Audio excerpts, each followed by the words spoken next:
A Contribution to the Critique of Hegel's Philosophy of Right by Karl Marx, 1843. Introduction. For Germany, the criticism of religion has been essentially completed, and the criticism of religion is the prerequisite of all criticism.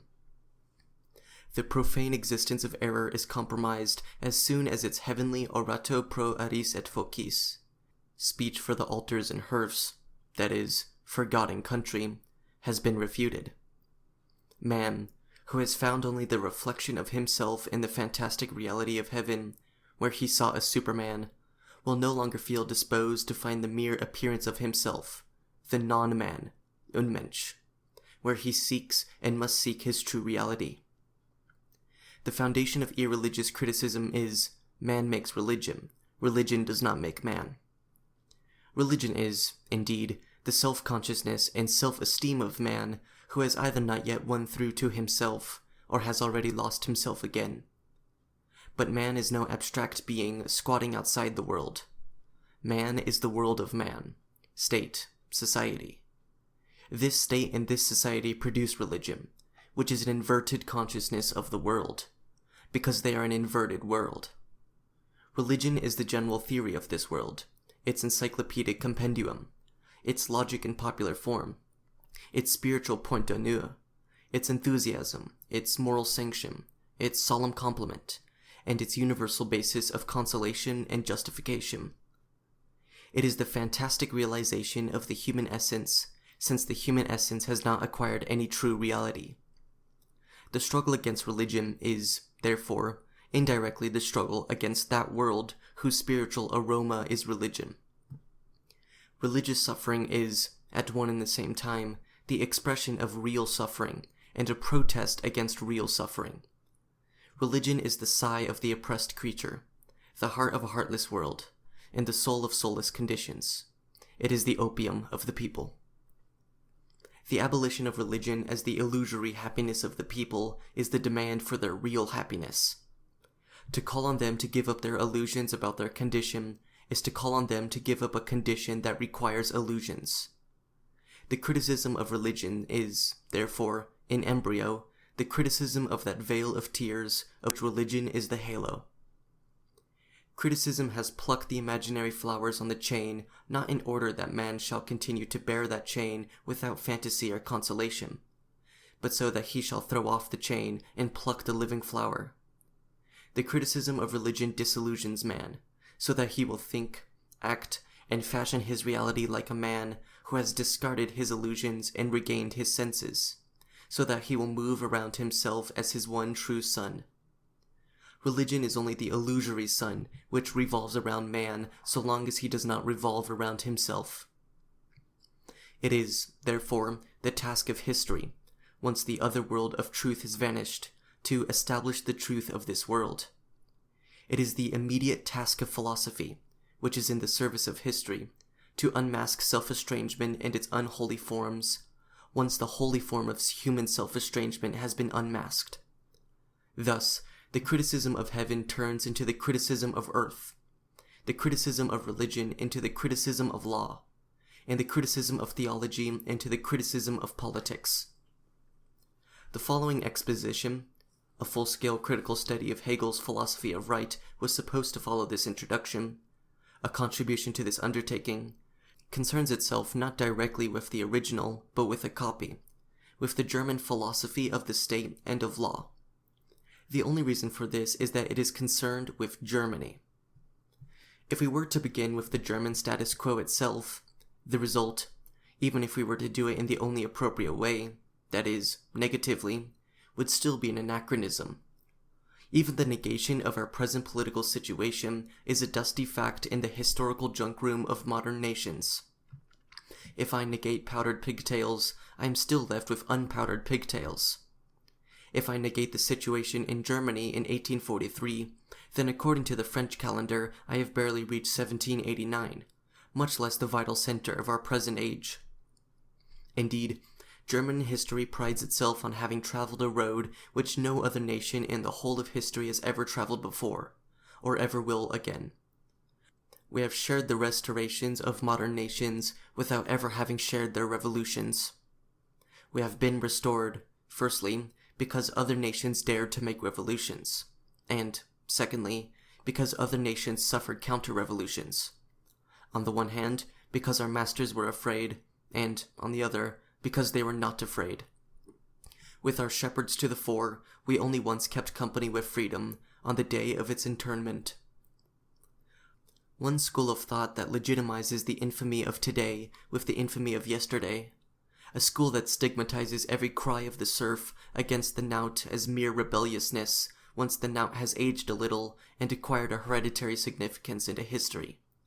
A school to which history shows nothing but its a posteriori, as did the God of Israel to his servant Moses, the historical school of law.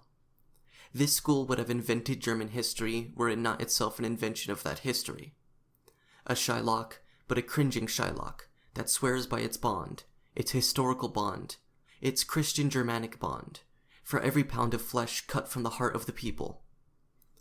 Good-natured enthusiasts, Germanomaniacs by extraction and free-thinkers by reflection, on the contrary, seek our history of freedom beyond our history in the ancient Teutonic forests. But what difference is there between the history of our freedom and the history of the Boer's freedom, if it can be found only in the forests? Besides, it is common knowledge that the forest echoes back what you shout into it. So peace to the ancient Teutonic forests. War on the German state of affairs, by all means. They are below the level of history. They are beneath any criticism. But they are still an object of criticism, like the criminal who is below the level of humanity, but still an object for the executioner. In the struggle against that state of affairs, criticism is no passion of the head. It is the head of passion. It is not a lancelet, it is a weapon. Its object is its enemy, which it wants not to refute, but to exterminate. For the spirit of that state of affairs is refuted. In itself, it is no object worthy of thought. It is an existence which is as despicable as it is despised. Criticism does not need to make things clear to itself as regards this object, for it has already settled accounts with it. It no longer assumes the quality of an end in itself, but only of a means. Its essential pathos is indignation. Its essential work is denunciation. It is a case of describing the dull reciprocal pressure of all social spheres on one another, a general inactive ill humor, a limitedness which recognizes itself as much as it mistakes itself, within the frame of government system, which, living on the preservation of all wretchedness, is itself nothing but wretchedness in office. What a sight! This infinitely proceeding division of society into the most manifold races opposed to one another by petty antipathies, uneasy consciences, and brutal mediocrity, and which, precisely because of their reciprocal, ambiguous, and distrustful attitude, are all, without exception, although with various formalities, treated by their rulers as conceded existences. And they must recognize and acknowledge as a concession of heaven the very fact that they are mastered, ruled, possessed. And, on the other side, are the rulers themselves, whose greatness is in inverse proportion to their number.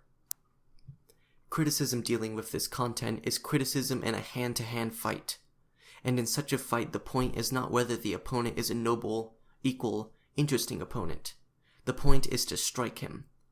The point is not to let the Germans have a minute for self-deception and resignation.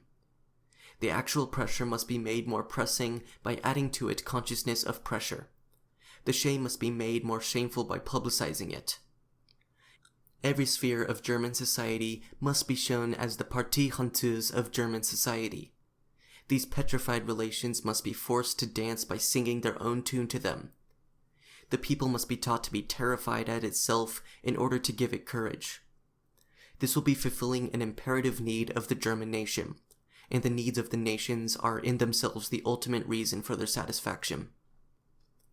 This struggle against the limited content of the German status quo cannot be without interest even for the modern nations, for the German status quo is the open completion of the ancient regime, and the ancient regime is the concealed deficiency of the modern state. The struggle against the German political present is the struggle against the past of the modern nations, and they are still burdened with reminders of that past. It is instructive for them to see the ancient regime, which has been through its tragedy with them, playing its comedy as a German revenant. Tragic indeed was the pre-existing power of the world, and freedom, on the other hand, was a personal notion. In short, as long as it is believed and had to believe in its own justification. As long as the ancient regime, as an existing world order, struggled against a world that was only coming into being, there was on its side a historical error, not a personal one. That is why its downfall was tragic. On the other hand, the present German regime, an anachronism, a flagrant contradiction of generally recognized axioms, the nothingness of the ancient regime exhibited to the world, only imagines that it believes in itself and demands that the world should imagine the same thing. If it believed in its own essence, would it try to hide that essence under the semblance of an alien essence and seek refuge in hypocrisy and sophism? The modern ancient regime is rather only the comedian of a world order whose true heroes are dead. History is thorough and goes through many phases when carrying an old form to the grave. The last phases of a world historical form is its comedy. The gods of Greece, already tragically wounded to death in Aeschylus' tragedy Prometheus Bound, had to re-die a comic death in Lucian's dialogues. Why this course of history? So that humanity should part with its past cheerfully. This cheerful historical destiny is what we vindicate for the political authorities of Germany. Meanwhile, once modern political social reality itself is subjected to criticism, once criticism rises to truly human problems, it finds itself outside the German status quo, or else it would reach out for its object below its object. An example: the relation of industry, of the world of wealth generally, to the political world, is one of the major problems of modern times. In what form is this problem beginning to engage the attention of the Germans? In the form of protective duties, of the prohibitive system, of national economy. Germanomania has passed out of man into matter, and thus one morning our cotton barons and iron heroes saw themselves turned into patriots. People are, therefore, beginning in Germany to acknowledge the sovereignty of monopoly on the inside through lending it sovereignty on the outside. People are, therefore, now about to begin, in Germany, what people in France and England are about to end. The old corrupt condition against which these countries are revolting in theory, and which they only bear as one bears chains, is greeted in Germany as the dawn of a beautiful future, which still hardly dares to pass from crafty theory to the most ruthless practice. Whereas the problem in France and England is political economy, or the rule of society over wealth. In Germany, it is national economy, or the mastery of private property over nationality. In France and England, then, it is a case of abolishing monopoly that has proceeded to its last consequences. In Germany, it is a case of proceeding to the last consequences of monopoly. There it is a case of solution. Here is yet a case of collision. This is an adequate example of the German form of modern problems, an example of how our history, like a clumsy recruit, still has to do extra drill on things that are old and hackneyed in history. If, therefore, the whole German development did not exceed the German political development, a German could at the most have the share in the problems of the present that a Russian has. But, when the separate individual is not bound by the limitations of the nation as a whole is still less liberated by the liberation of one individual. The fact that Greece had a Scythian among its philosophers did not help the Scythians to make a single step towards Greek culture, an allusion to Anacharsis. Luckily, we Germans are not Scythians. As the ancient peoples went through their prehistory in imagination, in mythology, so we Germans have gone through our post-history in thought, in philosophy. We are philosophical contemporaries of the present without being its historical contemporaries. German philosophy is the ideal prolongation of German history. If, therefore, instead of the oeuvres incompletes of our real history, we criticize the oeuvres posthumes of our ideal history, philosophy, our criticism is in the midst of the questions of which the present says, that is the question. What, in progressive nations, is a practical break with modern state conditions, is, in Germany, where even those conditions do not yet exist, at first a critical break with the philosophical reflection of those conditions. German philosophy of right and state is the only German history which is al pari, on a level, with the official modern present. The German nation must therefore join this, its dream history, to its present conditions, and subject to criticism not only these existing conditions, but at the same time their abstract continuation. Its future cannot be limited either to the immediate negation of its real conditions of state and right, or to the immediate implementation of its ideal state and right conditions, for it has the immediate negation of its real conditions and its ideal conditions, and it has almost outlived the immediate implementation of its ideal conditions in the contemplation of neighboring nations. Hence, it is with good reason that the practical political party in Germany demands the negation of philosophy. It is wrong, not in its demand, but in stopping at the demand, which it neither seriously implements nor can implement. It believes that it implements that negation by turning its back to philosophy and its head away from it, and muttering a few trite and angry phrases about it. Owing to the limitation of its outlook, it does not include philosophy in the circle of German reality, or it even fancies it is beneath German practice and the theories that serve it. You demand that real-life embryos be made the starting point, but you forget that the real-life embryo of the German nation has grown so far only inside its cranium. In a word, you cannot abolish, aufheben, philosophy without making it a reality. The same mistake, but with the factors reversed, was made by the theoretical party originating from philosophy. In the present struggle, it saw only the critical struggle of philosophy against the German world. It did not give a thought to the fact that philosophy up to the present itself belongs to this world and is its completion, although an ideal one.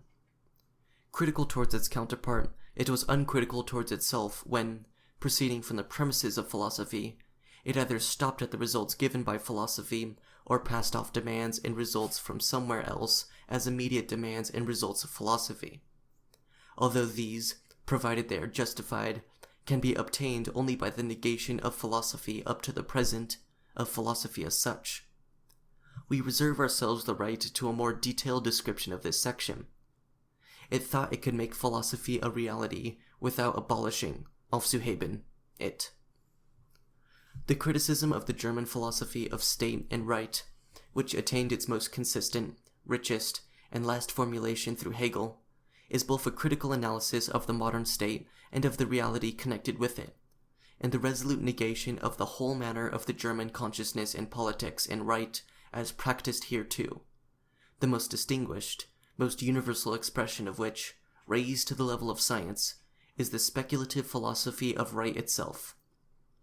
If speculative philosophy of right, that abstract, extravagant thinking on the modern state, the reality of which remains a thing of the beyond, if only beyond the Rhine, was possible only in Germany. Inversely, the German thought image of the modern state, which makes abstraction of real man, was possible only because, and insofar as the modern state itself, makes abstraction of real man, or satisfies the whole of man only in imagination. In politics, the Germans thought what other nations did. Germany was their theoretical conscience. The abstraction and presumption of its thought was always in step with the one-sidedness and lowliness of its reality. If, therefore, the status quo of German statehood expresses the completion of the ancient regime, the completion of the thorn in the flesh of the modern state, the status quo of German state science expresses the incompletion of the modern state, the defectiveness of its flesh itself.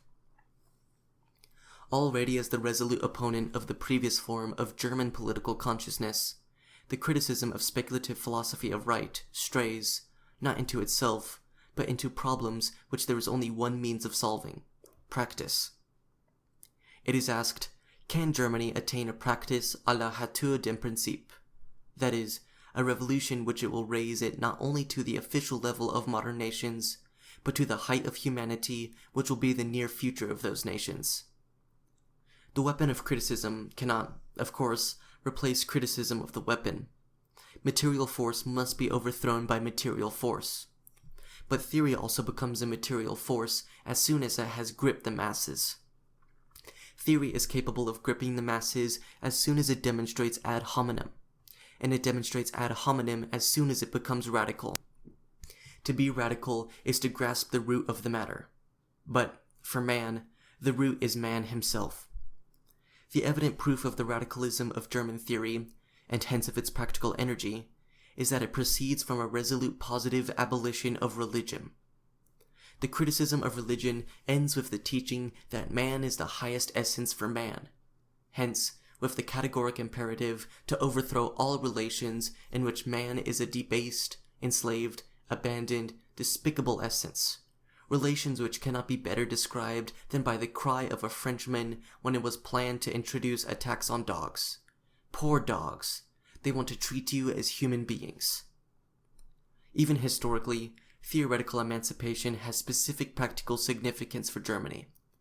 For Germany's revolutionary past is theoretical. It is the Reformation.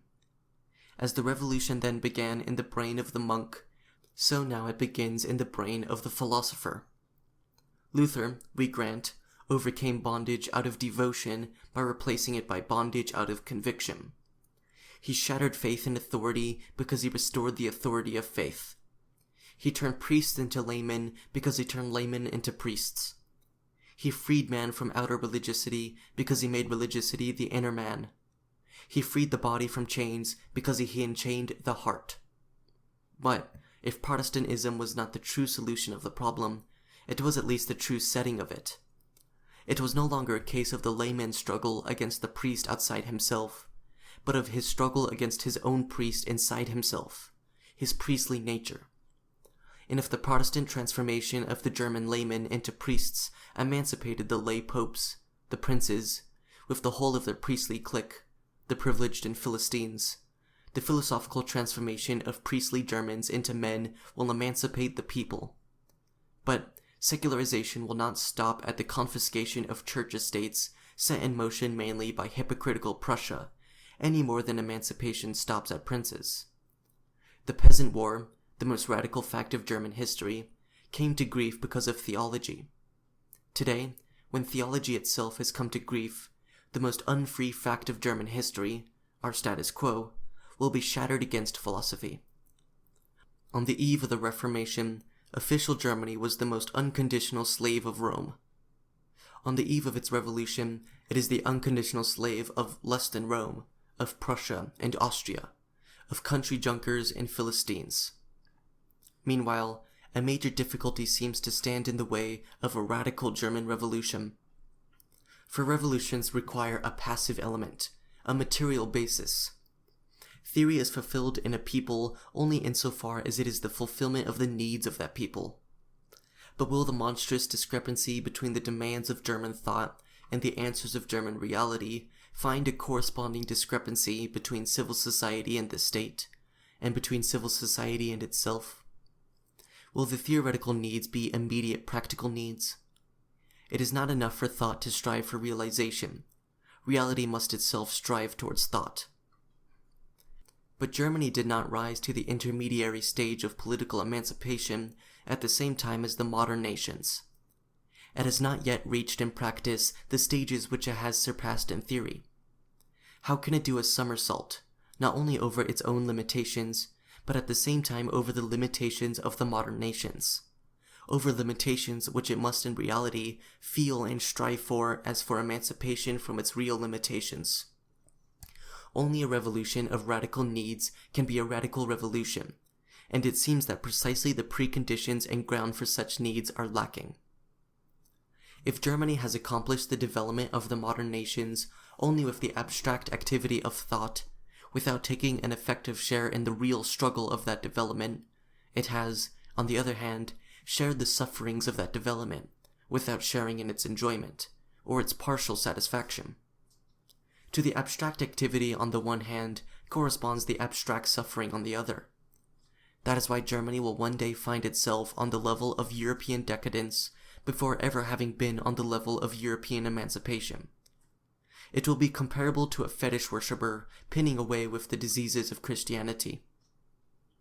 If we now consider the German governments, we find that because of the circumstances of the time, because of Germany's condition, because of the standpoint of German education, and, finally, under the impulse of its own fortunate instinct, they are driven to combine the civilized shortcomings of the modern state world, the advantages of which we do not enjoy, with the barbaric deficiencies of the ancient regime, which we enjoy in full. Hence, Germany must share more and more, if not in the reasonableness, at least in the unreasonableness of those state formations which are beyond the bounds of its status quo. Is there in the world, for example, a country which shares so naively in all the illusions of constitutional statehood, without sharing in its realities, as so-called constitutional Germany? And was it not perforce the notion of a German government to combine the tortures of censorship with the tortures of the French September laws, 1835 anti-press laws, which provide for freedom of the press? As you can find the gods of all nations in the Roman pantheon, so you will find in the Germans' Holy Roman Empire all the sins of all the state forms. That this eclecticism will reach a so far unprecedented height is guaranteed in particular by the political aesthetic gondmanderie of a German king, Frederick William IV, who intended to play all the roles of monarchy, whether feudal or democratic, if not in the person of the people, at least in his own person, and if not for the people, at least for himself. Germany, as the deficiency of the political present constituted a world of its own, will not be able to throw down the specific German limitations without throwing down the general limitation of the political present. It is not the radical revolution, not the general human emancipation which is a utopian dream for Germany, but rather the partial, the merely political revolution, the revolution which leaves the pillars of the house standing. On what is a partial, a merely political revolution based? On part of civil society emancipating itself and attaining general domination, on a definite class, proceeding from its particular situation, undertaking the general emancipation of society. This class emancipates the whole of society, but only provided the whole of society is in the same situation as this class. For example, possesses money and education, or can acquire them at will.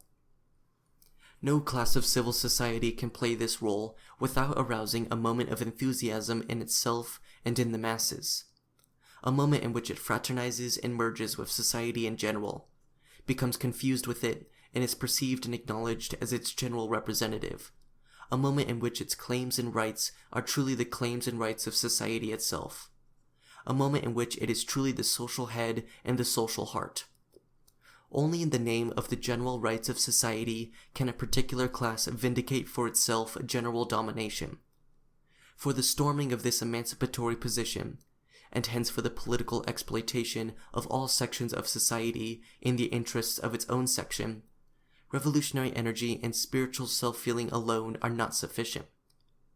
For the revolution of a nation, and the emancipation of a particular class of civil society to coincide, for one estate to be acknowledged as the estate of the whole society, all the defects of society must conversely be concentrated in another class. A particular estate must be the estate of the general stumbling block, the incorporation of the general limitation. A particular social sphere must be recognized as the notorious crime of the whole of society, so that liberation from that sphere appears as general self-liberation. For one estate to be par excellence the estate of liberation, another estate must conversely be the obvious estate of oppression. The negative general significance of the French nobility and the French clergy determine the positive general significance of the nearing neighboring and opposed class of the bourgeoisie. But no particular class in Germany has the constituency, the penetration, the courage, or the ruthlessness that could mark it out as the negative representative of society. No more has any estate the breadth of soul that identifies itself, even for a moment, with the soul of the nation, the geniality that inspires material might to political violence, or that revolutionary daring which flings at the adversary the defiant words, "I am nothing, but I must be everything." The main stem of German morals and honesty, of the classes as well as of individuals, is rather that modest egoism which asserts its limitedness and allows it to be asserted against itself. The relation of the various sections of German society is therefore not dramatic, but epic. Each of them begins to be aware of itself, and begins to camp beside the others with all its particular claims, not as soon as it is oppressed, but as soon as the circumstances of the time, without the section's own participation, creates a social substratum on which it can in turn exert pressure. Even the moral self-feeling of the German middle class rests only on the consciousness that it is the common representative of the Philistine mediocrity of all the other classes. It is therefore not only the German kings who accede to the throne malaprop.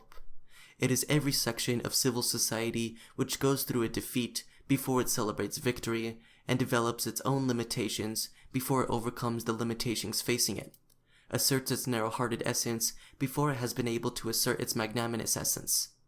Thus, the very opportunity of a great role has passed away before it is to hand, and every class, once it begins to struggle against the class opposed to it, is involved in the struggle against the class below it.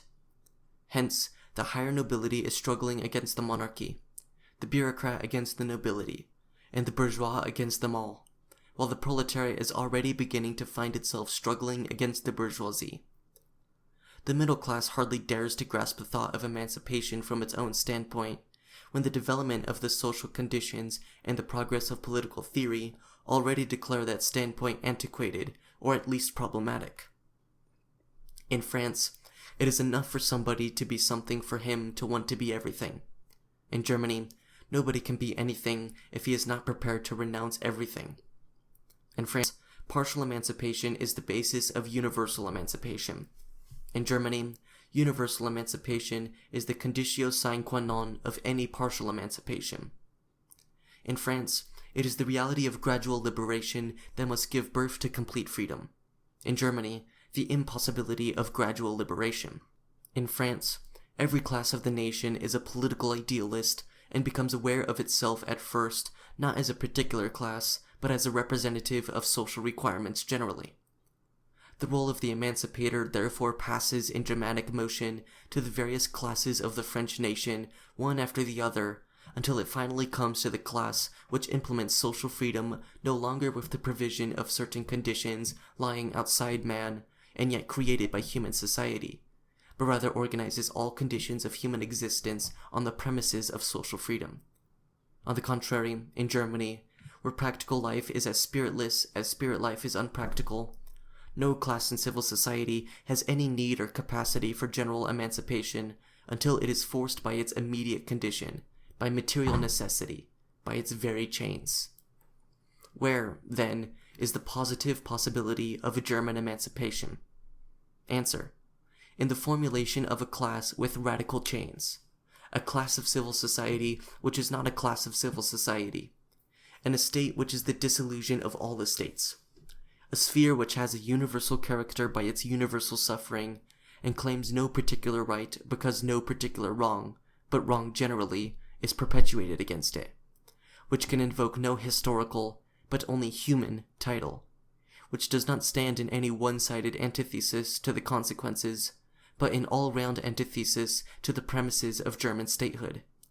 A sphere, finally, which cannot emancipate itself without emancipating itself from all other spheres of society, and thereby emancipating all other spheres of society, which, in a word, is the complete loss of man, and hence can win itself only through the complete re-winning of man. The dissolution of society as a particular estate is the proletariat. The proletariat is beginning to appear in Germany as the result of the rising industrial movement. For it is not the naturally arising poor, but the artificially impoverished, not the human masses mechanically oppressed by the gravity of society, but the masses resulting from the drastic dissolution of society, mainly of the middle estate, that form the proletariat, although, as is easily understood, the naturally arising poor and the Christian Germanic serfs gradually join its ranks.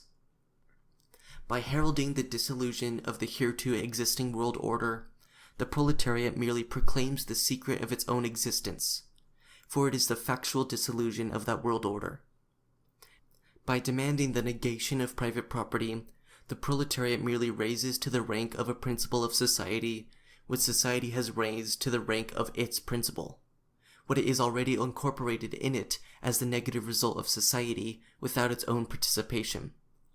The proletarian then finds himself possessing the same right in regard to the world which is coming into being as the German king, in regard to the world which has come into being when he calls the people his people, and he calls the horse his horse. By declaring the people his private property, the king merely proclaims that the owner of property is king. As philosophy finds its material weapon in the proletariat, so the proletariat finds its spiritual weapon in philosophy.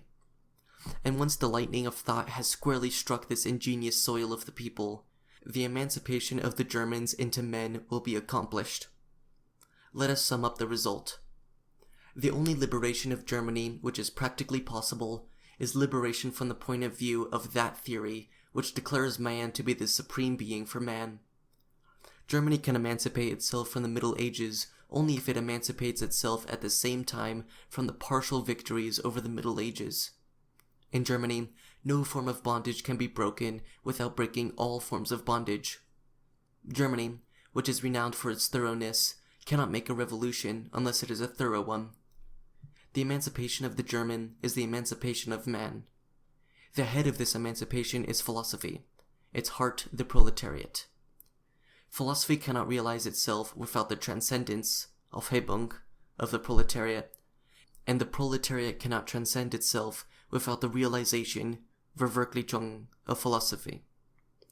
When all the inner conditions are met, the day of the German resurrection will be heralded by the crowning of the cock of Gaul. Critique of Hegel's Philosophy of Right by Karl Marx, 1843.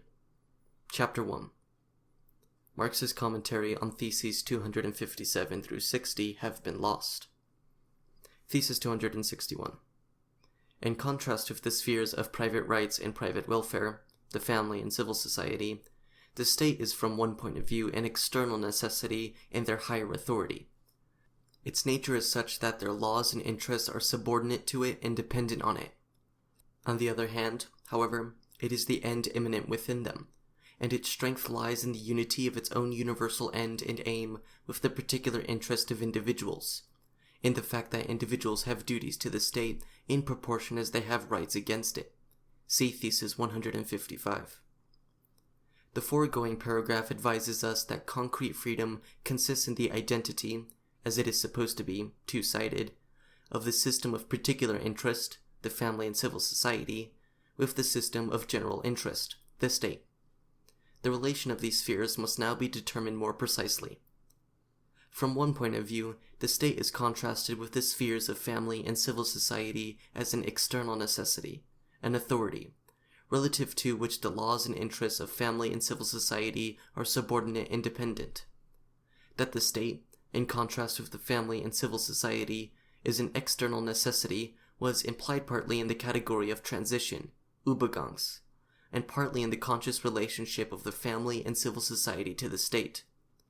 Further, subordination under the state corresponds perfectly with the relation of external necessity. But what Hegel understands by dependence is shown by the following sentence from the remark to this paragraph. Thesis 261. It was Montesquieu, above all, who, in his famous work L'Esprit de Loi, kept in sight and tried to work out in detail both the thought of the dependence of laws in particular, laws concerning the rights of persons, on the specific character of the state, and also the philosophic notion of always treating the part in its relation to the whole. Thus Hegel is speaking here of internal dependence, or the essential determination of private rights, etc., by the state. At the same time, however, he subsumes this dependence on the relationship of external necessity and opposes it, as another aspect, to that relationship wherein family and civil society relate to the state as to their immanent end. External necessity can only be understood to mean that the laws and interests of the family and civil society must give way in case of collision with the laws and interests of the state, that they are subordinate to it, that their existence is dependent on it, or again that its will and its law appear to their will and their laws as a necessity. But Hegel is not speaking here about empirical collisions. He is speaking about the relationship of the spheres of private rights and private welfare, of the family and civil society, to the state. It is a question of the essential relationship of these spheres themselves. Not only their interests, but also their laws, and their essential determinations are dependent on the state and subordinate to it.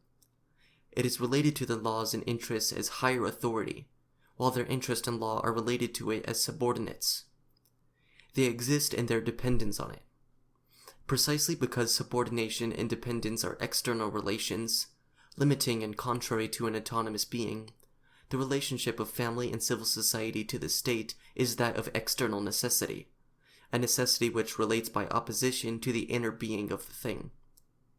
The very fact that the laws concerning the private rights of persons depend on the specific character of the state, and are modified according to it, is thereby subsumed under the relationship of external necessity, precisely because civil society and family in their true, that is, in their independent and complete development, are presupposed by the state as particular spheres. Subordination and dependence are the expressions for an external, artificial, apparent identity, for the logical expression of which Hegel quite rightly uses the phrase external necessity. With the notions of subordination and dependence, Hegel has further developed the one aspect of the divided identity, namely that of the alienation within the unity. On the other hand, however, it is the end immanent within them, and its strength lies in the unity of its own universal end and aim with the particular interest of individuals, in the fact that individuals have duties to the state in proportion as they have rights against it. Here Hegel sets up an unresolved antinomy. On the one hand, external necessity, on the other hand, immanent end. The unity of the universal end and the aim of the state, and the particular interest of individuals, must consist in this, that the duties of individuals to the state and their rights against it are identical. Thus, for example, the duty to respect property coincides with the right to property. This identity is explained in this way in the remark to Thesis 261. Duty is primarily a relation to something which, from my point of view, is substantive, absolutely universal. A right, on the other hand, is simply the embodiment of this substance, and thus is the particular aspect of it, and enshrines my particular freedom. Hence at abstract levels, right and duty appeal parceled out on different sides or in different persons. In the state, as something ethical, as the interpenetration of the substantive in the particular, my obligation to what is substantive is at the same time the embodiment of my particular freedom. This means that in the state, duty and right are united in one and the same relation. Thesis 262. The actual idea is mind, which, sundering itself into the two ideal spheres of its concept, family and civil society, enters upon its finite phase, but it does so only in order to rise above its ideality and become explicit as infinite actual mind. It is therefore to these ideal spheres that the actual idea assigns the material of this its finite actuality, that is, human beings as a mass, in such a way that the function assigned to any given individual is visibly mediated by circumstances, his caprice, and his personal choice in his station of life. Let us translate this into prose as follows. The manner and means of the state's mediation with the family and civil society are circumstance, caprice, and personal choice of station in life. Accordingly, the rationality of the state, Statvernunft, has nothing to do with the division of the material of the state into family and civil society. The state results from them in an unconscious and arbitrary way. Family and civil society appear as the dark natural ground in which the light of the state emerges. By material of the state is meant the business of the state, that is, family and civil society, insofar as they constitute components of the state, and, as such, participate in the state. This development is peculiar in two respects. 1. Family and civil society are conceived of as spheres of the concept of the state, specifically as spheres of its finiteness, as its finite phase. It is the state which sunders itself into the two, which presupposes them, and indeed does this only in order to rise above its ideality and become explicit as infinite actual mind. It sunders itself in order to. It therefore assigns to these ideal spheres the material of its finite actuality in such a way that the function assigned to any given individual is visibly mediated, etc. The so-called actual idea, mind is infinite and actual, is described as though it acted according to a determined principle and toward a determined end. It sunders itself into finite spheres, and does this in order to return to itself, to be for itself. Moreover, it does this precisely in such a way that it is just as it actually is. In this passage, the logical, pantheistic mysticism appears very clearly. The actual situation is that the assignment of the material of the state to the individual is mediated by circumstances, caprice, and personal choice of his station in life. This fact, this actual situation, is expressed by speculative philosophy, de speculation, as appearance, as phenomenon. These circumstances, this caprice, this personal choice of vocation, this actual mediation, are merely the appearance of a mediation which the actual idea undertakes with itself and which goes on behind the scenes. Actuality is not expressed as itself, but as another reality. Ordinary empirical existence does not have its own mind, Geist, but rather an alien mind as its law, while on the other hand, the actual idea does not have an actuality which is developed out of itself, but rather has its ordinary empirical existence as its existence, das Sein. The idea is given the status of a subject, and the actual relationship of family and civil society to the state is conceived to be its inner imaginary activity. Family and civil society are the presuppositions of the state. They are the really active things. But in speculative philosophy it is reversed. But if the idea is made subject, then the real subjects, civil society, family, circumstances, caprice, etc., become unreal, and take on the different meaning of objective moments of the idea. 2. The circumstance, caprice, and personal choice of station in life, through which the material of the state is assigned to the individual, are not said directly to be things which are real, necessary, and justified in and for themselves. Qua circumstances, caprice, and personal choice, they are not declared to be rational. Yet on the other hand, they again are, but only so as to be presented for the phenomena of a mediation, to be left as they are, while at the same time acquiring the meaning of a determination of the idea, a result and product of the idea. The difference lies not in the content, but in the way of considering it, or in the manner of speaking. There is a twofold history, one esoteric and one exoteric. The content lies in the exoteric part. The interest of the esoteric is always to recover the history of the logical concept in the state. But the real development proceeds in the exoteric side. Reasonably, Hegel's sentences mean only the following. The family and civil society are elements of the state. The material of the state is divided amongst them through circumstances, caprice, and personal choice of vocation. The citizens of the state are members of families and of civil society. The actual idea is mind, which, sundering itself into the two ideal spheres of its concept, family and civil society, enters upon its finite phase.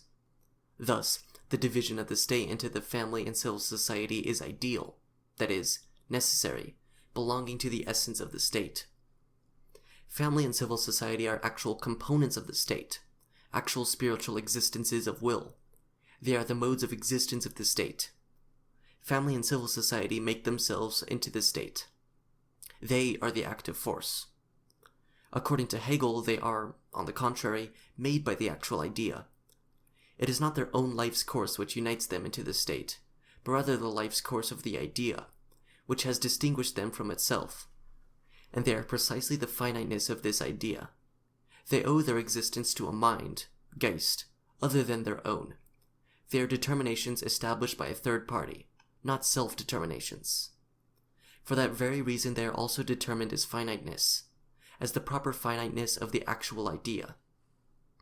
The purpose of their existence is not this existence itself, but rather the idea separates these presuppositions off from itself in order to rise above its ideality and become explicit as infinite actual mind.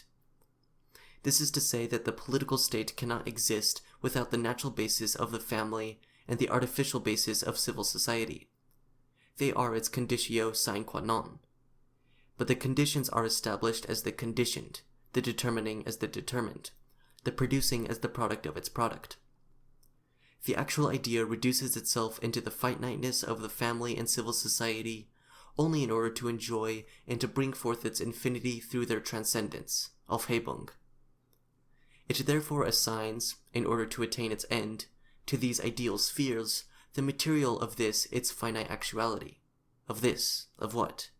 These spheres are really its finite actuality, its material, to human beings as a mass. The material of the state here is human beings, the mass. The state is composed of them, and this, its composition, is expressed here as an action of the idea, as a parceling out which it undertakes with its own material. The fact is that the state issues from the mass of men existing as members of families and of civil society, but speculative philosophy expresses this fact as an achievement of the idea, not the idea of the mass, but rather as the deed of an idea's subject which is differentiated from the fact itself, in such a way that the function assigned to the individual — earlier the discussion was only of the assignment of individuals to the spheres of family and civil society — is visibly mediated by circumstances, caprice, etc. Thus, empirical actuality is admitted just as it is and is also said to be rational. But not rational because of its own reason, but because the empirical fact in its empirical existence has a significance which is other than itself. The fact, which is the starting point, is not conceived to be such, but rather to be the mystical result. The actual becomes phenomenon, but the idea has no other content than this phenomenon. Moreover, the idea has no other than the logical aim, namely, to become explicit as infinite actual mind. The entire mystery of the philosophy of right and of Hegelian philosophy in general is contained in these paragraphs. Thesis 263. In these spheres in which its moments, particularity and individuality, have their immediate and reflected reality, mind is present as their objective universality, glimmering in them as the power of reason and necessity. See Thesis 184. That is, as the institutions considered above. Thesis 264. Mind the nature of human beings en masse, and their nature is therefore twofold. 1. At one extreme, explicit individuality of consciousness and will, and 2. At the other extreme, universality which knows and wills what is substantive. Hence they attain their right in both these respects only insofar as both their private personality and its substantive basis are actualized. Now in the family and civil society, they acquire their right in the first of these respects directly, and in the second indirectly. In that one, they find their substantive self-consciousness in social institutions, which are the universal implicit in their particular interests, and 2, the corporation supplies them with an occupation and an activity directed on a universal end. Thesis 265. These institutions are the components of the Constitution, that is, of rationality developed and actualized, in the sphere of particularity. They are, therefore, the firm foundation not only of the state, but also of the citizens' trust in it and sentiment towards it. They are the pillars of public freedom, since in them particular freedom is realized and rational, and therefore there is implicitly present even in them the unity of freedom and necessity. Thesis 266. But mind is objective and actual to itself, not merely as this, which, necessity, but also as the ideality and the heart of this necessity. Only in this way is this substantive universality aware of itself as its own object and end, with the result that the necessity appears to itself in the shape of freedom as well. Thus, the transition of the family and civil society into the political state is this. The mind of those spheres, which is the mind of the state in its implicit moment, is now also related to itself as such, and is actual to itself as their inner reality. Accordingly, the transition is not derived from the specific essence of the family, etc., and the specific essence of the state, but rather from the universal relation of necessity and freedom. Exactly the same transition is effected in the logic from the sphere of essence to the sphere of concept, and in the philosophy of nature from inorganic nature to life. It is always the same categories offered as the animating principle now of one sphere, now of another, and the only thing of importance is to discover, for the particular concrete determinations, the corresponding abstract ones. Thesis 267. This necessity and ideality is the inner self-development of the idea. As the substance of the individual subject, it is his political sentiment, patriotism, and distinction therefrom, as the substance of the objective world. It is the organism of the state, that is, it is the strictly political state and its constitution. Here the subject is the necessity and ideality, the idea within itself, and the predicate is political sentiment and the political constitution. Said in common language, political sentiment is the subjective, and the political constitution the objective substance of the state.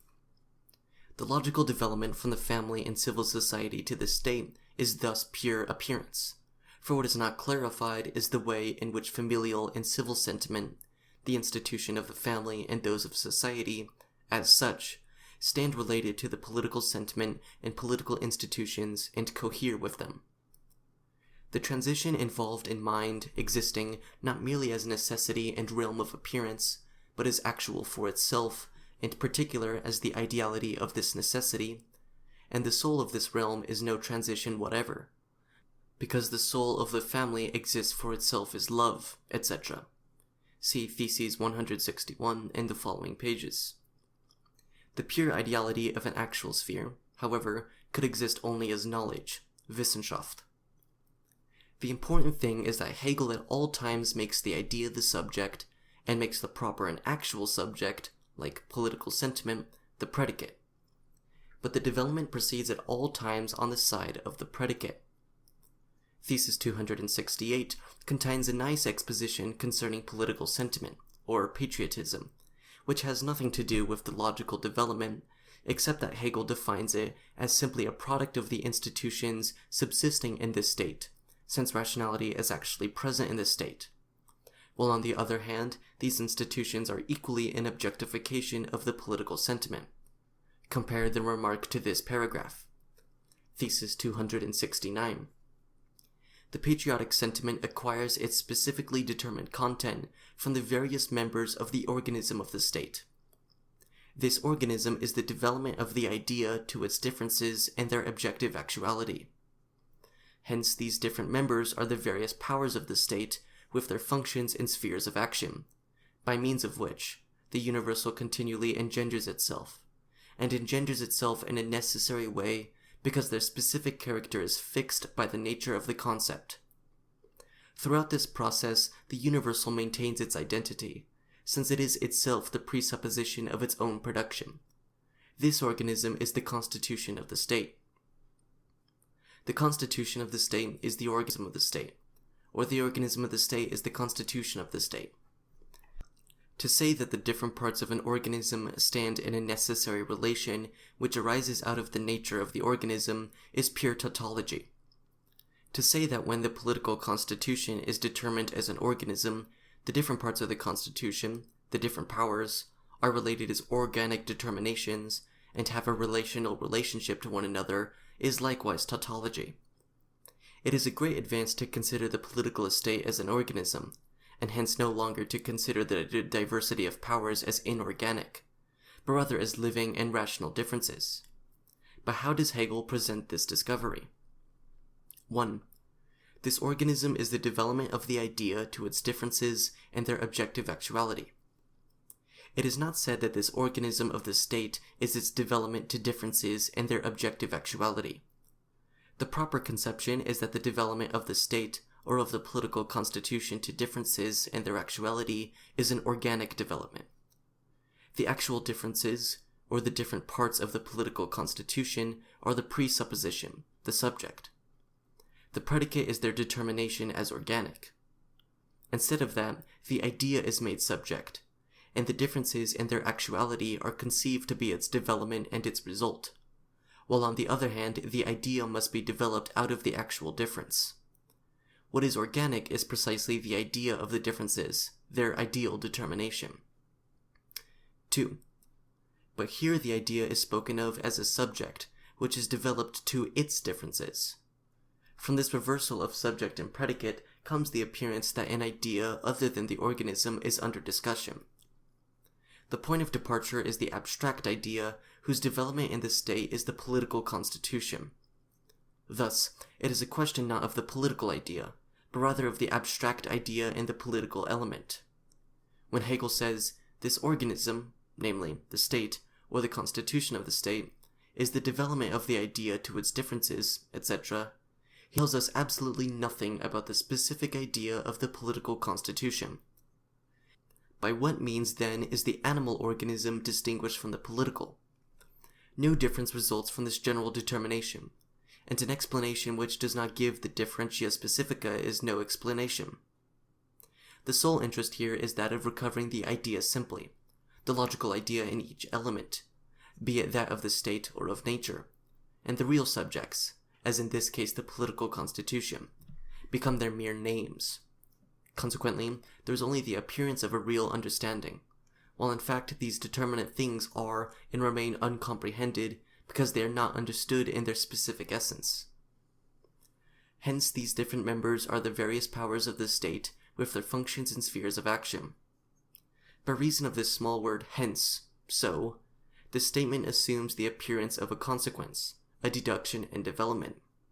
Rather, one must ask, how is it, wieso, that when the empirical fact is that the various members of the organism of the state are the various powers and their functions and spheres of action. The philosophical predicate is that they are members of an organism.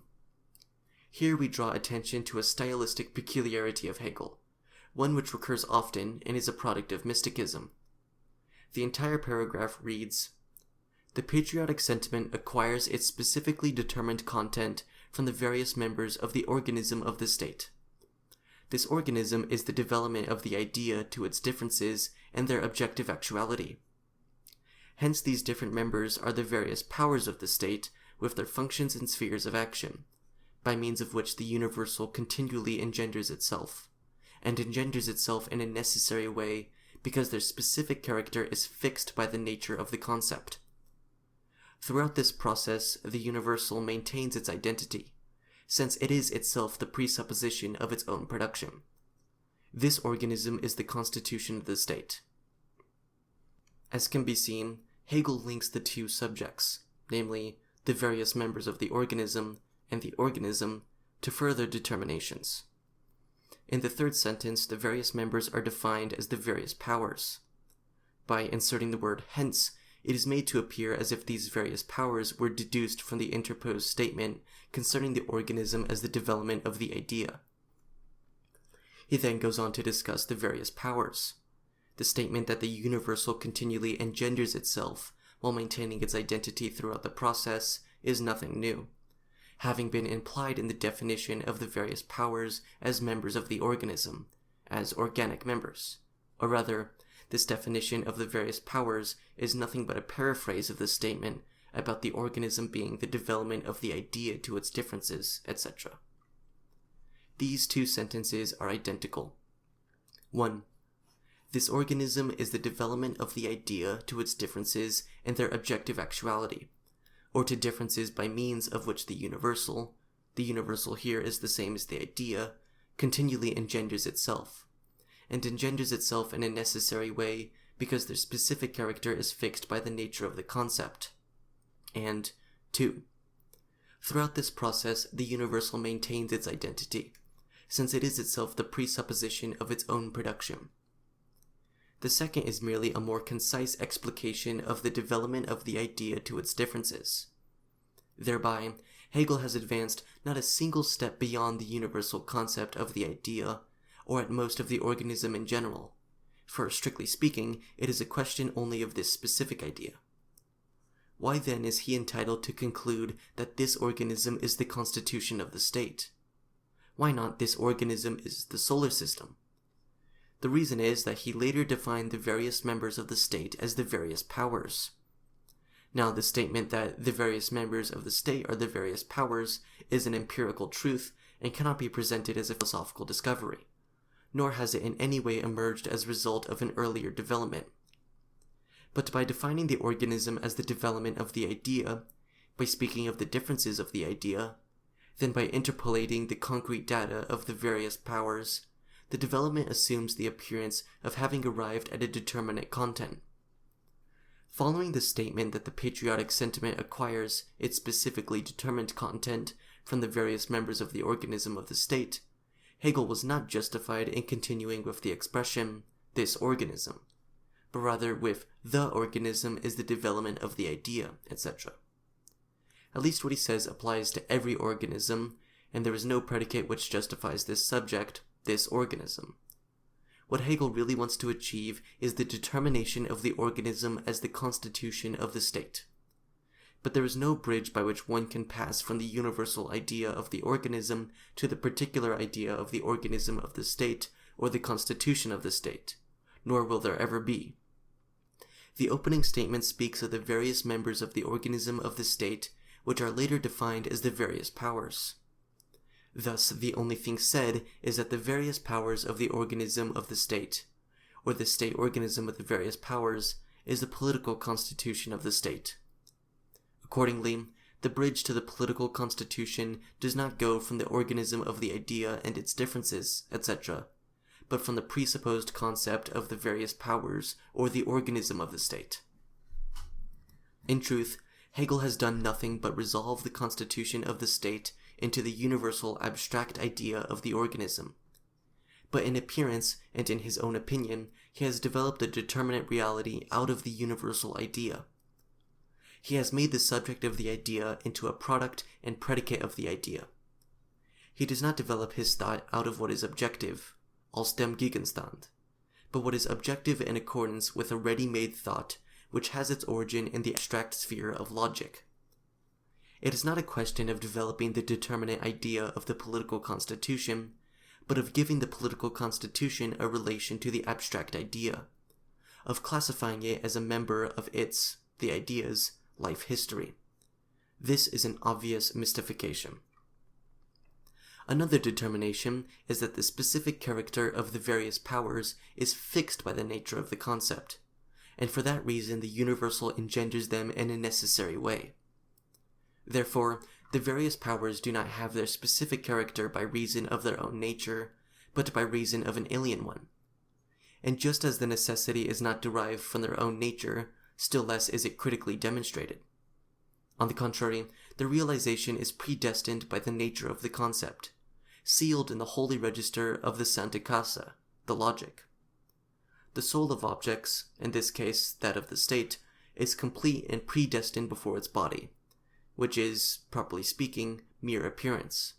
The concept is the Son within the idea, within God the Father, the agens, the determining, differentiating principle. Here idea and concept are abstractions rendered independent. Thesis 270. 1. The abstract actuality, or the substantiality of the state, consists 3. The fact that its end is the universal interest as such, and the conservation therein of particular interests, since the universal interest is the substance of these. 2. But the substantiality of the state is also its necessity, since its substantiality is divided into the distinct spheres of its activity, which correspond to the moments of its concept. And these spheres, owing to this substantiality, are thus actually fixed determinate characteristics of the state, that is, its powers. 3. But this very substantiality of the state is mind knowing and willing itself after passing through the forming process of education. The state, therefore, knows what it wills and knows it in its universality, that is, as something thought. Hence it works and acts by reference to consciously adopted ends, known principles, and laws which are not merely implicit but are actually present to consciousness. And further, it acts with precise knowledge of existing conditions and circumstances, inasmuch as its actions have a bearing on these.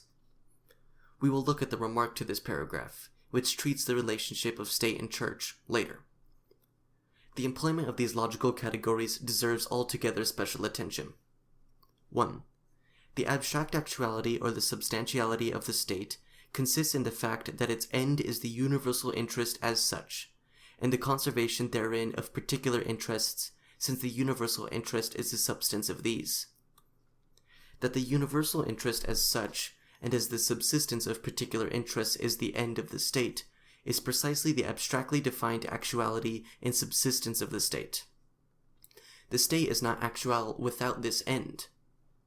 This is the essential object of its will, but at the same time it is merely a very general definition of this object. This end, qua being, is the principle of subsistence for the state. 2. But this abstract actuality, or substantiality of the state, is its necessity, since its substantiality is divided into the distinct spheres of its activity which correspond to the moments of its concept, and these spheres, owing to their substantiality, are thus actually fixed determinate characteristics of the state, that is, its powers. This abstract actuality or substantiality is the state's, necessity, since its actuality is divided into distinct spheres of activity, spheres whose distinction is rationally determined, and which are, for that reason, fixed determinate characteristics. The abstract actuality of the state, its substantiality, is necessity inasmuch as the genuine end of the state and the genuine substance of the whole is realized only in the subsistence of the distinct spheres of the state's activity. Obviously, the first definition of the state's actuality was abstract. It cannot be regarded as a simple actuality. It must be regarded as activity, and as a differentiated activity. The abstract actuality, or the substantiality of the state, is its necessity, since its substantiality is divided into the distinct spheres of its activity which correspond to the moments of its concept, and these spheres, owing to this substantiality, are thus actually fixed determinate characteristics of the state, that is, its powers. The condition of substantiality is the condition of necessity, that is, the substance appears to be divided into independent but essentially determined actualities or activities. These abstractions can be applied to any actual thing. Insofar as the state is first considered according to the model of the abstract, it will subsequently have to be considered according to the model of concrete actuality, necessity, and realized difference. 3. But this very substantiality of the state is mind knowing and willing itself after passing through the forming process of education. The state, therefore, knows what it wills and knows it in its universality, that is, as some thought. Hence it works and acts by reference to consciously adopted ends, known principles, and laws which are not merely implicit but are actually present to consciousness. And further, it acts with precise knowledge of existing conditions and circumstances, inasmuch as its actions have a bearing on these.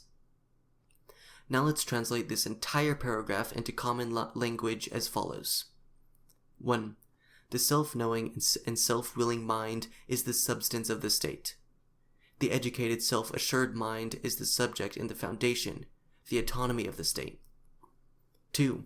The universal interest, and within it the conservation of the particular interests, is the universal end and content of this mind, the existing substance of the state, the nature qua state of the self-knowing and willing mind. 3. The self-knowing and willing mind, the self-assured, educated mind, attains the actualization of this abstract content only as a differentiated activity, as the existence of various powers, as an organically structured power. Certain things should be noted concerning Hegel's presentation. 1. Abstract actuality, necessity, or substantial difference, substantiality, thus the categories of abstract logic, are made subjects. Indeed, abstract actuality and necessity are called its, the state's, actuality and necessity. However, 1, it, that is, abstract actuality or substantiality, is the state's necessity. 2, abstract actuality or substantiality is what is divided into the distinct spheres of its activity, which correspond to the moments of its concept. The moments of its concept are, owing to this substantiality, thus actually fixed determinations, powers. 3. Substantiality is no longer taken to be an abstract characteristics of the state, as its substantiality. Rather, as such it is made subject, and then in conclusion it is said, but this very substantiality of the state is mind knowing and willing itself after passing through the forming process of education. 2. Also, it is not said in conclusion that the educated, etc., mind is substantiality, but on the contrary that substantiality is the educated, etc., mind. Thus, mind becomes the predicate of its predicate. 3. Substantiality, after having been defined 1. as the universal end of the state, and 2. as the various powers, is defined 3. as the educated, self-knowing, and willing actual mind.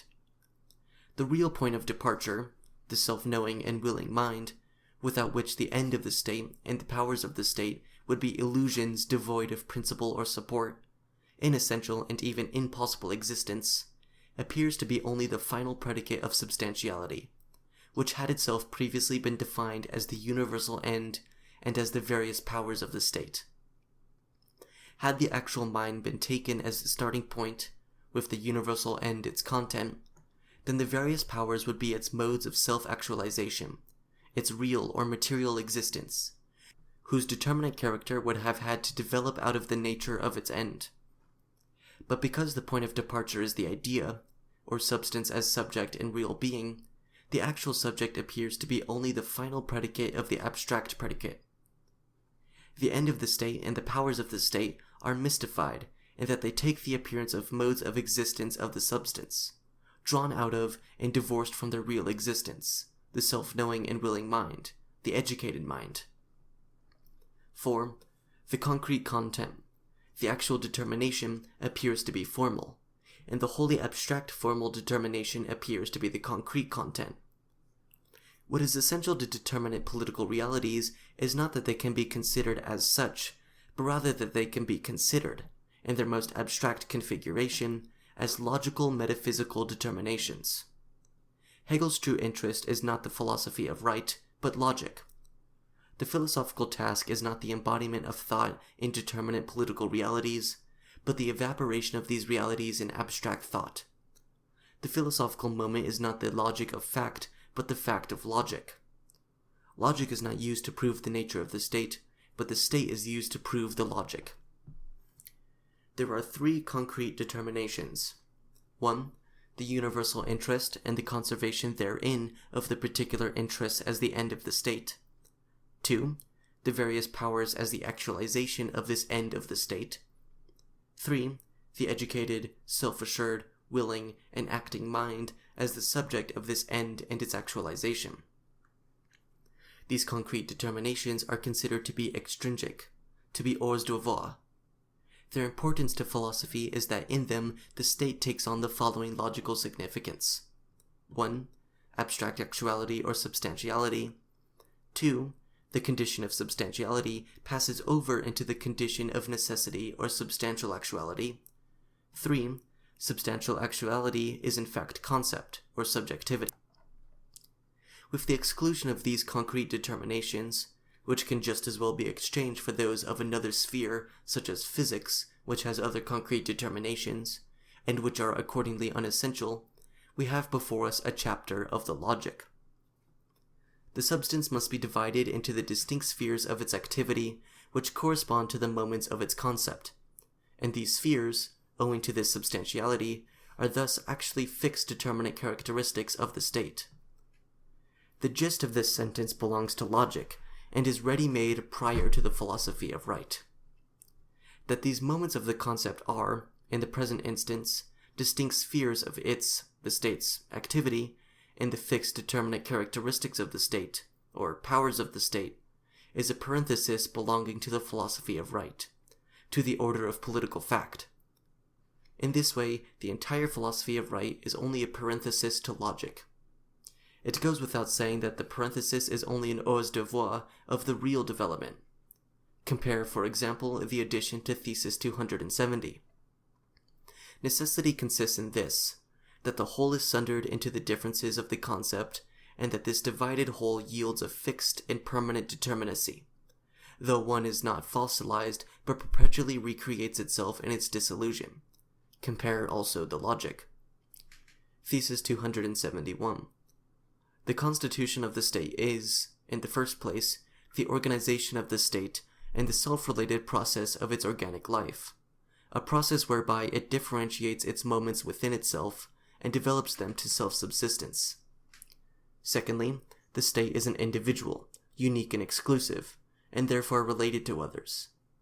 Thus, it turns its differentiating activity outward and accordingly establishes within itself the ideality of its subsisting inward differentiations. Addition: the inner side of the state as such is the civil power, while its outward tendency is the military power, although this has a fixed place inside the state itself. Critique of Hegel's Philosophy of Right by Karl Marx, 1843. Chapter 2. 1. The Constitution, on its internal side only. Thesis 272. The Constitution is rational insofar as the state inwardly differentiates and determines its activity in accordance with the nature of the concept. The result of this is that each of these powers is, in itself, the totality of the Constitution, because each contains the other moments and has them effective in itself, and because the moments, being expressions of the differentiation of the concept, simply abide in their ideality and constitute nothing but a single individual whole. Thus the Constitution is rational insofar as its moments can be reduced to abstract logical moments.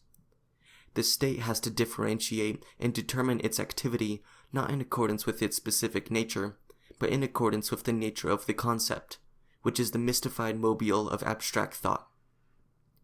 The reason of the Constitution is thus abstract logic, and not the concept of the state. In place of the concept of the Constitution, we get the constitution of the concept. Thought is not conformed to the nature of the state, but the state to a ready-made system of thought. Thesis 273. The state as a political entity is thus, cleft into three substantive divisions. A. The power to determine and establish the universal, the legislator. B. The power to subsume single cases in the spheres of particularity. C.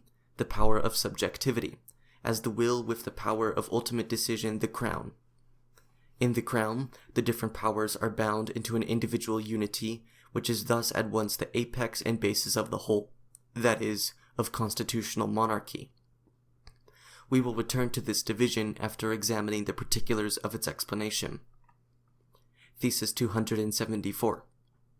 Mind is actual only as that which it knows itself to be, and the state, as the mind of a nation, is both the law permeating all relationships within the state, and also, at the same time, the manners and consciousness of its citizens. It follows, therefore, that the constitution of any given nation depends in general on the character and development of its self-consciousness. In its self-consciousness, its subjective freedom is rooted, and so, therefore, is the actuality of its constitution. Hence every nation has the constitution appropriate to it and suitable for it.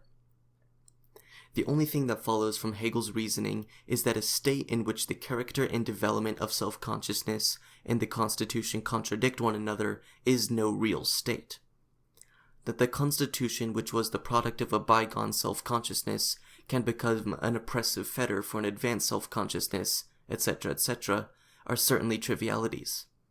However, what would follow is only the demand for a constitution having within itself the characteristic and principle of advancing in step with consciousness, with actual man, which is possible only when man has become the principle of the constitution. Here Hegel is a sophist. A. The crown. Thesis 275. The power of the crown contains in itself the three moments of the whole. See Thesis 272. That is, A. The universality of the Constitution and the laws. B. Counsel, which refers the particular to the universal. And C. The moment of ultimate decision, as the self-determination to which everything else reverts and from which everything else derives the beginning of its actuality. This absolute self-determination constitutes the distinctive principle of the power of the crown as such, and with this principle our exposition is to begin. All the first part of this paragraph says is that both the universality of the Constitution and the laws in council, or the reference of the particular to the universal, are the crown. The crown does not stand outside the universality of the Constitution and the laws, once the crown is understood to be the crown of the constitutional monarch. What Hegel really wants, however, is nothing other than that the universality of the constitution and the laws is the crown, the sovereignty of the state. So it is wrong to make the crown the subject, and, inasmuch as the power of the sovereign can also be understood by the crown, to make it appear as if the sovereign were the master and subject of this moment.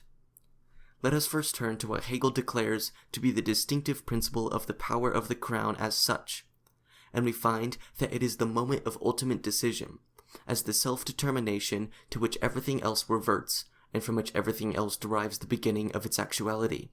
In other words, this absolute self-determination.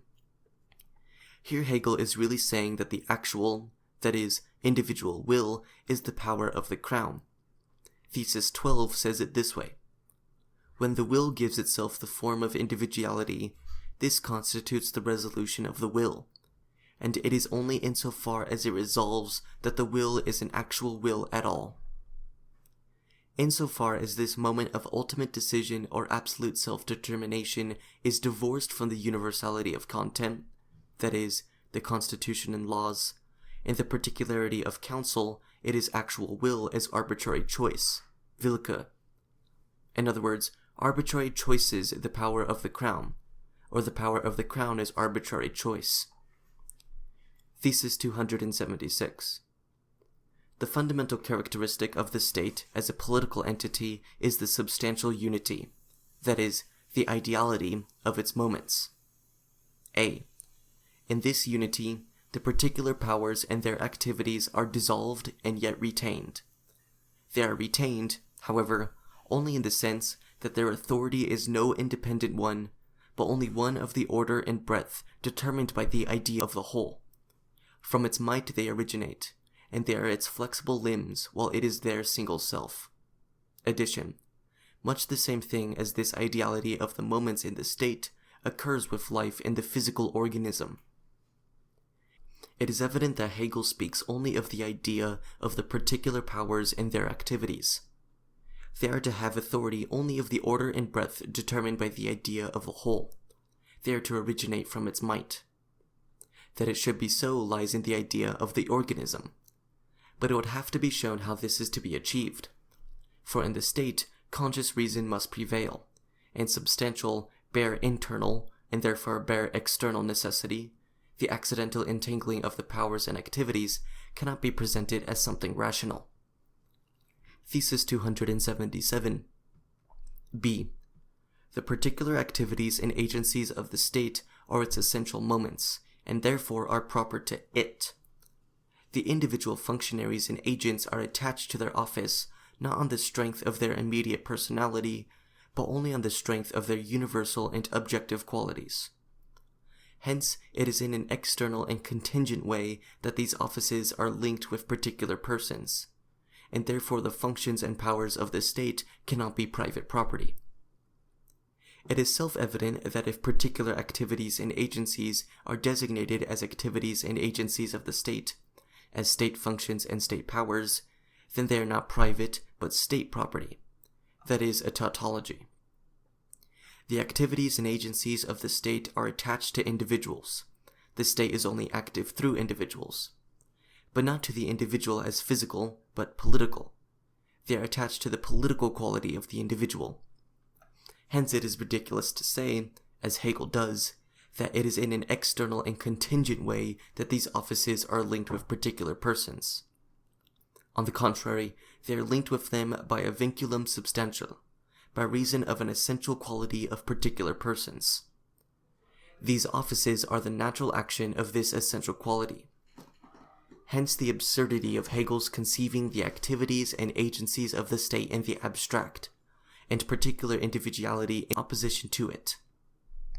He forgets that particular individuality is a human individual, and that the activities and agencies of the state are human activities. He forgets that the nature of the particular person is not his beard, his blood, his abstract physis, but rather his social quality, and that the activities of the state, etc., are nothing but the modes of existence and operation of the social qualities of men. Thus it is evident that individuals, insofar as they are the bearers of the state's activities and powers, are to be considered according to their social and not their private quality. Thesis 278. The 2 points A and B constitute the sovereignty of the state. That is to say, sovereignty depends on the fact that the particular functions and powers of the state are not self-subsistent or firmly grounded either on their own account or in the particular will of the individual functionaries, but have their roots ultimately in the unity of the state as their single self. Remark to Thesis 278. Despotism means any state of affairs where law has disappeared and where the particular will as such, whether of a monarch or a mob, counts as law, or rather takes the place of law, while it is precisely in legal, constitutional government that sovereignty is to be found as the moment of ideality, the ideality of the particular spheres and functions. That is to say, sovereignty brings it about that each of these spheres is not something independent, self-subsistent in its aims and modes of working, something immersed solely in itself, but that instead, even in these aims and modes of working, each is determined by and dependent on the aim of the whole, the aim which has been denominated in general terms by the rather vague expression welfare of the state. This ideality manifests itself in a twofold way. 1. In times of peace, the particular spheres and functions pursue the path of satisfying their particular aims and minding their own business, and it is in part only by way of the unconscious necessity of the thing that their self-seeking is turned into a contribution to reciprocal support and to the support of the whole. In part, however, it is by the direct influence of higher authority that they are not only continually brought back to the aims of the whole and restricted accordingly, but are also constrained to perform direct services for the support of the whole. 2. In a situation of exigency, however, whether in home or foreign affairs, the organism of which these particular spheres are members fuses into the single concept of sovereignty. The sovereign is entrusted with the salvation of the state at the sacrifice of these particular authorities whose powers are valid at other times, and it is then that ideality comes into its proper actuality. Thus this ideality is not developed into a comprehended, rational system. In times of peace it appears either as merely an external constraint affected by the ruling power on private life through direct influence of higher authority, or a blind, uncomprehended result of self-seeking.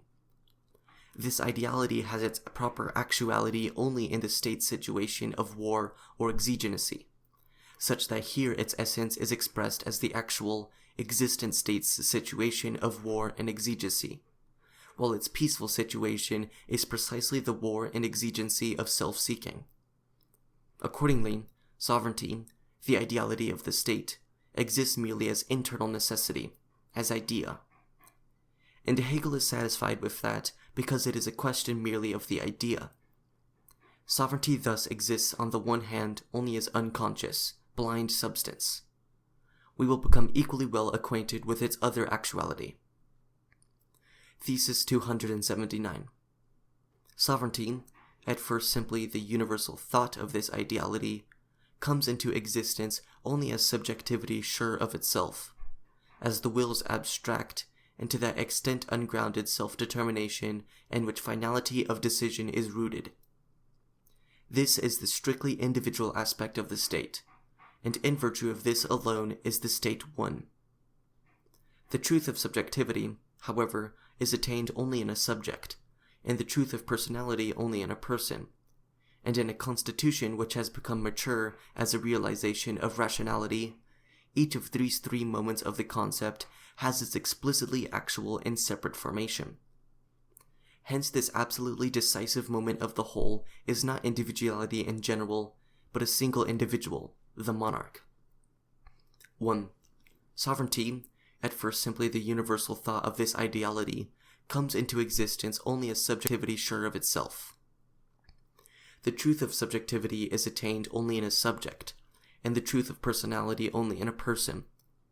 In a constitution which has become mature as the realization of rationality, each of the three moments of the concept has explicitly actual and separate formation. 2.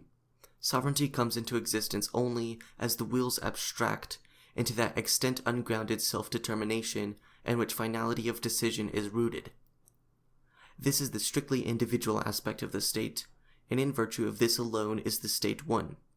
And in a constitution which has become mature as a realization of rationality, each of the three moments of the concept has its explicitly actual and separate formation. Hence this absolutely decisive moment of the whole is not individuality in general, but a single individual, the monarch. The first sentence says only that the universal thought of this ideality, whose sardi existence we have just seen, would have to be the self-conscious work of subjects, and, as such, exist for and in them. Had Hegel started with the real subjects as the basis of the state, it would not have been necessary for him to let the state become subjectified in a mystical way.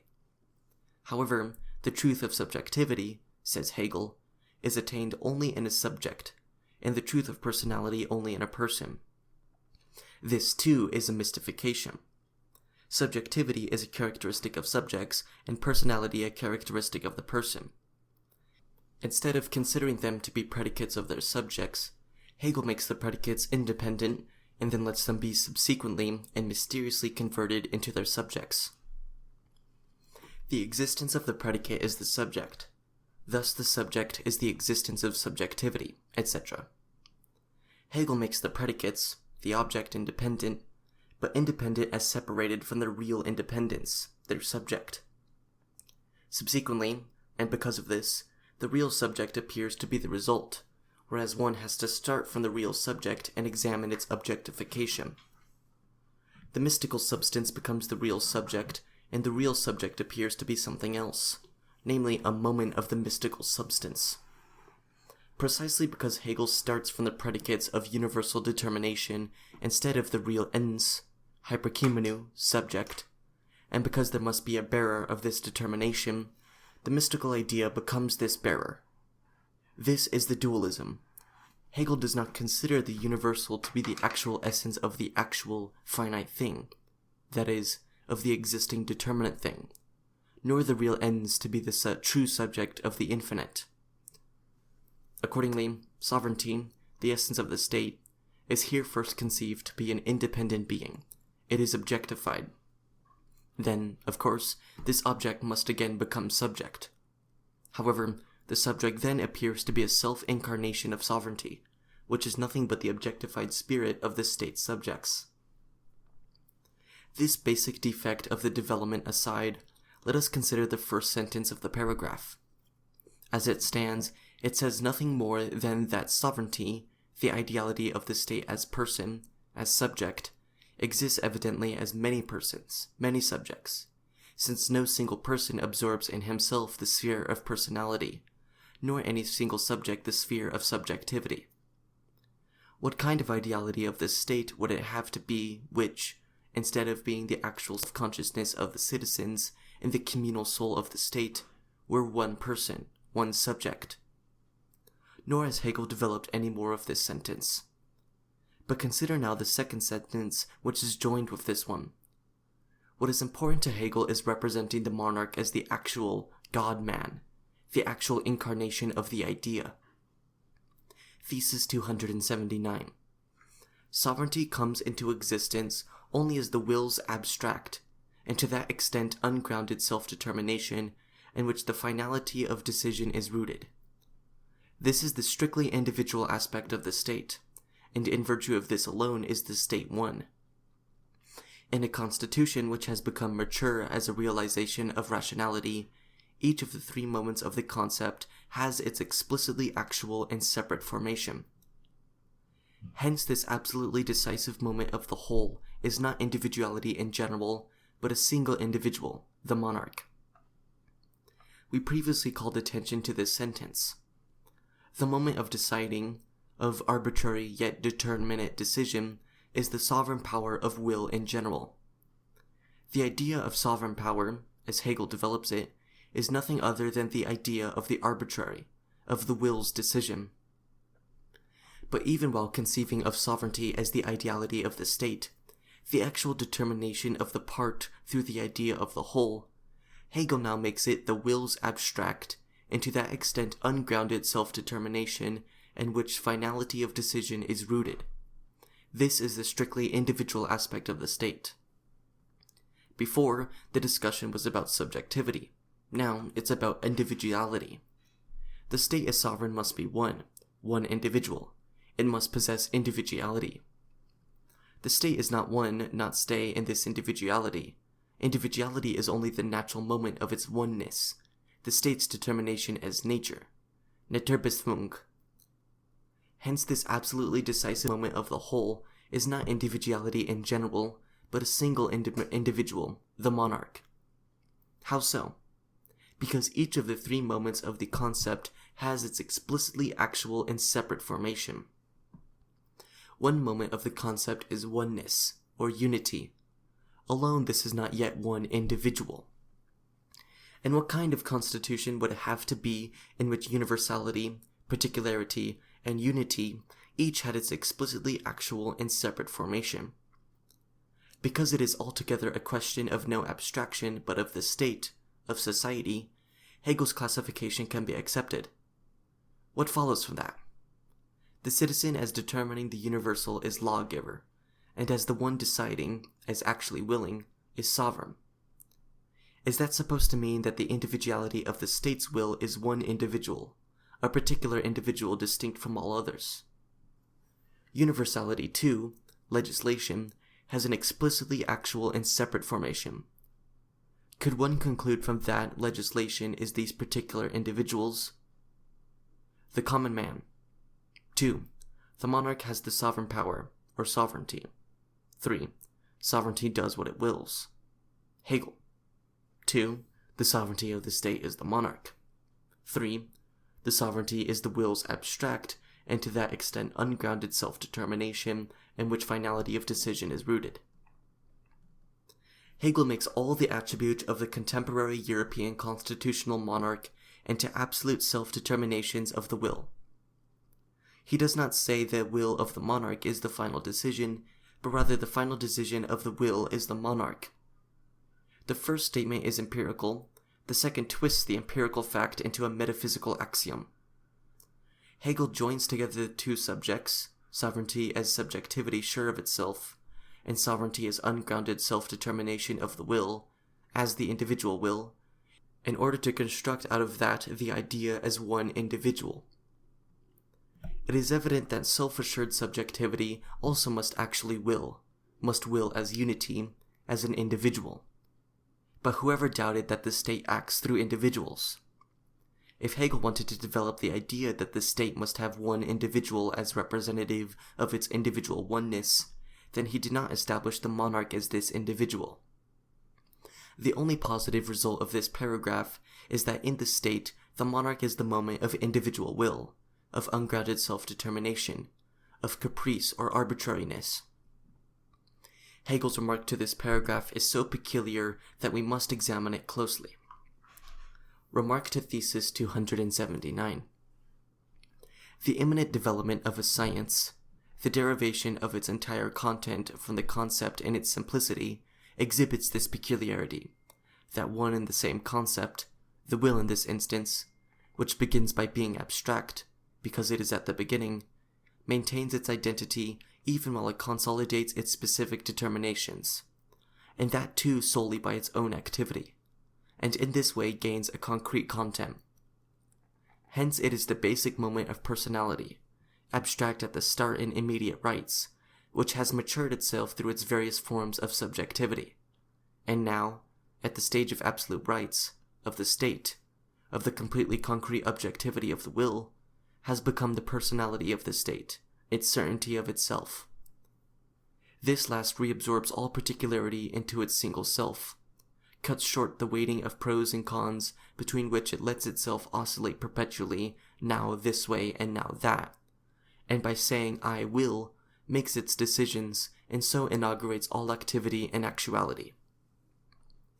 To begin with, it is not a peculiarity of science that the fundamental concept of the thing always reappears. but also no advance has then taken place.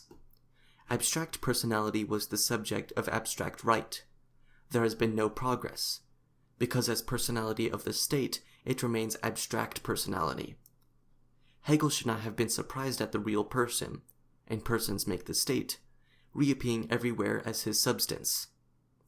He should have been surprised at the reverse, and yet still more at the person as personality of the state reappearing in the same impoverished abstraction as does the person of private right. Hegel here defines the monarch as the personality of the state, its certainty of itself. The monarch is personified sovereignty, sovereignty become man, incarnate state, or political consciousness, whereby all other persons are thus excluded from this sovereignty, from personality, and from state, or political consciousness. At the same time, however, Hegel can give this sovereignty, person, no more content than I will, the moment of arbitrariness in this will. The state reason and state consciousness is a unique empirical person to the exclusion of all others. But this personified reason has no content except the abstract on, I will, l'état c'est moi.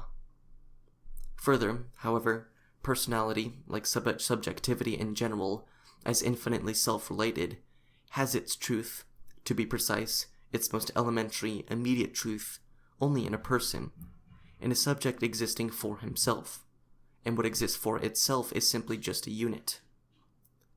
It is obvious that personality and subjectivity, being only predicates of the person and the subject, exist only as person and subject, and indeed that the person is one. But Hegel needed to go further, for clearly the one has truth only as many ones. The predicate, the essence, never exhausts the spheres of its existence in a single one, but in many ones. Instead of this, Hegel concludes, the personality of the state is actual only as one person, the monarch. Thus, because subjectivity is actual only as subject, and the subject actual only as one, the personality of the state is actual only as one person. A beautiful conclusion. Hegel could just as well conclude that because the individual man is one, the human species is only a single man. To be sure, personality is merely an abstraction without the person, but only in its species existence as persons is person the actual idea of personality. A so-called artificial, moralisch person, be it a society, a community, or a family, however inherently concrete it may be, contains personality only abstractly, as one moment of itself in an artificial person. Personality has not yet achieved its true mode of existence. The state, however, is precisely this totality in which the moments of the concept have attained the actuality correspondent to their degree of truth. A great confusion prevails here. The artificial person, society, etc., is called abstract. Precisely those species forms, Gattungsgestaltungen, in which the actual person brings his actual content to existence, objectifies himself, and leaves behind the abstraction of person quod mem. Instead of recognizing this actualization of the person as the most concrete thing, the state is to have the priority in order that the moments of the concept, individuality, attain a mystical existence. Rationality does not consist in the reason of the actual person achieving actuality, but in the moments of the abstract concept achieving it. The concept of the monarch is therefore of all concepts the hardest for ratiocination, that is, for the method of reflection employed by the understanding. This method refuses to move beyond isolated categories, and hence here again knows only raisonnement, finite points of view, and deductive argumentation. Consequently, it exhibits the dignity of the monarch as something deduced, not only in its form, but in its essence. The truth is, however, that to be something not deduced, but purely self-originating, is precisely the concept of monarchy. Akin then to this reasoning, to be sure, is the idea of treating the monarch's right as grounded in the authority of God, since it is in its divinity that its unconditional character is contained. Remark to Thesis 279. In a certain sense, every inevitable existent is purely self-originating. In this respect, the monarch's louse, as well as the monarch. Hegel, in saying that, has not said something special about the monarch. But should something specifically distinct from all other objects of science, and of the philosophy of right, be said about the monarch, then this would be real foolishness, correct only insofar as the one-person idea is something derived only from the imagination and not the intellect. We may speak of the sovereignty of the people in the sense that any people whatever is self-subsistent vis-a-vis other people, and constitutes a state of its own, etc. Remark to Thesis 279. That is a triviality. If the sovereign is the actual sovereignty of the state, then the sovereign could necessarily be considered vis-a-vis others as a self-subsistent state, even without the people. But he is sovereign insofar as he represents the unity of the people, and thus he is himself merely a representative, a symbol of the sovereignty of the people. The sovereignty of the people is not due to him, but on the contrary, he is due to it. We may also speak of sovereignty in home affairs residing in the people, provided that we are speaking generally about the whole state in meaning only what was shown above, see Thesis 277-8, namely that it is to the state that sovereignty belongs. As though the people, das Volk, were not the real state. The state is an abstraction. The people alone is the concrete. And it is noteworthy that Hegel, who without hesitation ascribes living qualities to the abstraction, ascribes a living quality like that of sovereignty to the concrete, that is, to the people, only with hesitation and conditions. The usual sense, however, in which men have recently begun to speak of the sovereignty of the people, is that it is something opposed to the sovereignty existent in the monarch. So opposed to the sovereignty of the monarch, the sovereignty of the people is one of the most confused notions based on the wild idea of the people. The confused notions and the wild idea are only here on Hegel's pages. Certainly, if sovereignty exists in the monarch, then it is foolishness to speak of an opposed sovereignty in the people, for it lies in the concept of sovereignty that it can have no double and absolutely opposed existence. But 1. The question is exactly, is not the sovereignty existent in the monarch an illusion? Sovereignty of the monarch or sovereignty of the people? That is the question. 2. A sovereignty of the people, in opposition to that existent in the monarch, can also be spoken of. But then it is not a question of one and the same sovereignty, taking form on two sides, but rather of two completely opposed concepts of sovereignty, one such that it can come to existence in a monarch, the other such that it can come to existence only in a people. This is like asking, is God the sovereign, or is man? One of the two is a fiction, eine Unwahrheit, even though an existing fiction. Taken without its monarch, and the articulation of the whole, which is the indispensable and direct concomitant of monarchy, the people is a formless mass and no longer a state. It lacks every one of those determinate characteristics, sovereignty, government, judges, magistrates, class divisions, stande, etc., which are to be found only in a whole which is inwardly organized.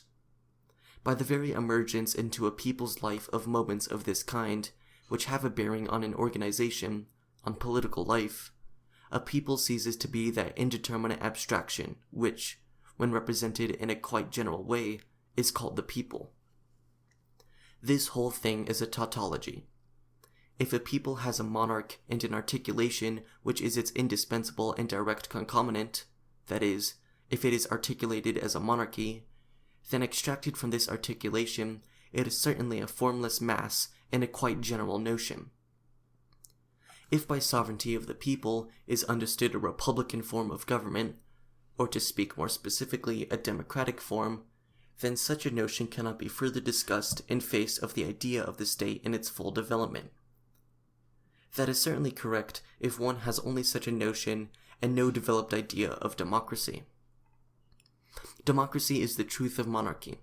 Monarchy is not the truth of democracy. Monarchy is necessarily democracy in contradiction with itself. whereas the monarchical moment is no contradiction within democracy. Monarchy cannot, while democracy can, be understood in terms of itself. In democracy, none of the moments obtains a significance other than what befits it. Each is really a moment of the whole demos. In monarchy, one part determines the character of the whole. The entire constitution must be modified according to the immutable head. Democracy is the generic constitution. Monarchy is a species, and indeed a poor one.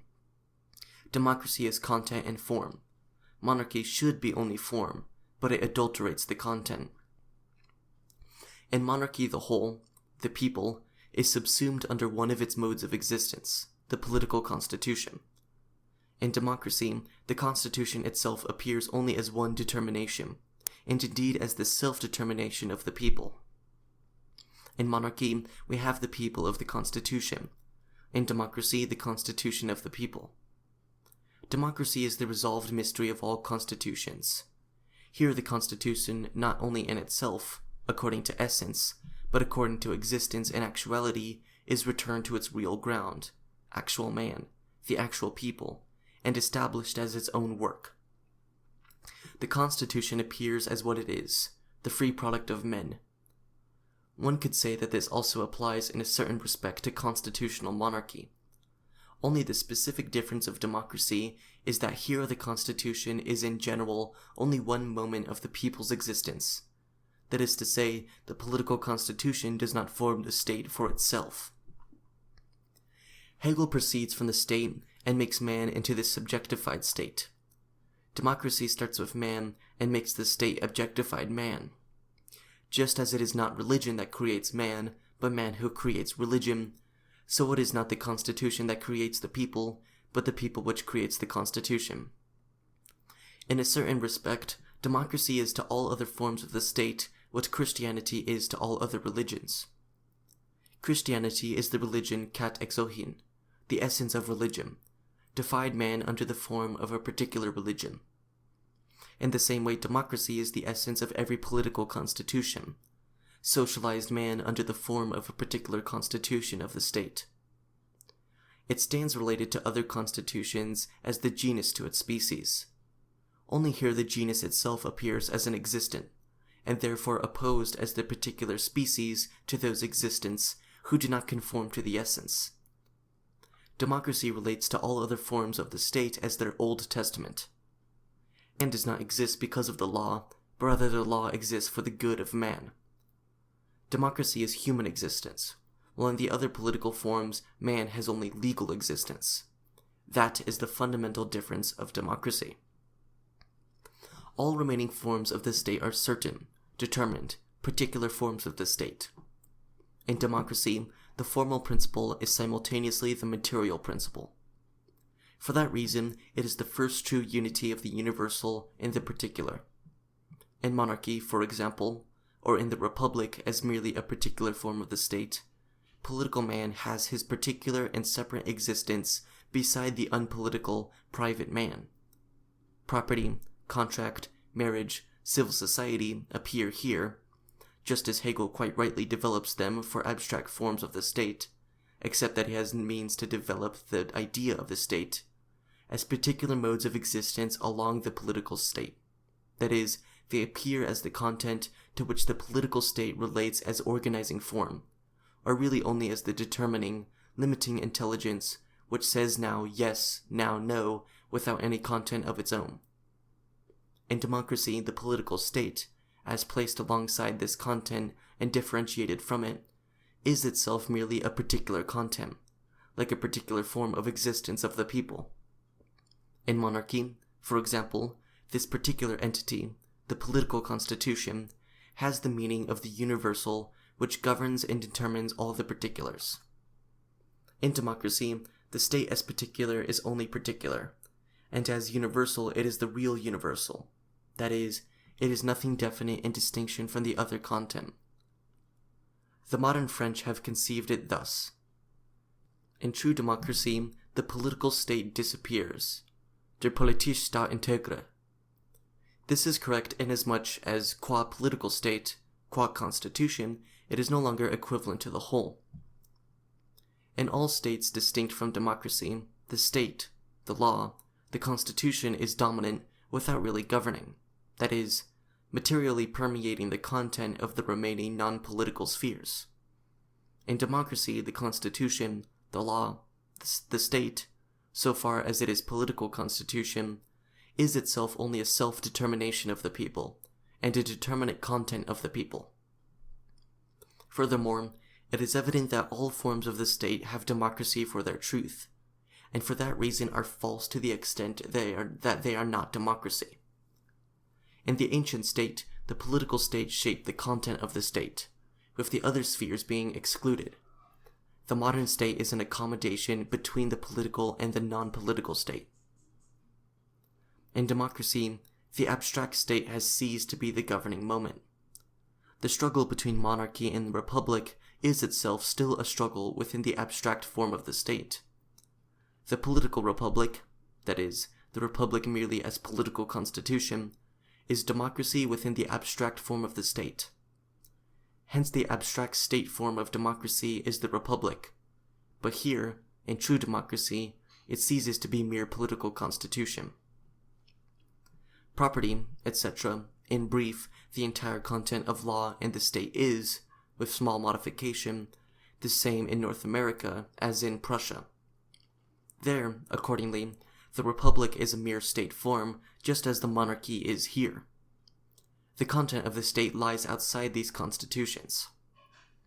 Hence Hegel is right when he says that the political state is the constitution, that is, that the material state is not political. Merely an external identity, a mutual determination, obtains here. It was most difficult to form the political state, the constitution, out of the various moments of the life of the people. It was developed as the universal reason in opposition to the other spheres, that is, as something opposed to them. The historical task then consisted in their revindication. But the particular spheres, in doing that, are not conscious of the fact that their private essence declines in relation to the opposite essence of the constitution, or political state, and that its opposite existence is nothing but the affirmation of their own alienation. The political constitution was, until now, the religious sphere, the religion of popular life, the heaven of its universality in opposition to the earthly existence of its actuality. The political sphere was the sole sphere of the state within the state, the sole sphere in which the content, like the form, was species content, the true universal, but at the same time in such a way that, because the sphere opposed the others, its content also become formal and particular. Political life in the modern sense is the scholasticism of popular life. Monarchy is the fullest expression of this alienation. The republic is the negation of this alienation within its own sphere. It is obvious that the political constitution, as such, is perfected for the first time when the private spheres have attained independent existence. Where commerce and property in land are not free, not yet autonomous, there was also not yet the political constitution. The Middle Ages was the democracy of non-freedom. The abstraction of the state as such belongs only to modern times, because the abstraction of private life belongs only to modern times. The abstraction of the political state is a modern product. In the Middle Ages, there was serf, feudal property, trade corporation, corporation of scholars, etc. That is, in the Middle Ages, property, trade, society, man was political. The material content of the state was fixed by reason of its form. Every private sphere had a political character, or was a political sphere. Or again, politics was also the character of the private spheres. In the Middle Ages, the political constitution was the constitution of private property, but only because the constitution of private property was a political one. In the Middle Ages, popular life and state, that is, political life, were identical. Man was the actual principle of the state, but he was unfree man. It was therefore the democracy of unfreedom, accomplished alienation. The abstract, reflected opposition between popular life and state, or political life, belong only to modern times. The Middle Ages was the real dualism.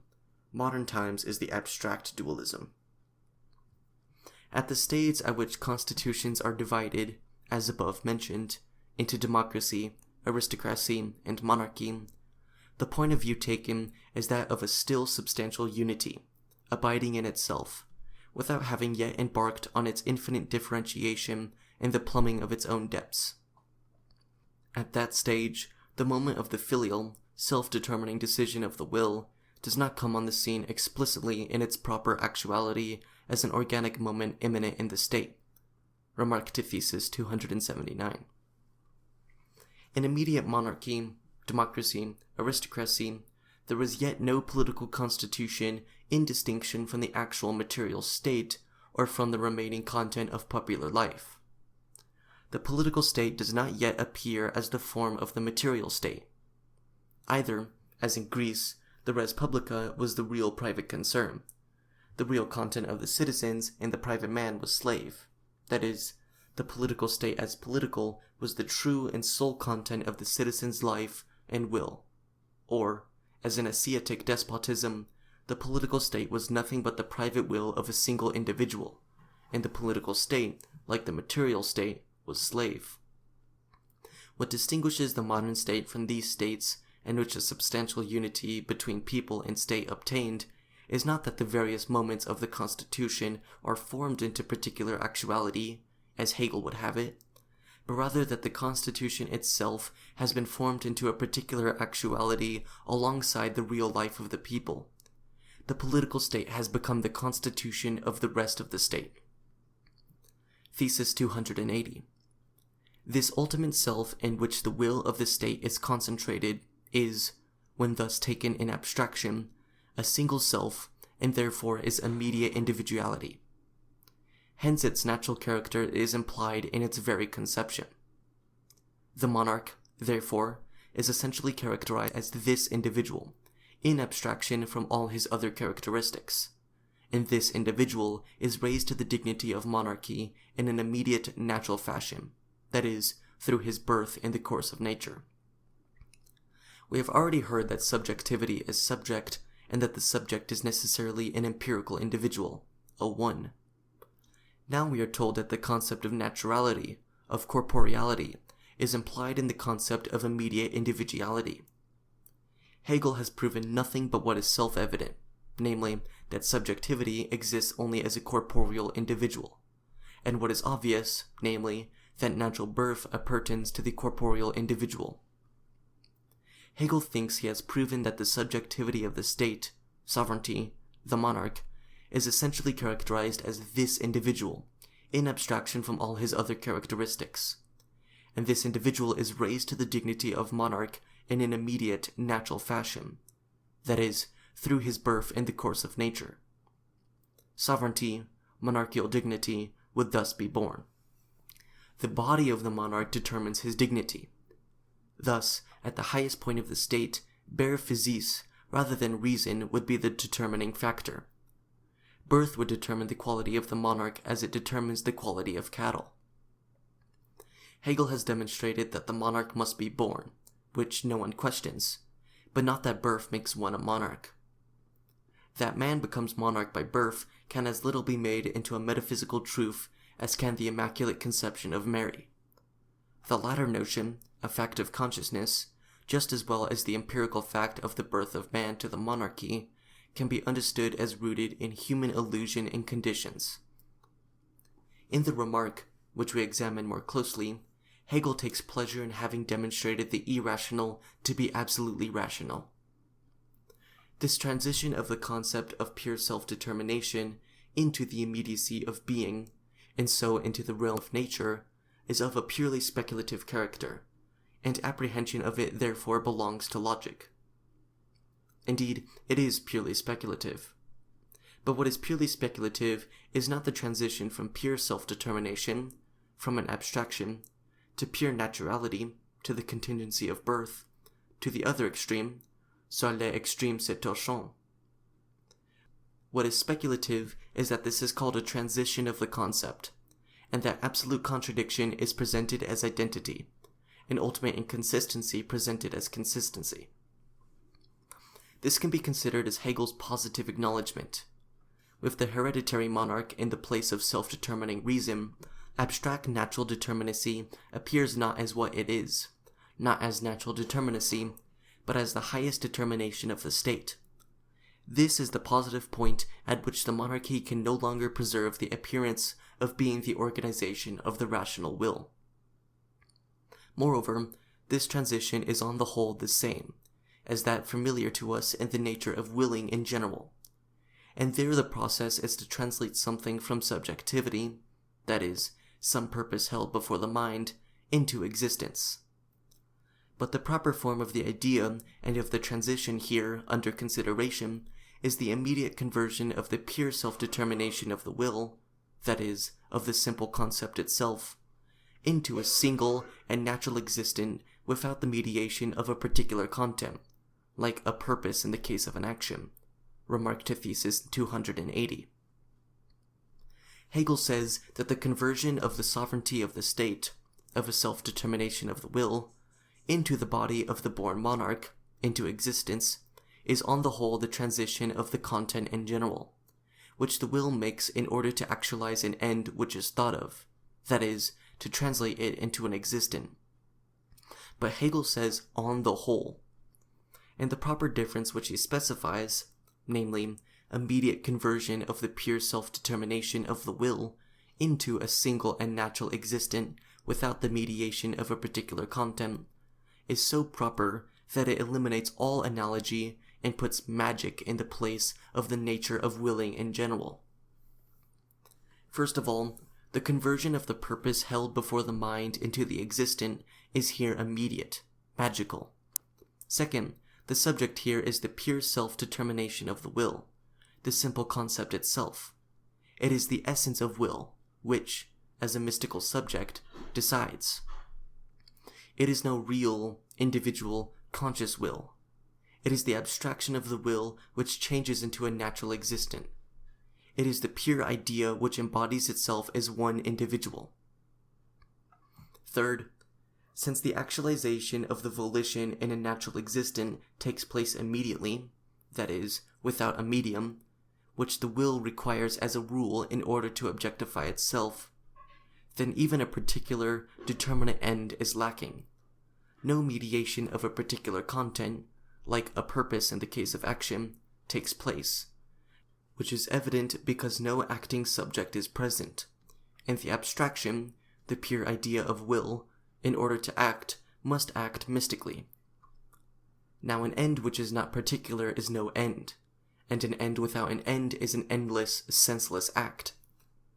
Thus this whole parallel with the teleological act of the will shows itself finally to be a mystification, an empty action of the idea. In fact, the medium here is the absolute will in the word of the philosopher. The particular end is the end of the philosophizing subject, namely, constructing the hereditary monarch out of the pure idea, and the actualization of the end is Hegel's simple affirmation. In the so-called ontological proof of the existence of God, we have the same conversion of the absolute concept into existence, the same mystification, which conversion has constituted the depth of the idea in the modern world, although recently, and rightly, it has been declared inconceivable. But since the idea of the monarch is regarded as being quite familiar to ordinary, that is, understanding, consciousness, the understanding clings here all the more tenaciously to its separation and the conclusions which its astute ratiocination deduces therefrom. As a result, it denies that the moment of ultimate decision in the state is linked implicitly and actually, that is, in the rational concept, with the immediate birthright of the monarch. Remark to Thesis 280. It is denied that ultimate decision is a birthright, and Hegel asserts that the monarch is the ultimate decision through birth. But who has ever doubted that the ultimate decision in this state is joined to a real bodily individual and is linked with the immediate birthright? Thesis 281. Both moments in their undivided unity, A, the will's ultimate ungrounded self, and B, therefore its similarly ungrounded objective existence, existence being the category which is at home in nature, constitute the idea of something against which caprice is powerless, the majesty of the monarch. In this unity lies the actual unity of the state, and it is only through this, its inward and outward immediacy, that the unity of the state is saved from the risk of being drawn down into the sphere of particularity in its caprices, ends, and opinions, and saved too from the war of factions round the throne, and from the enfeeblement and overthrow of the power of the state. The two moments are A, the contingency of the will, caprice, and B, the contingency of nature, birth. Thus, His Majesty, contingency. Contingency is thus the actual unity of the state. The way which, according to Hegel, an inward and outward immediacy of the state is to be saved from collision due to caprice, factions, etc., is incredible, since collision is precisely what makes it possible. What Hegel asserts of the elective monarch applies even more to the hereditary monarchy. In an elective monarchy, the nature of the relation between king and people implies that the ultimate decision is left with the particular will, and hence the constitution becomes a compact of election, that is, a surrender of the power of the state at the discretion of the particular will. The result of this is that the particular offices of state turn into private property, etc. Remark to Thesis 281. Thesis 282. The right to pardon criminals arises from the sovereignty of the monarch, since it is this alone which is empowered to actualize mind's power, and making undone what has been done, and wiping out a crime by forgiving and forgetting it. The right to pardon is the right to exercise clemency, the ultimate expression of contingent and arbitrary choice. Significantly, this is what Hegel makes the essential attribute of the monarch. In the addition to this very paragraph, he defines the source of pardon as self-determined, or groundless, decision, der grundlose Entscheidung. Thesis 283. The second moment in the power of the crown is the moment of particularity, or the moment of a determinate content and its subsumption under the universal. When this acquires a special objective existence, it becomes the supreme council in the individuals who compose it. They bring before the monarch for his decision the content of current affairs of state or the legal provision required to meet existing needs, together with their objective aspects, that is, the grounds on which decision is to be based, the relative laws, circumstances, etc. The individuals who discharge these duties are in direct contact with the person of the monarch, and therefore the choice and dismissal alike of these individuals rest with his unrestricted caprice. Thesis 284. It is only for the objective side of decision, that is, for knowledge of the problem and the attendant circumstances, and for the legal and other reasons which determine its solution, that men are answerable. In other words, it is these alone which are capable of objective proof. It is for this reason that these may fall within the province of a council which is distinct from the personal will of the monarch as such. Hence it is only councils or their individual members that are made answerable. The personal majesty of the monarch, on the other hand, as the final subjectivity of decision, is above all answerability for acts of government. Here Hegel describes in a wholly empirical way the ministerial power as it is usually defined in constitutional states. The only thing philosophy does with this empirical fact is to make it the existence and the predicate of the moment of particularity in the power of the crown. The ministers represent the rational objective side of the sovereign will. Hence also the honor of being answerable falls to them, while the monarch is compensated with the imaginary coin of majesty. Thus, the speculative moment is quite poor. But then the development is based particularly on wholly empirical grounds, and indeed very abstract and bad empirical grounds. Thus, for example, the choice of ministers is placed in the unrestricted caprice of the monarch because they are in direct contact with the person of the monarch, that is, because they are ministers. In the same way, the unrestricted choice of the monarch's personal servants can be developed out of the absolute idea. the basis for the answerability of the ministers is certainly better. It is only for the objective side of decision, that is, for knowledge of the problem and the attendant circumstances, and for the legal and other reasons which determine its solution, that men are answerable. In other words, it is these alone which are capable of objective proof. Evidently, the final subjectivity of decision, pure subjectivity, pure caprice, is not objective, hence also capable of no objective proof, nor therefore of responsibility, once an individual is the blessed, sanctioned existence of caprice. Hegel's proof is conclusive if the constitutional provisions are taken as the point of departure, but these provisions themselves are not proven simply by analyzing them, and this is all Hegel has done. The whole uncritical character of Hegel's philosophy of right is rooted in this confusion. Thesis 285.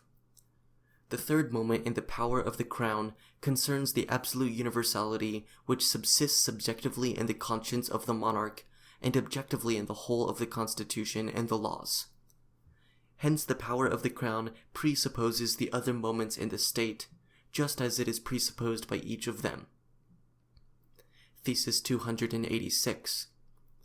The objective guarantee of the power of the crown, of the hereditary right of succession to the throne, and so forth, consists in the fact that just as monarchy has its own actuality in distinction from that of the other rationally determined moments in the state, so these others explicitly possess the rights and duties appropriate to their own character.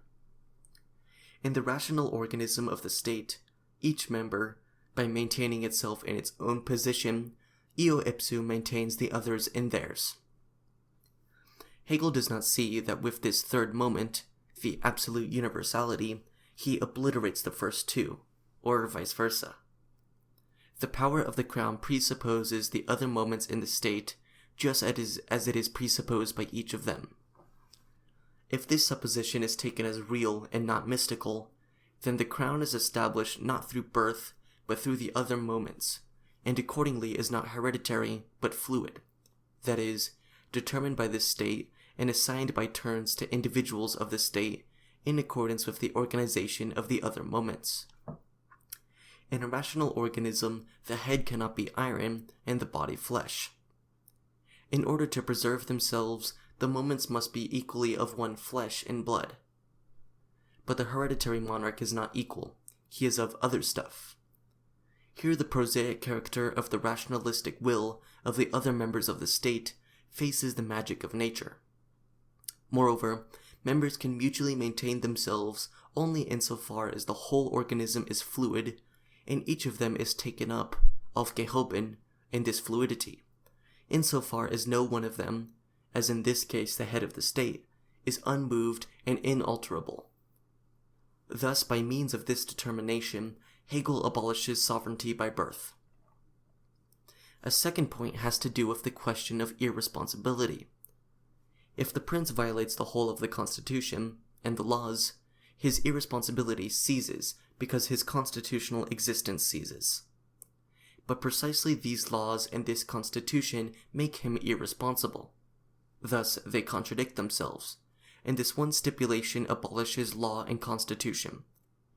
The constitution of constitutional monarchy is irresponsibility. Hegel, however, is content with saying that just as monarchy has its own actuality in distinction from that of the other rationally determined moments in the state, so these others explicitly possess the rights and duties appropriate to their own character. Therefore, he must call the constitution of the Middle Ages an organization.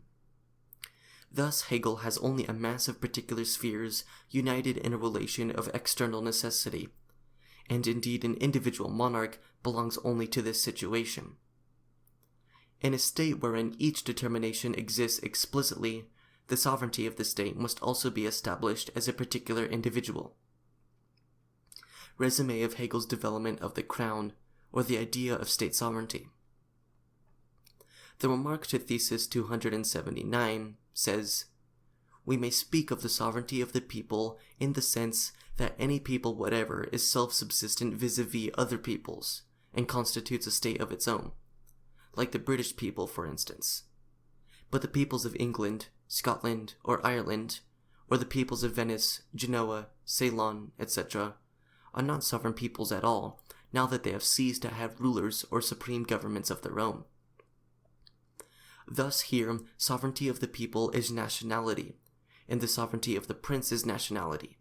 Or in other words, the principle of principality is nationality, which explicitly and exclusively forms the sovereignty of a people. A people whose sovereignty consists only in nationality has a monarch. The different nationality of peoples cannot be better established and expressed than by means of different monarchs. The cleft between one absolute individual and another is the cleft between these nationalities. The Greeks and Romans were national because and insofar as they were the sovereign people. The Germans are sovereign because and insofar as they are national. A so-called artificial person, the same remark says further, be it a society, a community, or a family, however inherently concrete it may be, contains personality only abstractly, as one moment of itself an artificial person. Personality has not achieved its true mode of existence. The state, however, is precisely this totality in which the moments of the concept have attained the actuality corresponding to their degree of truth. This artificial person, society, family, etc., has personality within it only abstractly. Against that, in the monarch, the person has the state in him. In fact, the abstract person brings his personality to its real existence only in the artificial person, society, family, etc. But Hegel conceives of society, family, etc., the artificial person in general, not as the realization of the actual empirical person, but as the real person, which, however, has the moment of personality in it only abstractly. Whence also comes his notion that it is not actual persons who come to be a state, but the state which must first come to be an actual person. Instead of the state being brought forth, therefore, as the ultimate reality of the person, as the ultimate social reality of man, a single empirical man, an empirical person, is brought forth as the ultimate actuality of the state. This inversion of subject into object, and object into subject, is a consequence of Hegel's wanting to write this biography of the abstract substance, of the idea, with human activity, etc., having consequently to appear as the activity and result of something other than man. It is a consequence of Hegel's wanting to allow the essence of man to act for itself as an imaginary individual, instead of acting in its actual human existence, and it necessarily has as its result that an empirical existence is taken in an uncritical manner to be the real truth of the idea, because it is not a question of bringing empirical existence to its truth, but of bringing the truth to empirical existence, and thereupon the obvious is developed as a real moment of the idea. More later concerning this inevitable change of the empirical into speculation, and of speculation into the empirical. In this way, the impression of something mystical and profound is also created. That man has been born is quite vulgar, so too that this existence established through physical birth comes to be social man, etc., and citizen. Man becomes everything that he becomes through his birth. But it is very profound and striking that the idea of the state is directly born, that it has brought itself forth into empirical existence in the birth of the sovereign. In this way, no content is gained, only the form of the old content altered. It has received a philosophical form, a philosophical certification. Another consequence of this mystical speculation is that a particular empirical existent, a single empirical existent in distinction from the others, is conceived to be the existence of the idea. It makes once again a deep mystical impression to see a particular empirical existent established by the idea, and hence to encounter at all levels an incarnation of God. If the mode of man's social existence, as found for example in the development of family, civil society, state, etc., are regarded as the actualization and objectification of man's essence, then family, civil society, etc., appear as qualities inhering in subjects. Man then remains what is essential within these realities, while these then appear as his actualized universality, and hence also as something common to all men. But if, on the contrary, family, civil society, state, etc., are determinations of the idea, of substance as subject, then they must receive an empirical actuality, and the mass of men in which the idea of civil society is developed takes on the identity of citizen of civil society, and that in which the idea of the state is developed takes on that of citizen of the state. In this case, the sole concern is with allegory, that is, with ascribing to any empirical existent the meaning of actualized idea, and thus it is evident that these receptacles have fulfilled their destiny once they have become a determinate incarnation of a life moment of the idea. Consequently, the universal appears everywhere as a determinate particular thing, while the individual nowhere arrives at his true universality. At the most profound and speculative level, it therefore appears necessary when the most abstract determinations, which in no way really ripen to true social actuality, the natural basis of the state like birth, in the case of the prince, or private property, as in primogeniture, appear to be the highest, immediate idea become man. It is evident that the true method is turned upside down. What is most simple is made most complex, and vice versa. What should be the point of departure becomes the mystical result, and what should be the rational result becomes the mystical point of departure. If, however, the prince is the abstract person who has the state in him, then this can only mean that the essence of the state is the abstract private person.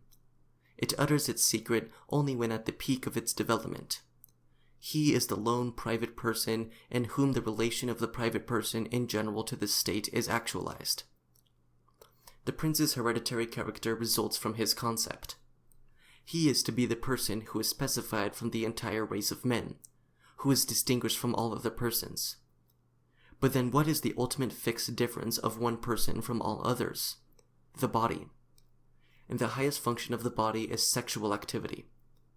Hence the highest constitutional act of the king is his sexual activity, because through this he makes a king and carries on his body. The body of his son is the reproduction of his own body, the creation of a royal body. Critique of Hegel's Philosophy of Right by Karl Marx, 1843. Chapter 3. B. The Executive. Thesis 287. There is a distinction between the monarch's decisions and their execution and application, or in general between his decisions and the continued execution or maintenance of past decisions, existing laws, regulations, organizations for the securing of common ends, and so forth. This task of subsuming the particular under the universal is comprised in the executive power, which also includes the powers of the judiciary and the police. The latter have a more immediate bearing on the particular concerns of civil society, and they make the universal interest authoritative over its particular aims. This is the usual interpretation of the executive. The only thing which can be mentioned as original with Hegel is that he coordinates executive, police, and judiciary, where, as a rule, the administrative and judiciary powers are treated as opposed. Thesis 288. Particular interests which are common to everyone fall within civil society and lie outside the absolutely universal interest of the state proper. See Thesis 256. The administration of these is in the hands of corporations. See Thesis 251. Commercial and professional, as well as municipal, and their officials, directors, managers, and the like. It is the business of these officials to manage the private property and interests of these particular spheres, and, from that point of view, their authority rests on the confidence of their commonalities and professional equals. On the other hand, however, these circles of particular interests must be subordinated to the higher interests of the state, and hence the filling of positions of responsibility in corporations, etc., will generally be effected by a mixture of popular election by those interested with appointment and ratification by higher authority. This is a simple description of the empirical situation in some countries. Thesis 289. The maintenance of the state's universal interest, and of legality, in this sphere of particular rights, and the work of bringing these rights back to the universal, require to be superintended by holders of the executive power, by a. the executive civil servants, and b. the higher advisory officials, who are organized into committees. These converge in their supreme heads who are in direct contact with the monarch. Hegel has not developed the executive. But given this, he has not demonstrated that it is anything more than a function, a determination of the citizen in general. By viewing the particular interests of civil society as such, as interests which lie outside the absolutely universal interest of the state, he has only deduced the executive as a particular, separate power. Remark to Thesis 289. Just as civil society is the battlefield where everyone's individual private interest meets everyone else's, so here we have the struggle, a. of private interests against particular matters of common concern, and b.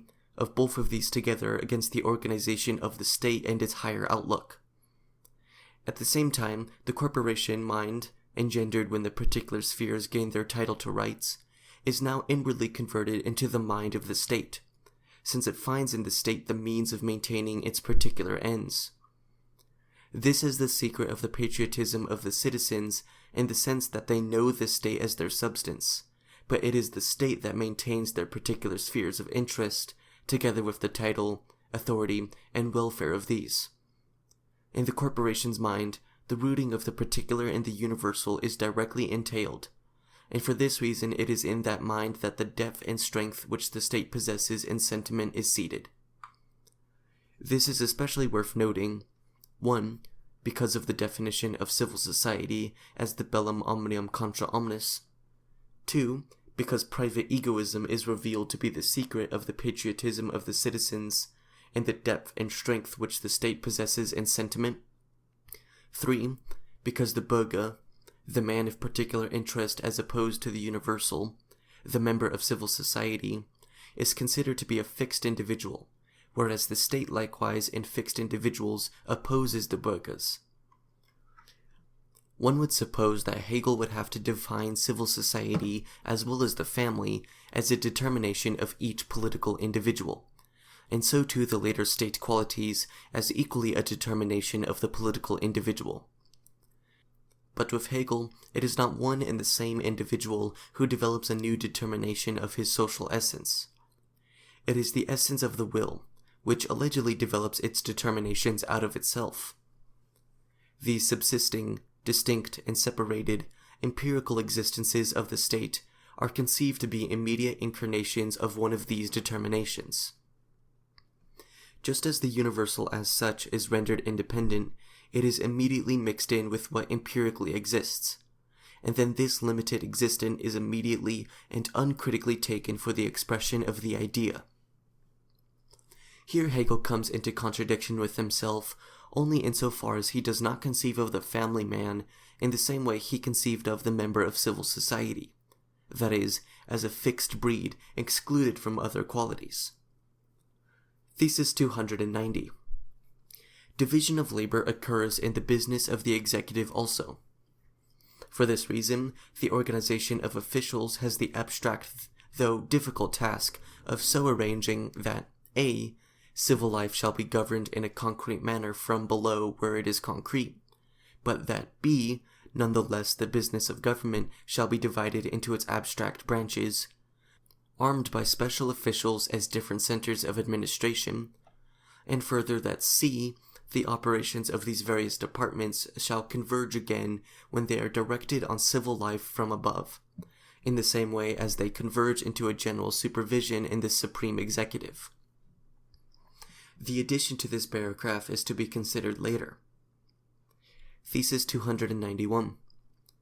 The nature of the executive functions is that they are objective, and that in their substance they have been explicitly fixed by previous decisions. See Thesis 287. These functions have to be fulfilled and carried out by individuals. Between all individual and his office, there is no immediate natural link. Hence individuals are not appointed to office on account of their birth or native personal gifts. the objective factor in their appointment is knowledge and proof of ability. Such proof guarantees that the state will get what it requires, and since it is the sole condition of appointment, it also guarantees to every citizen the chance of joining the class of civil servants, dem allgemeinen Stande. Thesis 292. Since the objective qualification for the civil service is not genius, as it is for work as an artist, for example, there is of necessity an indefinite plurality of eligible candidates whose relative excellence is not determinable with absolute precision. The selection of one of the candidates, his nomination to office, and the grant to him of full authority to transact public business, all this as the linking of two things, a man and his office, which in relation to each other must always be fortuitous, in the state which is sovereign and has the last word, is the subjective aspect of election to office, and it must lie with the crown as the power. Thesis 293. The particular public functions which the monarch entrusts to officials constitute one part of the objective aspect of the sovereignty residing in the crown. Their specific discrimination is therefore given in the nature of the thing. And while the actions of the officials are the fulfillment of their duty, their office is also a right exempt from contingency. Note only the objective aspect of the sovereignty residing in the crown. Thesis 294. Once an individual has been appointed to his official position by the Sovereign's Act, see Thesis 292, the tenure of his post is conditional on his fulfilling his duties. Such fulfillment is the very essence of his appointment, and it is only consequential that he finds in his office his livelihood and the assured satisfaction of his particular interests. See Thesis 294. And further that his external circumstances and his official work are freed from other kinds of subjective dependence and influence. What the service of the state requires, it says in the remark, is that men shall forego the selfish and capricious satisfaction of their subjective ends. By this very sacrifice, they acquire the right to find their satisfaction in, but only in, the dutiful discharge of their public functions.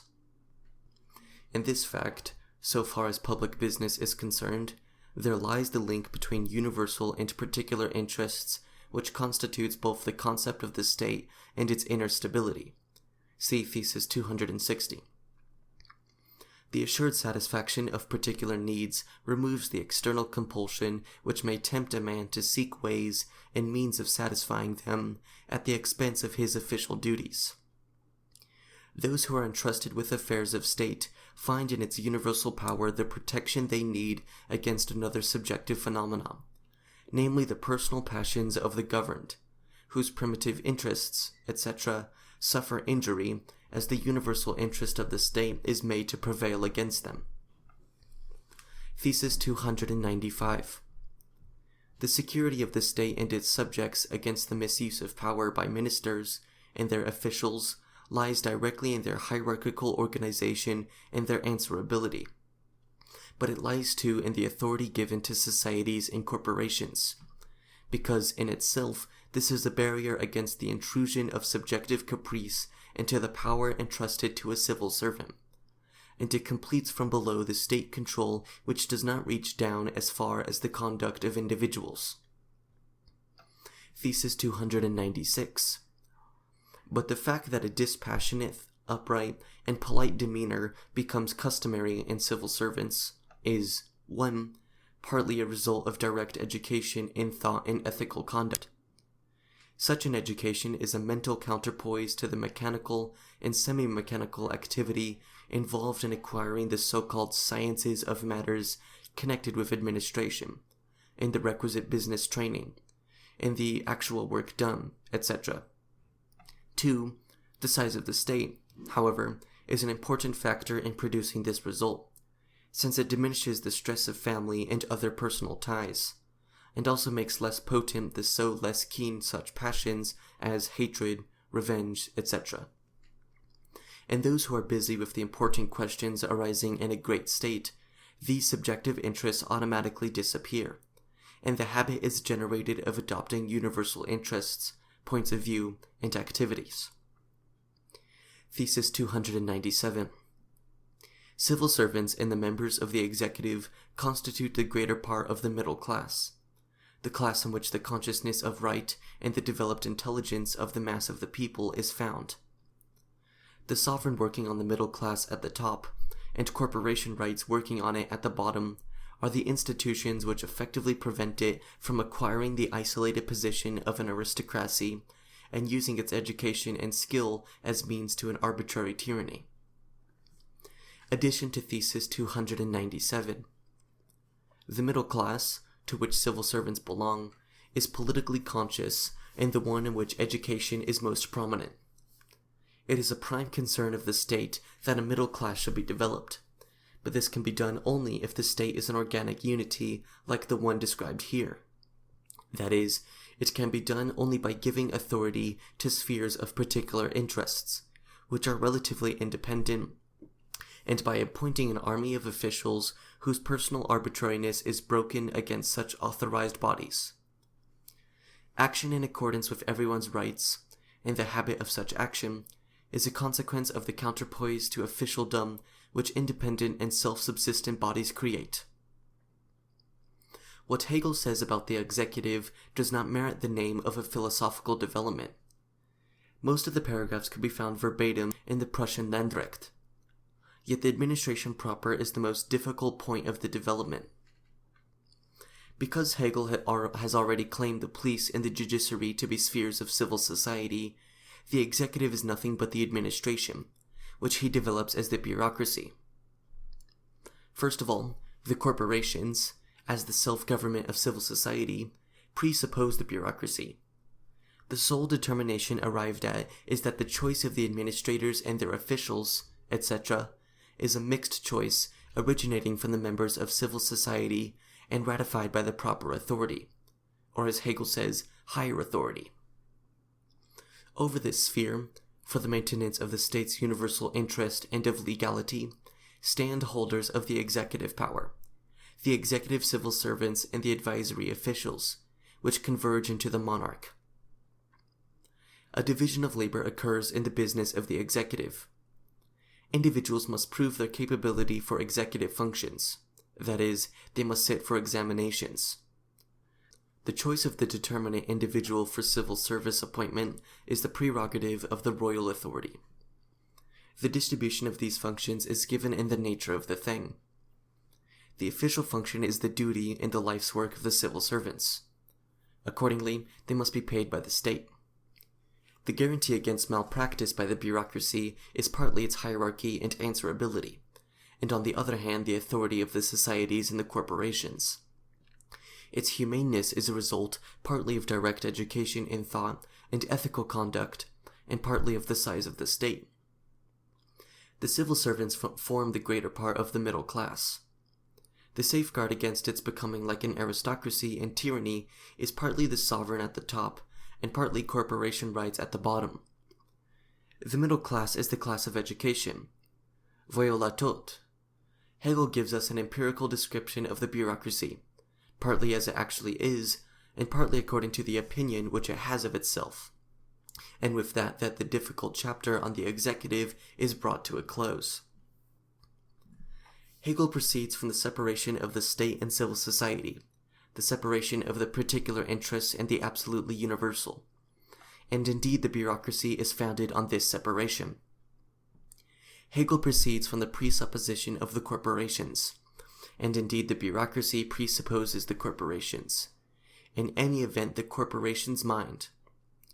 Hegel develops no content of the bureaucracy, but merely some general indications of its formal organization.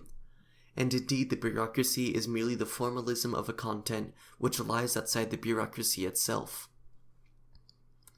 The corporations are the materialism of the bureaucracy, and the bureaucracy is the spiritualism of the corporations.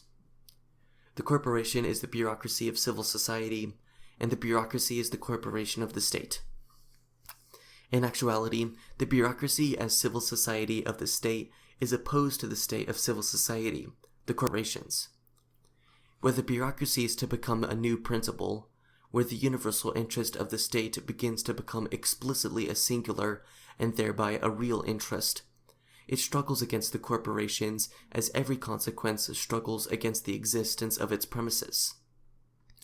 On the other hand, once the real life of the state awakens, and civil society frees itself from the corporations out of its inherent rational impulse, the bureaucracy seeks to restore them. For as soon as the state of civil society falls, so too does the civil society of the state. The spiritualism vanishes with its opposite materialism. The consequent struggles for the existence of its premises as soon as a new principle struggles not against the existence of the premises, but against the principle of their existence. The same mind that creates the corporation in society creates the bureaucracy in the state. Thus, as soon as the corporation's mind is attacked, so too is the mind of the bureaucracy. And whereas the bureaucracy earlier fought the existence of the corporations in order to create room for its own existence, now it seeks vigorously to sustain the existence of the corporations in order to save the corporation's mind, which is its own mind. The bureaucracy is the state formalism of civil society. It is the state's consciousness, the state's will, the state's power as a corporation. The universal interest can behave vis-a-vis the particular only as a particular, so long as the particular behaves vis-a-vis the universal as a universal. The bureaucracy must thus defend the imaginary universality of particular interest, that is, the corporation's mind, in order to defend the imaginary particularity of the universal's interests, that is, its own mind. The state must be corporation so long as the corporation wishes to be state. Being the state's consciousness, will, and power as a corporation, the bureaucracy is thus a particular, closed society within the state. The bureaucracy wills the corporation as an imaginary power. To be sure, the individual corporation also has this will for its particular interest in opposition to the bureaucracy, but it wills the bureaucracy against the other corporation, against the other particular interest. The bureaucracy as the completed corporation therefore wins the day over the corporation, which is like incomplete bureaucracy. It reduces the corporation to an appearance, or wishes to do so, but wishes this appearance to I exist and to believe in its own existence. The corporation is civil society's attempt to become state, but the bureaucracy is the state which has really made itself into civil society. The state formalism, which the bureaucracy is the state as formalism, and Hegel has described it precisely as such a formalism. Because this state formalism constitutes itself as a real power, and becomes itself its own material content, it is evident that the bureaucracy is a tissue of practical illusion, or the illusion of the state. The bureaucratic mind is through and through a Jesuitical, theological mind. The bureaucrats are the Jesuits and theologians of the state. The bureaucracy is la République per terre. Since the bureaucracy according to its essence is the state as formalism, so too it is according to its end. The real end of the state thus appears to the bureaucracy as an end opposed to the state. The mind of the bureaucracy is the formal mind of the state. It therefore makes the formal mind of the state, or the real mindlessness of the state, a categorical imperative. The bureaucracy asserts itself to be the final end of the state. Because the bureaucracy makes its formal aims its content, it comes into conflict everywhere with the real aims. Hence it is obliged to present what is formal for the content, and the content for what is formal. The aims of the state are transformed into aims of bureaus, or the aims of bureaus into the aims of the state. The bureaucracy is a circle from which no one can escape. Its hierarchy is a hierarchy of knowledge. The highest point entrusts the understanding of particulars to the lower echelons, whereas these, on the other hand, credit the highest with an understanding in regard to the universal, and thus they deceive one another. The bureaucracy is the imaginary state alongside the real state. It is the spiritualism of the state. As a result, everything has a double meaning, one real and one bureaucratic, just as knowledgeable is double, one real and one bureaucratic, and the same with the will. A real thing, however, is treated according to its bureaucratic essence, according to its otherworldly, spiritual essence. The bureaucracy has the being of the state, the spiritual being of society, in its possession. It is its private property. The general spirit of the bureaucracy is the secret, the mystery, preserved inwardly by means of the hierarchy and externally as a closed corporation. To make the public, the mind and the disposition of the state appears therefore to the bureaucracy as a betrayal of its mystery. Accordingly, authority is the principle of its knowledge and being, and the deification of authority is its mentality.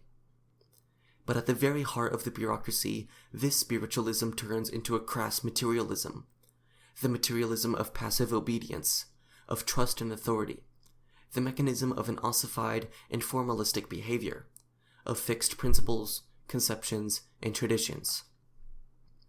As far as the individual bureaucrat is concerned, the end of the state becomes his private end, a pursuit of higher posts, the building of a career.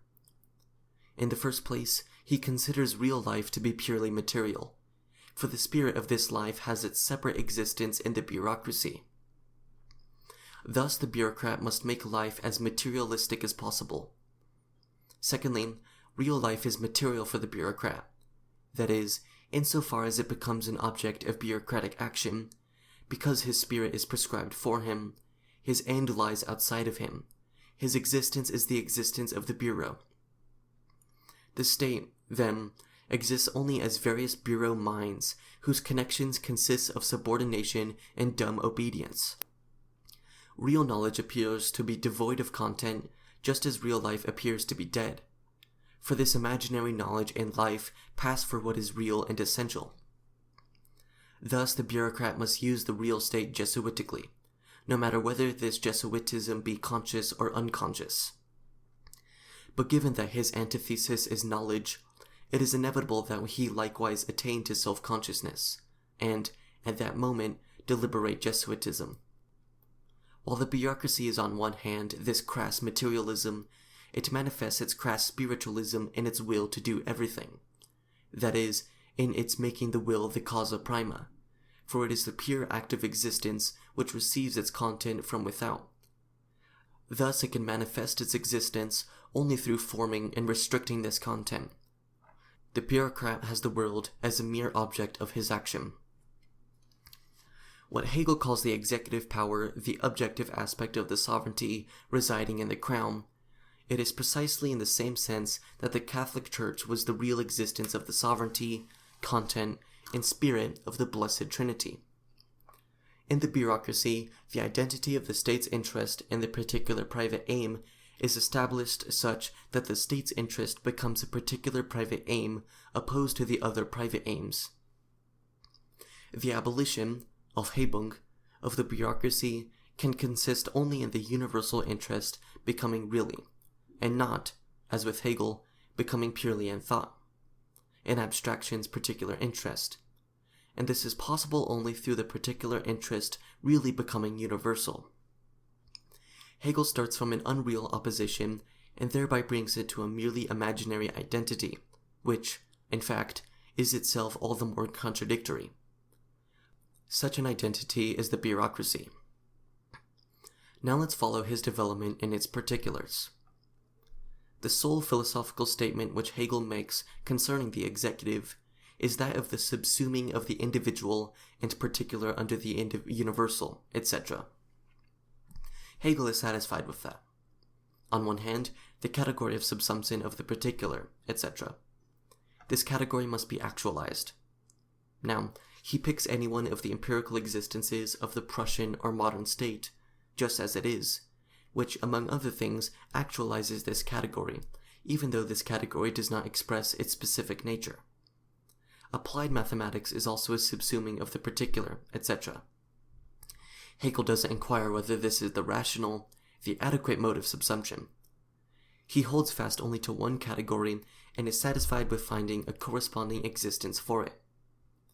Hegel gives his logic a political body. He does not give the logic of the political body. Thesis 287. On the relationship of the corporations and societies to the executive, we are told first of all that it is required that their administration, the nomination of their magistracy, generally be effected by a mixture of popular election by those interested with appointment and ratification by higher authority. The mixed choice of administrators of the societies and corporations would thus be the first relationship between civil society and state or executive, their first identity. Thesis 288. This identity, according to Hegel himself, is quite superficial, a mixtum compositum, a mixture. To the degree that this identity is superficial, opposition is sharp. It is the business of these officials, namely the officials of corporations, societies, etc., to manage the private property and interests of these particular spheres, and, from that point of view, their authority rests on the confidence of the commonalities and professional equals. On the other hand, however, these circles of particular interests must be subordinated to the higher interests of the state. From this results the so-called mixed choice. The administration of the corporation thus has within it the opposition of private property and interests of the particular spheres against the higher interest of the state. Opposition between private property and state. We need not emphasize that the resolution of this opposition in the mixed choice is a simple accommodation, a treaty, an avowal of the unresolved dualism which is itself a dualism, a mixture. The particular interests of the corporations and societies have a dualism within their own sphere, which likewise shapes the character of their administration. However, the crucial opposition stands out first in the relationship of these particular interests which are common to everyone, etc., which lie outside the absolutely universal interest of the state proper, and this absolutely universal interest of the state proper. But the first instance, once again, it is within this sphere. The maintenance of the state's universal interest, and of legality, in this sphere of particular rights, and the work of bringing these rights back to the universal, require to be superintended by holders of the executive power, by A, the executive civil servants, and B, the higher advisory officials, who are organized into committees. These converge in their supreme heads who are in direct contact with the monarch. Thesis 289. Incidentally, let us draw attention to the construction of the executive committees, which are unknown, for example, in France. To the same extent that Hegel adduces these officials as advisory, it is certainly obvious that they are organized into committees. Hegel has the state proper, the executive, move into the management of the state's universal interest and of legality, etc., within civil society via holders of the executive power. According to him, these executive office holders, the executive civil servants, are in reality the true representation of the state, not of, but against civil society. The opposition between state and civil society is thus fixed. The state does not reside within but outside of civil society. It affects civil society merely through office holders to whom is entrusted the management of the state within this sphere. The opposition is not overcome by means of these office holders, but has become a legal and fixed opposition. The state becomes something alien to the nature of civil society. It becomes this nature's otherworldly realm of deputies which makes claims against civil society. The police, the judiciary, and the administration are not deputies of civil society itself, which manages its own general interest in and through them. Rather, they are office holders of the state whose purpose is to manage the state in opposition to civil society. Hegel clarifies this opposition further in the candid remark to Thesis 289, which we examined earlier. The nature of the executive functions is that they are objective, and have been explicitly fixed by previous decisions. Thesis 291. Does Hegel conclude from this that the executive functions all the more easily require no hierarchy of knowledge, that they could be executed perfectly by civil society itself? On the contrary, he makes the profound observation that they are to be executed by individuals, and that between them and these individuals there is no immediate natural link. This is an allusion to the crown, which is nothing but the natural power of arbitrary choice, and thus can be born. The crown is nothing but the representative of the natural moment in the will, the dominion of physical nature in the state. The executive civil servants are distinguished by the fact that they earn their appointments. Hence they are distinguished essentially from the sovereign. The objective factor in their appointment, namely to the state's business, is knowledge. Subjective caprice lacks this factor, and proof of ability. Such proof guarantees that the state will get what it requires, and since it is the sole condition of appointment, it also guarantees to every citizen the chance of joining the class of civil servants, dem allgemeinen Stand. The chance which every citizen has to become a civil servant is thus the second affirmative relationship between civil society and state, the second identity. Like the first, it is also of a quite superficial and dualistic nature. Every Catholic has the chance to become a priest, that is, to separate himself from the laity as well as the world. Does the clergy on that account face the Catholic any less as an opposite power? That each has the possibility of gaining the privilege of another sphere proves only that his own sphere is not the actuality of this privilege. In a true state, it is not a question of the possibility of every citizen to dedicate himself to the universal in the form of a particular class, but of the capability of the universal class to be really universal, that is, to be the class of every citizen. But Hegel proceeds from the postulate of the pseudo-universal, the illusory universal class, universality fixed in the form of a particular class. The identity which he has constructed between civil society and the state is the identity of two hostile armies in which each soldier has the chance to become through desertion a member of the other hostile army. And in this, Hegel indeed correctly describes the present empirical state of affairs. It is the same with his construction of the examinations.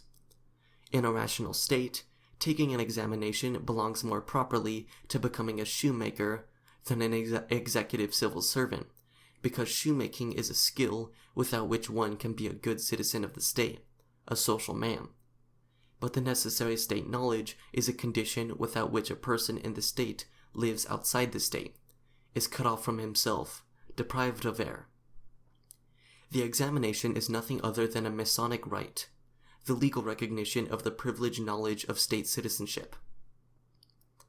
Think of the state office and individual, this objective bond between the knowledge of civil society and the knowledge of the state, in other words the examination, is nothing but the bureaucratic baptism of knowledge, the official recognition of the transubstantiation of profane into holy knowledge.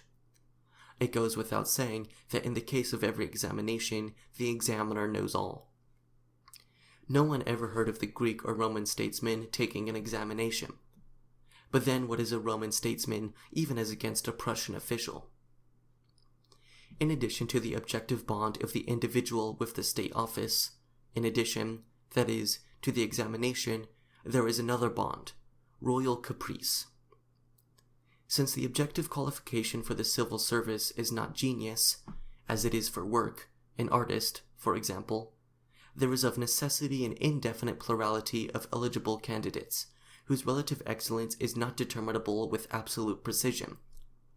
The selection of one of the candidates, his nomination to office, and the grant to him of full authority to transact public business, all this, as the linking of two things, a man and his office, which in relation to each other must always be fortuitous, is the subjective aspect of election to office, and it must lie with the crown as the power in the state which is sovereign and has the last word. Thesis 292. The prince is at all times the representative of change or contingency. Besides the objective moment of the bureaucratic confession of faith, the examination, there belongs in addition the subjective moment of the royal favor, in order that the faith yield fruit. The particular public functions which the monarch entrusts to officials constitute one part of the objective aspect of the sovereignty residing in the crown. the monarch distributes and entrusts the particular state activities as functions to the officials.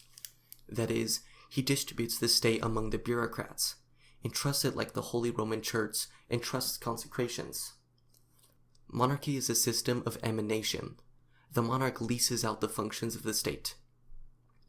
Here Hegel distinguishes for the first time the objective aspect from the subjective aspect of the sovereignty residing in the crown.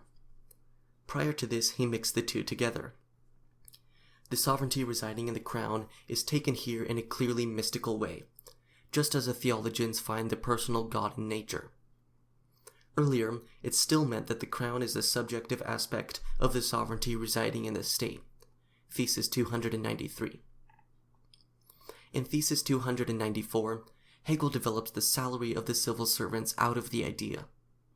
Here the real identity of civil society and the state is established in the salary of the civil servants, or in the fact that civil service also guarantees security in empirical existence. The wage of the civil servant is the highest identity which Hegel constructs out of all this. The transformation of the activities of the state into ministries presupposes the separation of the state from society. When Hegel says in the remark to Thesis 294, "What the service of the state requires is that men shall forego the selfish and capricious satisfaction of their subjective ends," that is required in the case of every post of service, and by this very sacrifice they acquire the right to find their satisfaction in, but only in, the dutiful discharge of their public functions. In this fact, so far as public business is concerned, there lies the link between universal and particular interests, which constitutes both the concept of the state and its inner stability. This holds good, 1, of every servant, and 2, it is correct that the salary of the civil servants constitutes their inner stability of the most modern monarchies. In contrast to the member of civil society, only the civil servant's existence is guaranteed. At this point, Hegel cannot fail to see that he has constructed the executive as an antithesis to civil society, and indeed as a dominant extreme. How does he now establish a condition of identity? According to Thesis 295, the security of the state and its subjects against the misuse, der Missbrauch, of power by ministers and their officials lies partly in their hierarchical organization, as if the hierarchy itself were not the principal abuse, der Hauptmissbrauch, and the matching personal sins of the civil servants were not at all to be compared with their inevitable hierarchical sins. The hierarchy punishes the civil servant to the extent that he sins against the hierarchy or commits a sin in excess of the hierarchy, but it takes him under its protection when the hierarchy sins through him. Moreover, the hierarchy is only with great difficulty conceived of the sins of its members. And in the authority given to societies and corporations, because in itself this is a barrier against the intrusion of subjective caprice into the power entrusted to a civil servant, and a complete front below the state control, as if this control were not exercised with the outlook of the bureaucratic hierarchy, which does not reach down as far as the conduct of individuals. Thus, the second guarantee against the caprice of the bureaucracy lies in the privileges of the corporations. Thus, if we ask Hegel what is civil society's protection against the bureaucracy, he answers, 1. The hierarchical organization of the bureaucracy. Control. This, that the adversary is himself bound hand and foot, and if he is like a hammer vis-a-vis those below, he is like all anvil in relation to those above. Now, where is the protection against the hierarchy? The lesser evil will surely be abolished through the greater, inasmuch as it vanishes in comparison with it. 2. Conflict. The unresolved conflict between bureaucracy and corporation. Struggle. The possibility of struggle is the guarantee against being overcome. Later, Thesis 297, in addition to this, Hegel adds as guarantee the institutions of the sovereign working at the top, by which is to be understood, once again, the hierarchy. However, Hegel further adduces two moments in Thesis 296. In the civil servant himself, something which is supposed to humanize him and make dispassionate, upright, and polite demeanor customary, namely direct education in thought and ethical conduct, which is said to hold the mental counterpoise to the mechanical character of his knowledge and actual work. As if the mechanical character of his bureaucratic knowledge and his actual work did not hold the counterpoise to his education in thought and ethical conduct. And will not his actual mind and his actual work as substance triumph over the accident of his prior endowment? His office is indeed his substantial situation and his bread and butter. Fine, except that Hegel sets direct education in thought and ethical conduct against the mechanism of bureaucratic knowledge and work. The man within the civil servant is supposed to secure the civil servant against himself. What a unity, mental counterpoise, what a dualistic category. Hegel further adduces the size of the state, which in Russia certainly doesn't guarantee against the caprice of the executive civil servants, and in any case is a circumstance which lies outside the essence of the bureaucracy. Hegel has developed the executive as bureaucratic officialdom, statsbeamtentum. Here in the sphere of the absolutely universal interest of the state proper, we find nothing but unresolved conflict. The civil servant's examination and livelihood constitute the final synthesis. Hegel adduces the impotency of the bureaucracy, and its conflict with the corporation as its final consecration. In Thesis 297, an identity is established insofar as civil servants and the members of the executive constitute the greater part of the middle class. Hegel praises this middle class as the pillar of the state, so far as honesty and intelligence are concerned, in the addition to this paragraph. It is a prime concern of the state that a middle class should be developed, but this can be done only if the state is an organic unity like the one described here. That is, it can be done only by giving authority to spheres of particular interests, which are relatively independent, and by appointing an army of officials whose personal arbitrariness is broken against such authorized bodies. To be sure, the people can appear as one class, the middle class, only in such an organic unity, but as something that keeps itself going by means of the counterbalancing of privileges and organic unity. The executive power is the one most difficult to develop. It, much more than the legislator, belongs to the entire people. Later, in the remark to Thesis 308, Hegel expresses the proper spirit of the bureaucracy when he characterizes it as a business routine, in the horizon of a restricted sphere. Critique of Hegel's Philosophy of Right by Karl Marx, 1843. Chapter 4. C. The Legislator. Thesis 298. The legislator is concerned, a. with the laws as such insofar as they require fresh and extended determination, and b. with the content of home affairs affecting the entire state, a very general expression. The legislator is itself a part of the Constitution which is presupposed by it, and to that extent lies absolutely outside the sphere directly determined by it. Nonetheless, the Constitution becomes progressively more mature in the course of the further elaboration of the laws and the advancing character of the universal business of government.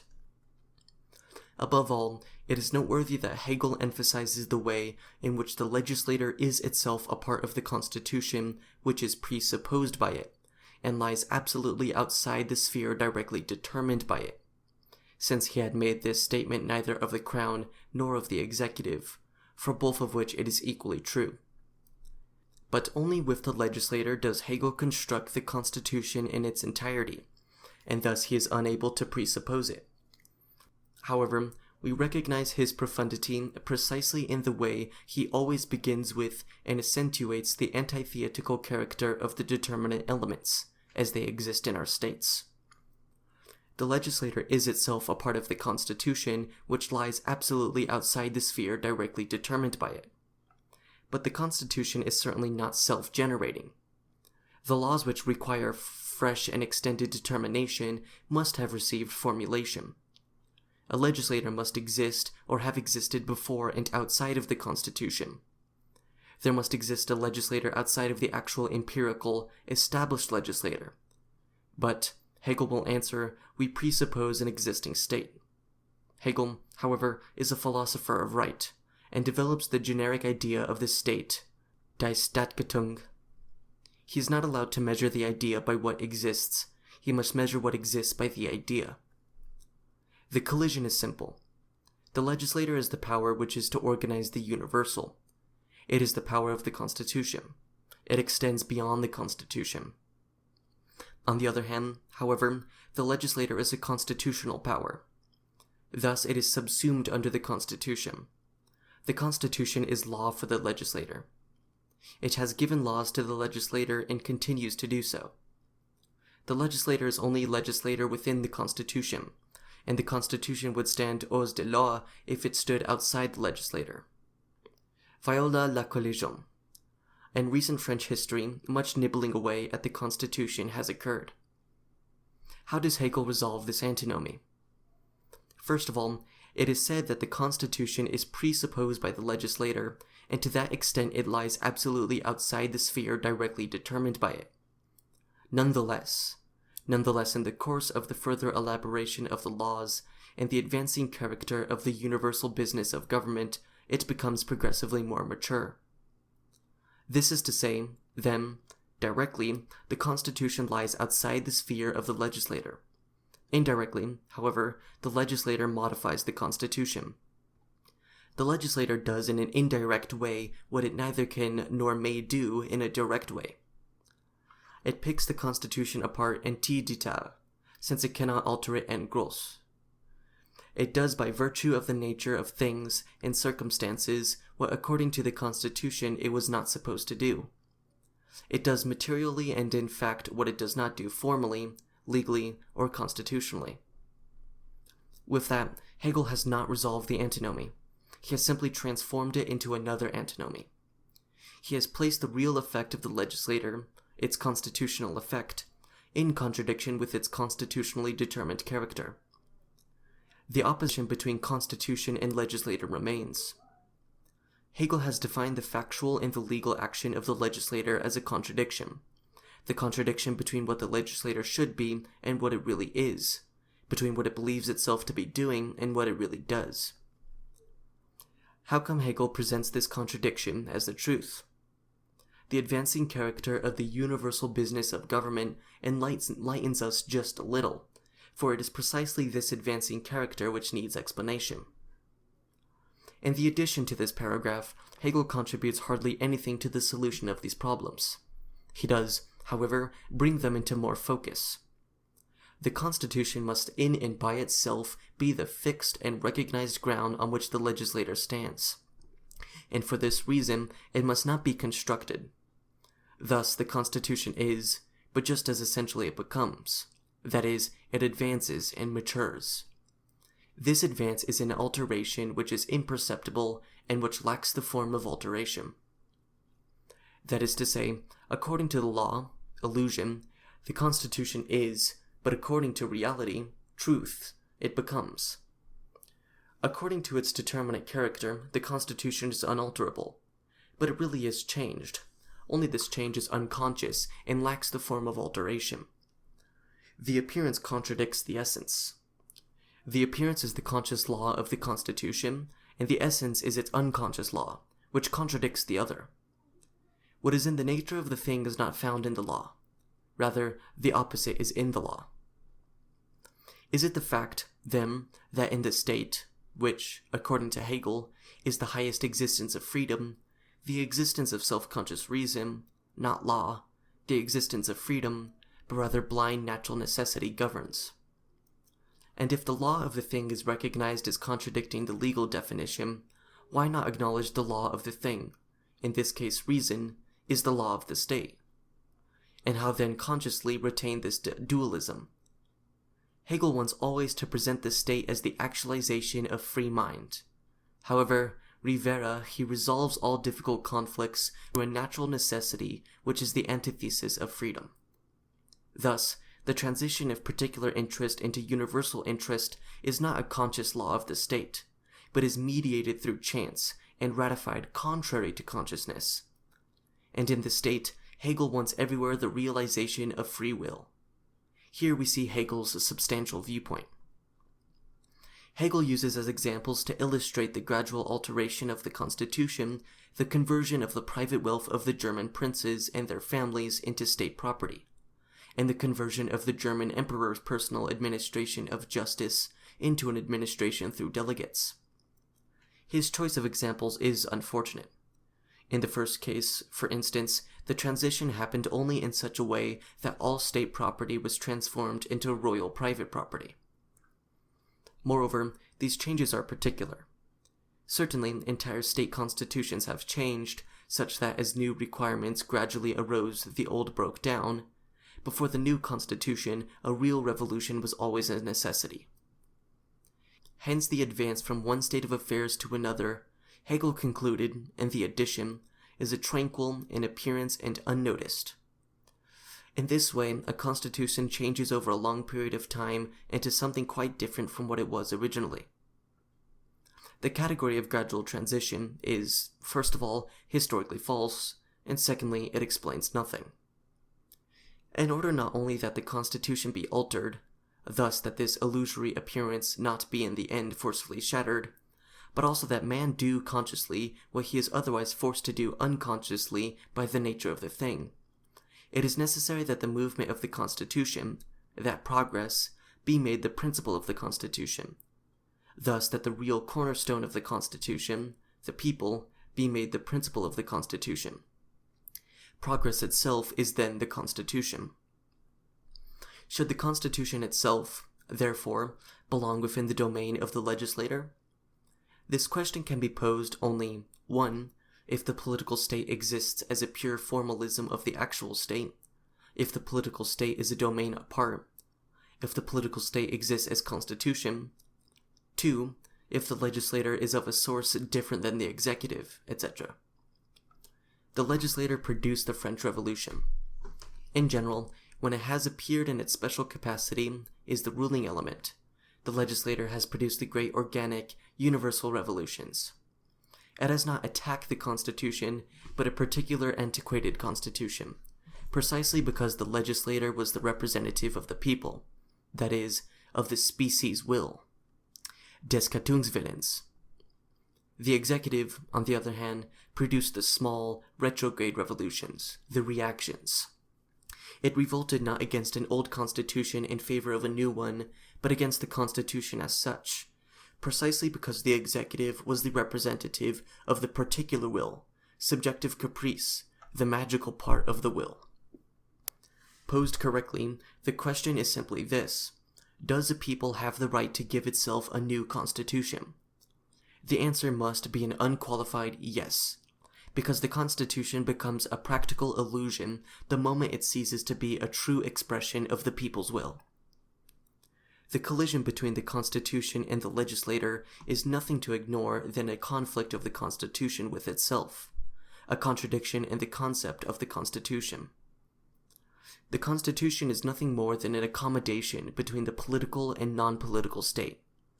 Hence, it is necessarily in itself a treaty between essentially heterogeneous powers.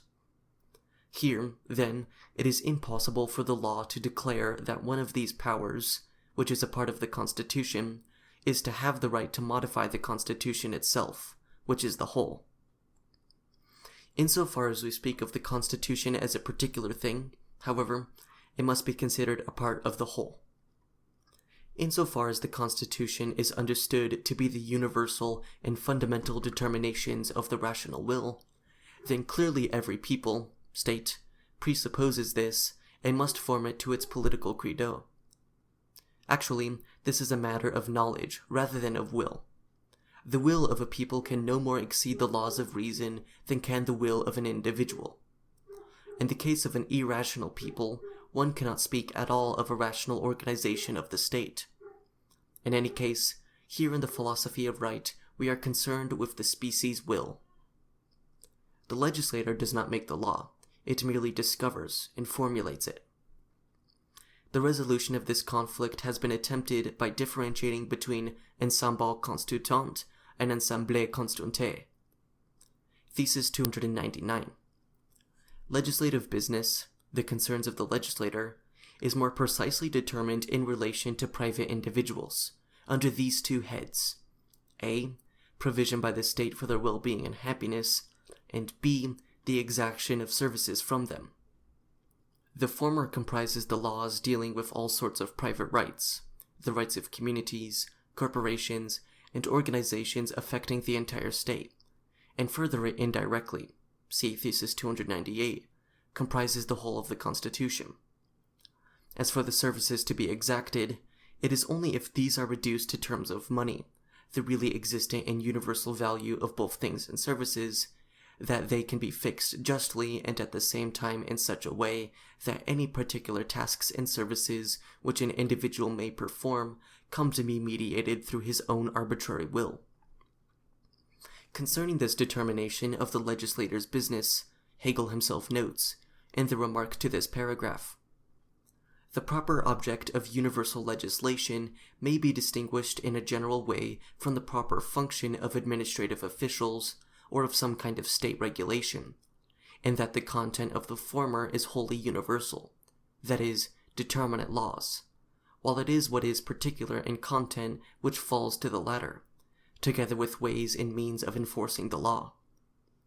This distinction, however, is not a hard and fast one, because a law, by being a law, is ab initio something more than a mere command in general terms, such as "thou shalt not kill." A law must in itself be something determinate, but the more determinate it is, the more readily as are its terms capable of being carried out as they stand. At the same time, however, to give to laws such a fully detailed determinacy would give them empirical features subject inevitably to alteration in the course of their being actually carried out, and this would contravene their character as laws. The organic unity of the powers of the state itself implies that it is one single mind which both firmly establishes the universal and also brings it into its determinate actuality and carries it out. But it is precisely this organic unity which Hegel has failed to construct. The various powers each have a different principle, although at the same time they are all equally real. To take refuge from the real conflict in an imaginary organic unity, instead of developing the various powers as moments of an organic unity, is therefore an empty, mystical evasion. The first unresolved collision was that between the Constitution as a whole and the legislator. The second is that between the legislator and the executive, that is, between the law and its execution. The second determination found in this paragraph, Thesis 299, is that the only service the state exacts from individuals is money. The reasons Hegel gives for this are: 1. Money is the really existent and universal value of both things and services. 2. The services to be exacted can be fixed justly only by means of this production. 3. Only in this way can the services be fixed in such a way that the particular tasks and services which an individual may perform connect to be mediated through his own arbitrary will. Hegel notes in the remark to this paragraph, Edition 1. In the state it may happen, to begin with, that the numerous aptitudes, possessions, pursuits, and talents of its members, together with the infinitely varied richness of life intrinsic to these, all of which are at the same time linked with their owner's mentality, are not subjected to direct levy by the state. It lays claim only to a single form of riches, namely money. Services requisitioned for the defense of the state in war arise for the first time in connection with the duty considered in the next subdivision of this book.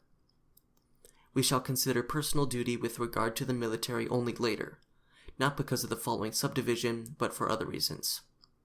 In fact, however, money is not one particular type of wealth amongst others, but the universal form of all types so far as they are expressed in an external embodiment and so can be taken as things.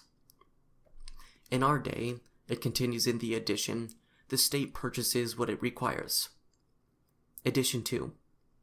Only by being translated into terms of this extreme culmination of externality, wherein riches are transformed into the externality of existence, in which they can be grasped as an object, can services exacted by the state be fixed quantitatively and so justly and equitably.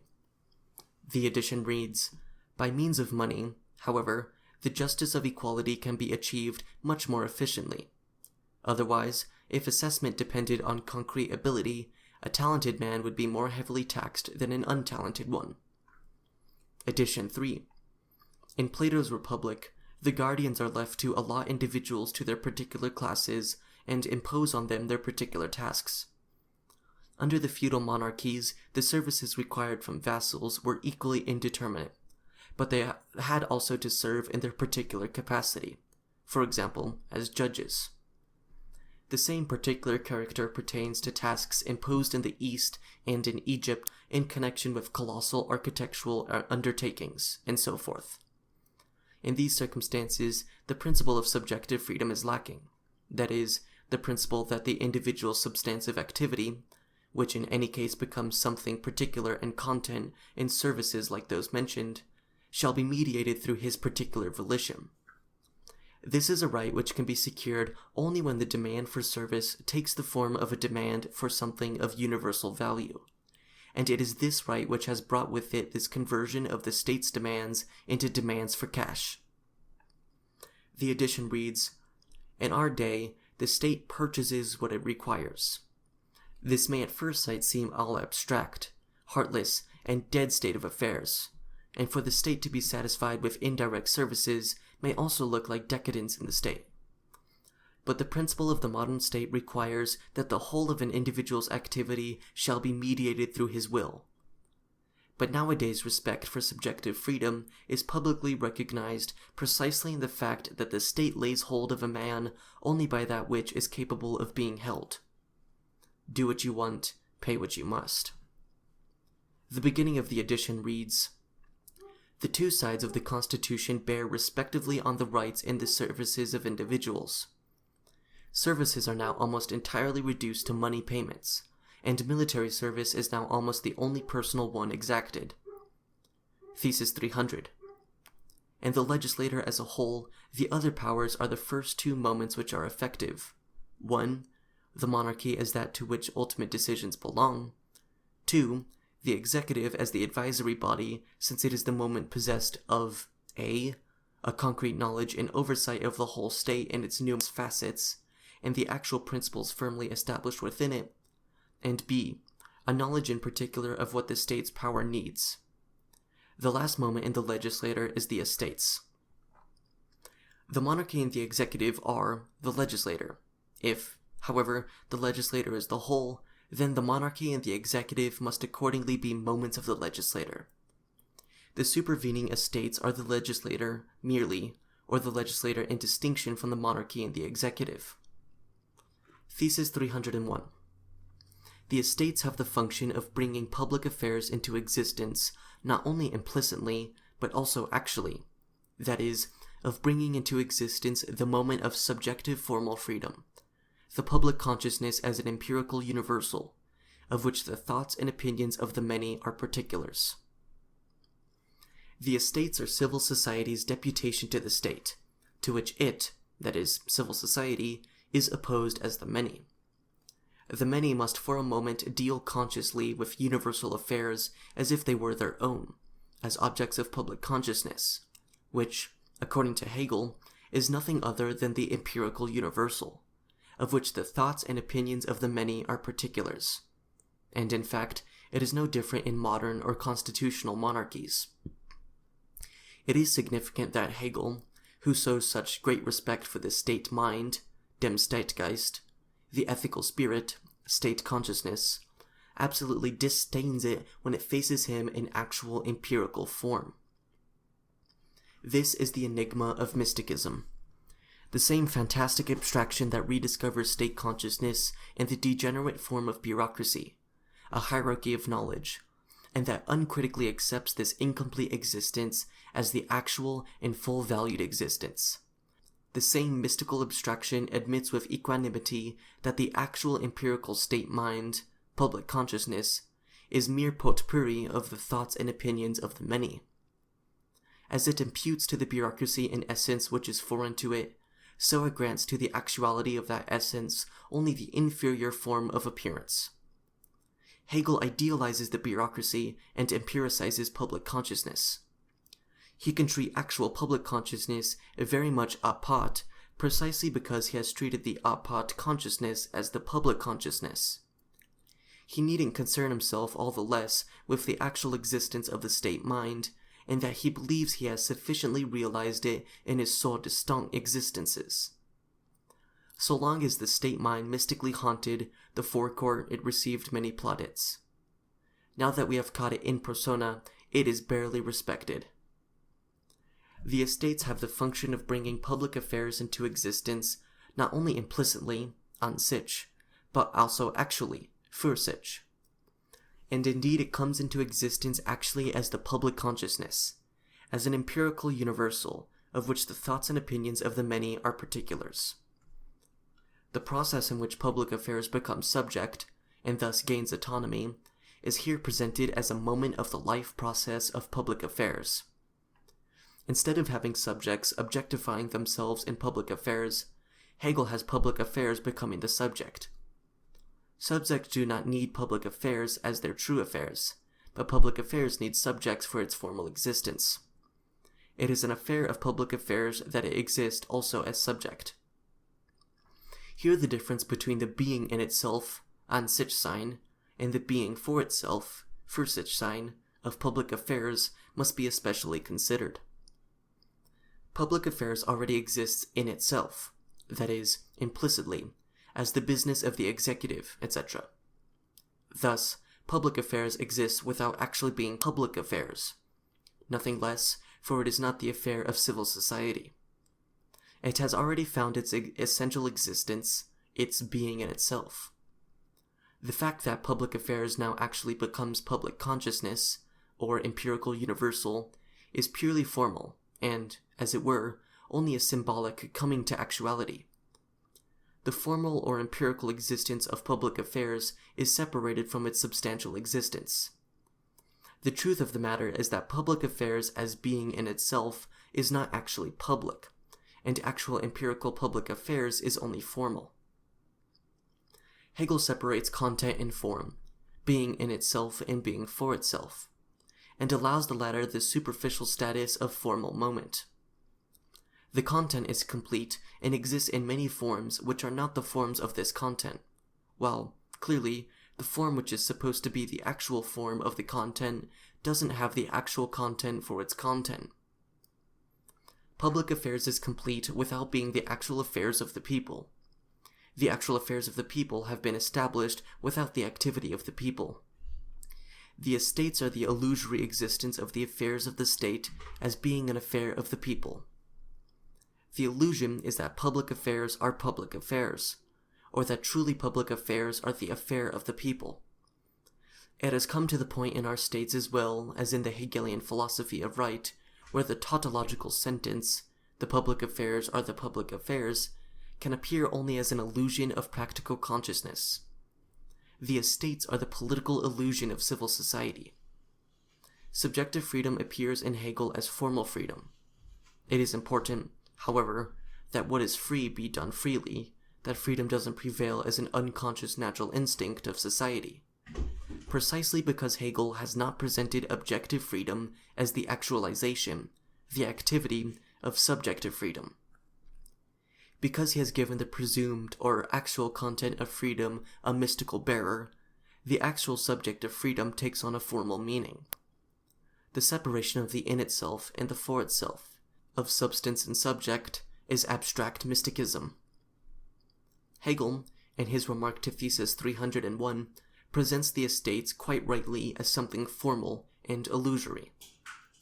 Both the knowledge and the will of the estates are treated partly as unimportant and partly as suspect. That is to say, the estates make no significant contribution. 1.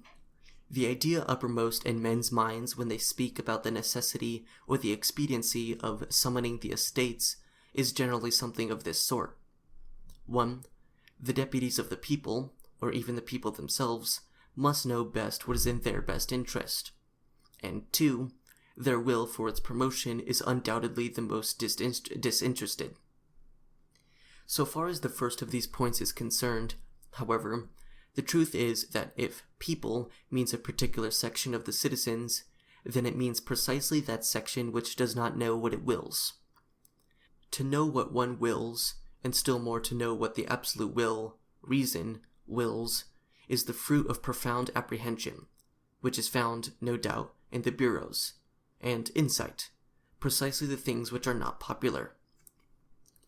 Further along in the paragraph, we read about the estates themselves. The highest civil servants necessarily have a deeper and more comprehensive insight into the nature of the state's organization and requirements. They are also more habituated to the business of government and have greater skill in it, so that even without the estates they are able to do what is best, just as they also continually have to do while the estates are in session.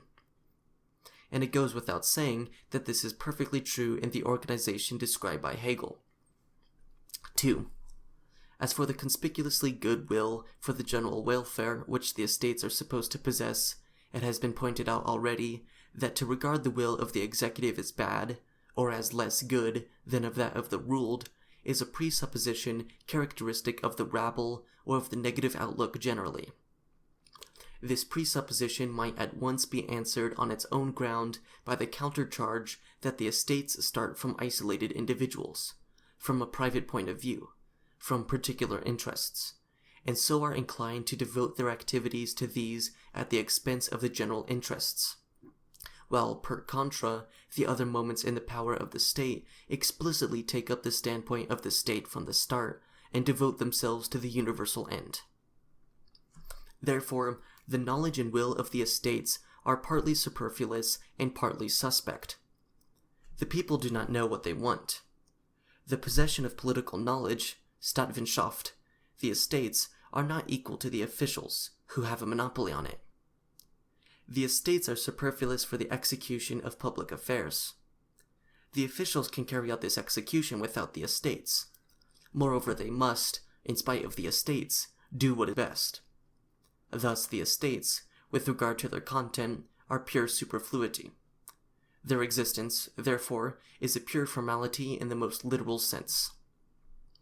Furthermore, the sentiment of the estates, their will, is suspect, for they start from the private point of view and private interests. In truth, private interest is their public affairs, not public affairs their private interest. But what a way for public affairs to obtain form as public affairs, that is, through a will which doesn't know what it wills, or at least lacks any special knowledge of the universal, a will, furthermore, whose actual content is an opposing interest. In modern states, as in Hegel's philosophy of right, the conscious, true actuality of public affairs is merely formal, or only what is formal constitutes actual public affairs. Hegel is not to be blamed for depicting the nature of the modern state as it is, but rather for presenting what is as the essence of the state. The claim that the rational is actual is contradicted precisely by an irrational actuality, which everywhere is the contrary of what it asserts and asserts the contrary of what it is. Instead of showing how public affairs exist for itself, subjectively and thus actually as such, and that it also has the form of public affairs, Hegel merely shows that formlessness is its subjectivity, and a form without content must be formless. The form which public affairs obtains in a state which is not the state of public affairs can be nothing but a non-form, a self-deceiving, self-contradicting form, a form which is pure appearance, eine Scheinform, and which will betray itself as this appearance. Only for the sake of logic does Hegel want the luxury of the estates. The being for itself of public affairs as empirical universal must have an existence, ein Dasein. Hegel does not search for an adequate actualization of the being for itself of public affairs, but contents himself with finding an empirical existent which can be dissolved into this logical category. This is the estates. And Hegel himself does not fail to note how pitiful and full of contradiction this existent is. Yet he still reproaches ordinary consciousness for being discontent with this satisfaction of logic, for being unwilling to see actuality dissolved into logic by this arbitrary abstraction, for wanting logic, rather, to be transformed into concrete objectivity. I say arbitrary abstraction, for since the executive power wills, knows, and actualizes public affairs, arises from the people, and is an empirical plurality, Hegel himself tells us that it is not a totality, why should we not be able to characterize the executive as the being for itself of public affairs? Or, again, why not the estates as their being in itself, since it is only in the executive that public affairs receives illumination, determinacy, execution, and independence? The true antithesis, however, is this. Public affairs must somewhere be represented in the state as actual, and thus as empirical public affairs. It must appear somewhere in the crown and robes of the universal, whereby the universal automatically becomes a fiction, an illusion. Here it is a question of the opposition of the universal as form, in the form of universality, and the universal as content. In science, for example, an individual can fully perform public affairs, and it is always individuals who do so. But public affairs become actually public only when they are no longer the affair of an individual, but of society. This changes not only the form, but also the content. In this case, however, it is a question of the state in which the people itself constitutes the public affairs, a question of the will which has its true existence as species will only in the self-conscious will of the people, and, moreover, a question of the idea of the state. The modern state, in which public affairs and their pursuit is a monopoly, while monopolies are the actual public affairs, has affected the peculiar device of appropriating public affairs as a pure form. In fact, only the form is public affairs. With that, the modern state has found the appropriate form for its content, which only appears to be actual public affairs. The constitutional state is the state in which the state interest is only formally the actual interest of the people, but is nevertheless present as a distinct form alongside the actual state. Here the state interest has again received formal actuality as the people's interest, but it is to have only this formal actuality. It has become formality, the Hauptgaut of the life of the people, a ceremony. The estates are the sanctioned, legal lie of constitutional states, the lie that the state is the people's interest, or the people the interest of the state. This lie will betray itself in its content. The lie has established itself as the legislator precisely because the legislator has the universal as its content, and, being more an affair of knowledge than of will, is the metaphysical power of the state. Whereas had this same lie established itself as the executive, etc., it would have had either immediately to dissolve itself or be transformed into a truth.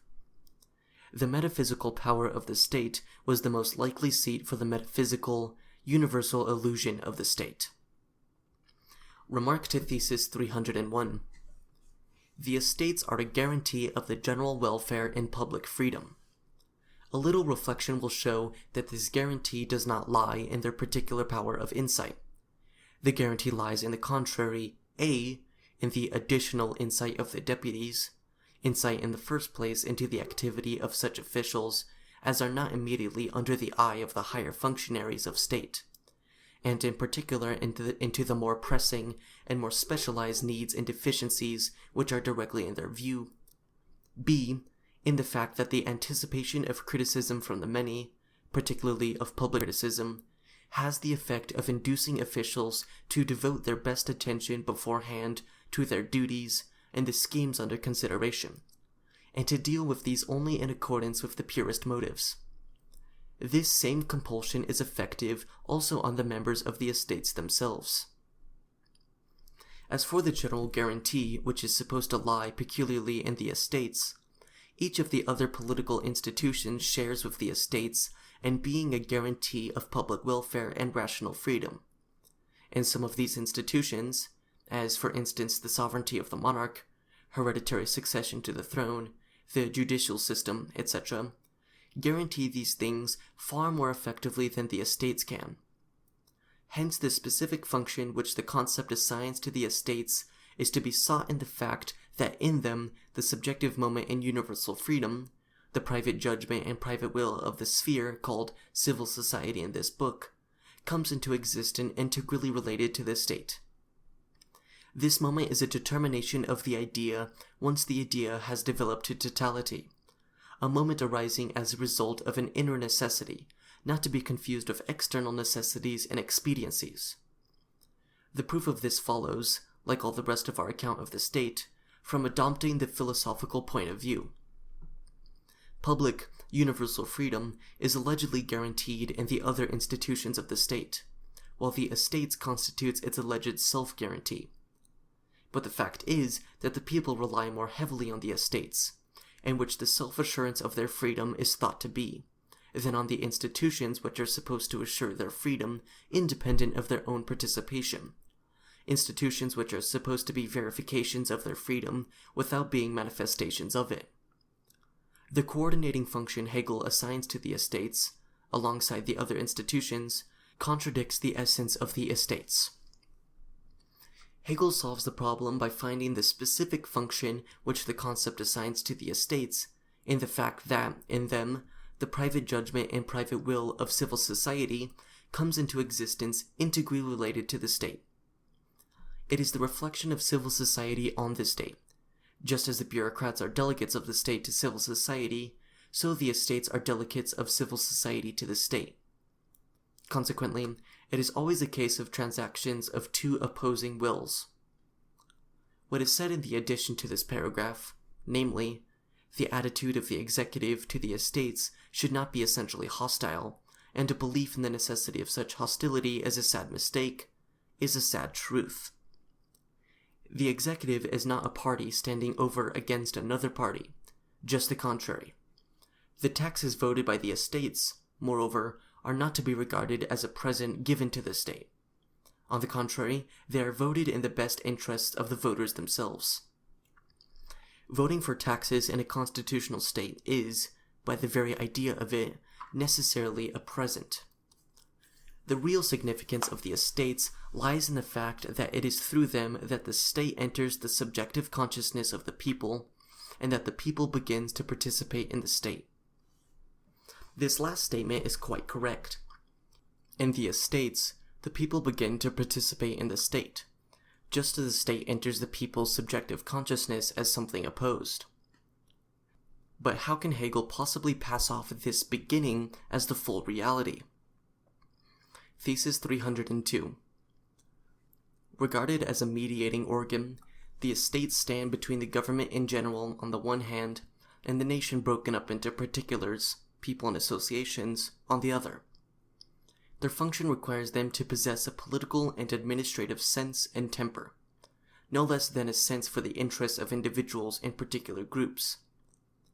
At the same time, the significance of their position is that, in common with the organized executive, they are a middle term preventing both the extreme isolation of the power of the crown, which otherwise might seem a mere arbitrary tyranny, and also the isolation of particular interests of persons, societies, and corporations.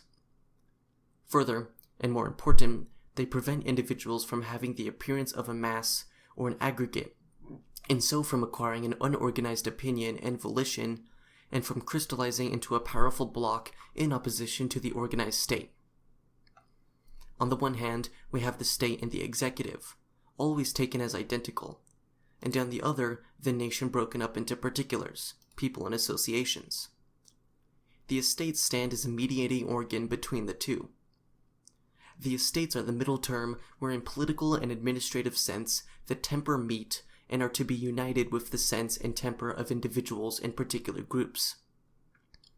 The identity of these two opposed senses and tempers, in which identity the state was supposed to actually lie, acquires a symbolic appearance in the estates. The transaction between state and civil society appears as a particular sphere. The estates are the synthesis between state and civil society. But how the estates are begin to unite in themselves two contradictory tempers is not indicated. The estates are the established contradiction of the state and civil society within the state. At the same time, they are the demand for the dissolution of this contradiction. At the same time, the significance of their position is that, in common with the organized executive, they are the middle term, etc.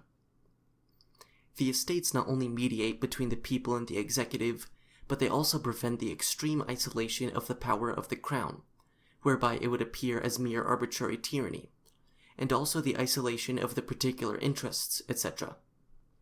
Furthermore, they prevent individuals from having the appearance of a mass or an aggregate. This mediating function is what the estates have in common with the organized executive power.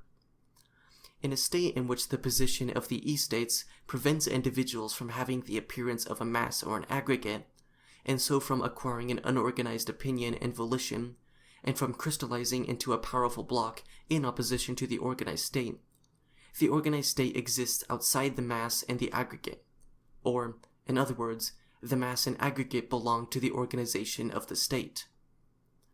But its unorganized opinion and volition is to be prevented from crystallizing into an opinion and volition in opposition to the state, through which determinate orientation it would become an organized opinion and volition. At the same time, this powerful block is to remain powerful only in such a way that understanding remains foreign to it, so that the mass is unable to make a move on its own and can only be moved by monopolists of this organized state and be exploited as a powerful block.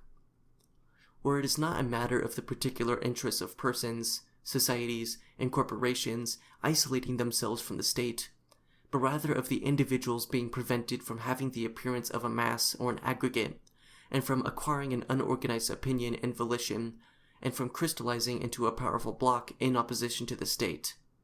Precisely then, it becomes evident not that a particular interest contradicts the state, but rather that the actual organized universal thought of the mass and aggregate is not the thought of the organized state, and cannot find its realization in the state.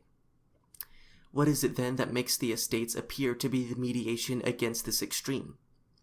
It is merely the isolation of the particular interests of persons, societies, and corporations, or the fact that their isolated interests balance their account with the state through the estates, while, at the same time, the unorganized opinion and volition of a mass or aggregate employed its volition, its activity, in creating the estates, and its opinion in judging their activity, and enjoyed the illusion of its own objectification.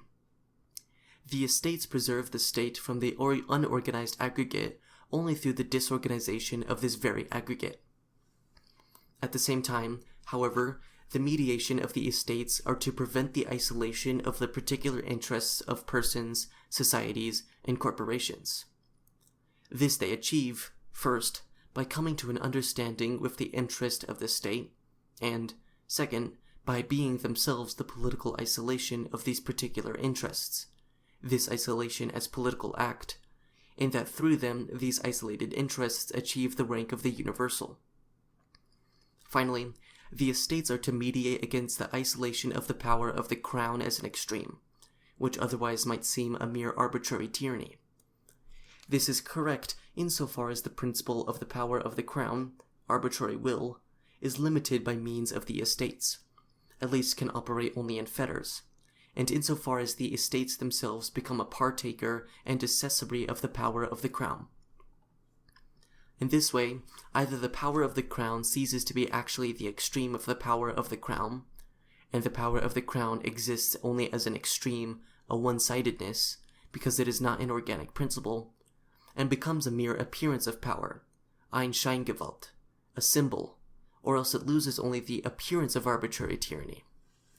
The estates mediate against the isolation of particular interests by presenting this isolation as a political act. They mediate against the isolation of the power of the crown as an extreme, partly by becoming themselves a part of that power, partly by making the executive power an extreme. All the contradictions of modern state organizations converge in the estates. They mediate in every direction because they are, from every direction, the middle term. It should be noted that Hegel develops the content of the estate's essential political activity, that is, the legislator, less than he does their position, or political rank.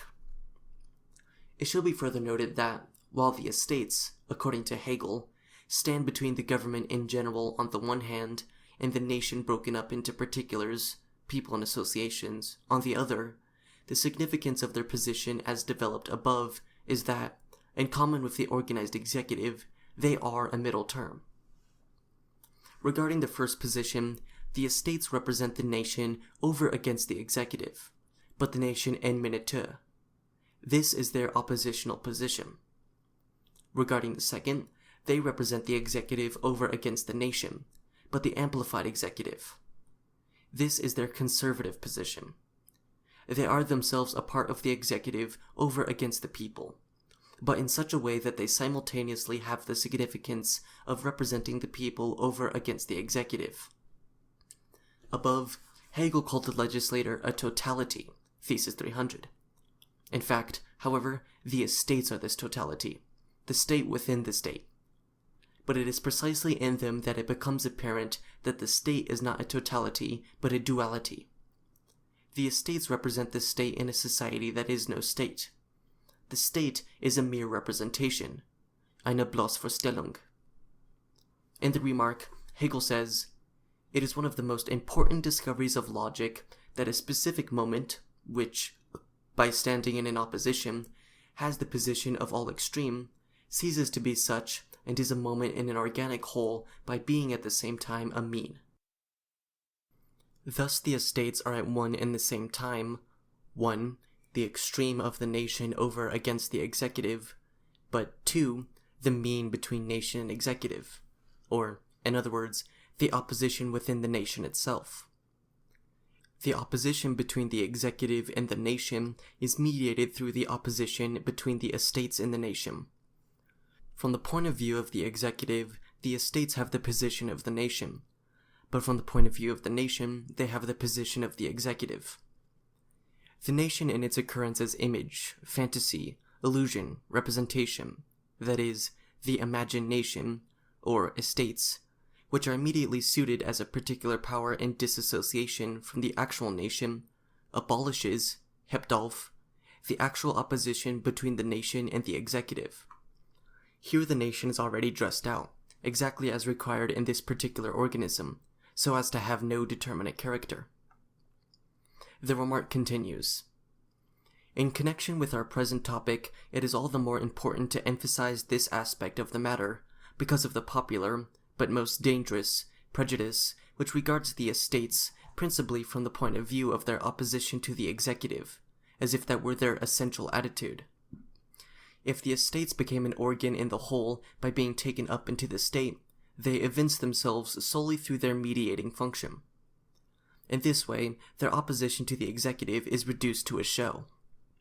There may indeed be an appearance of opposition between them, but if they were opposed, not merely superficially, but actually and in substance, then the state would be in the throes of destruction. That the clash is not of this kind is evident in the nature of the thing, because the estates have to deal, not with the essential elements in the organism of the state, but only with rather specialized and trifling matters, while the passion which even these arouse spends itself in party cravings in connection with purely subjective interests such as appointments to higher offices of the state. In the edition, it says, the Constitution is essentially a system of mediation. Thesis 303. The universal class, or, more precisely, the class of civil servants, must, purely in virtue of its character as universal, have the universal as the end of its essential activity. In the estates, as an element in the legislative power, the unofficial class acquires its political significance and efficacy. It appears, therefore, in the estates, neither as a mere indiscriminate multitude, nor as an aggregate dispersed into its atoms, but as what it already is, namely a class subdivided into two, one subclass, the agricultural class, being based on a tick of substance between its members, and the other, the business class, on particular needs and the work whereby these are met.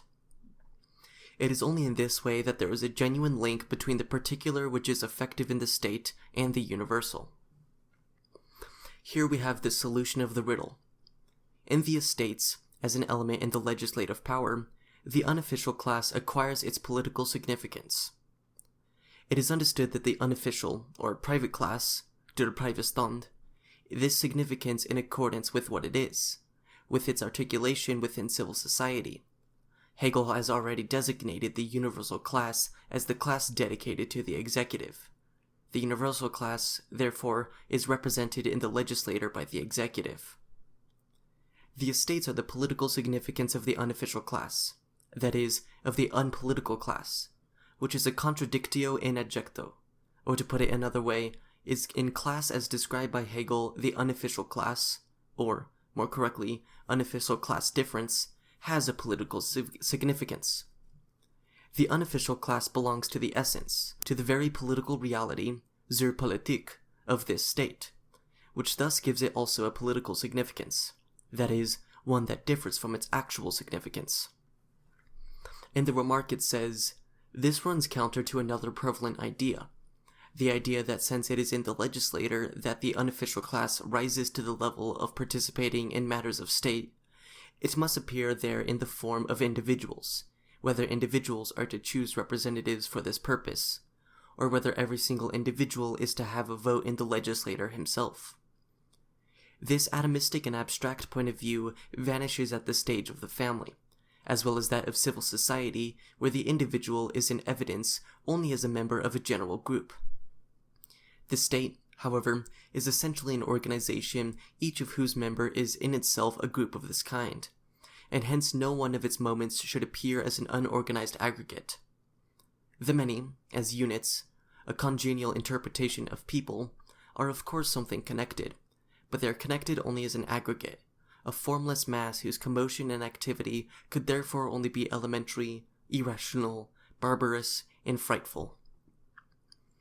The circles of association in civil society are already communities.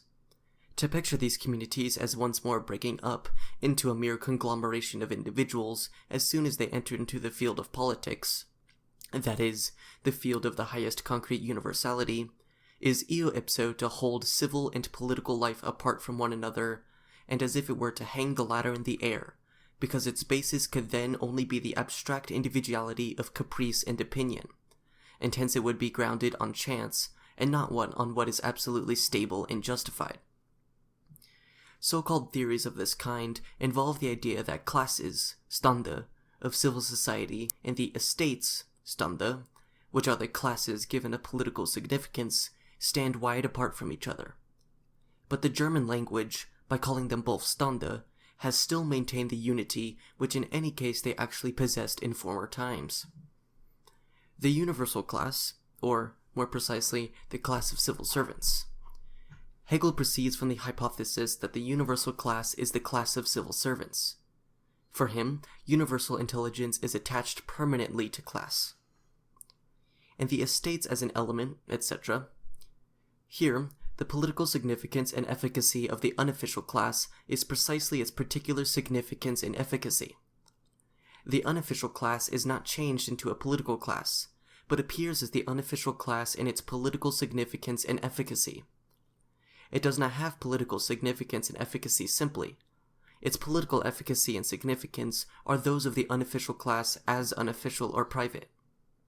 Accordingly, the unofficial class can appear in the political sphere only in keeping with the class difference found in civil society. The class difference within civil society becomes a political difference. Even the German language, says Hegel, expresses the identity of the classes of civil society with the classes given a political significance. It expresses a unity which in any case they actually possessed in former times. A unity, one should thus conclude, which no longer exists. Hegel finds that, in this way, there is a genuine link between the particular which is effective in the state and the universal. In this way, the separation of civil and political life is to be abolished and their identity established. Hegel finds support in the following. The circles of association, family and civil society, are already communities. How can one want to break these up into mere conglomeration of individuals as soon as they enter into the field of politics, that is, the field of the highest concrete universality?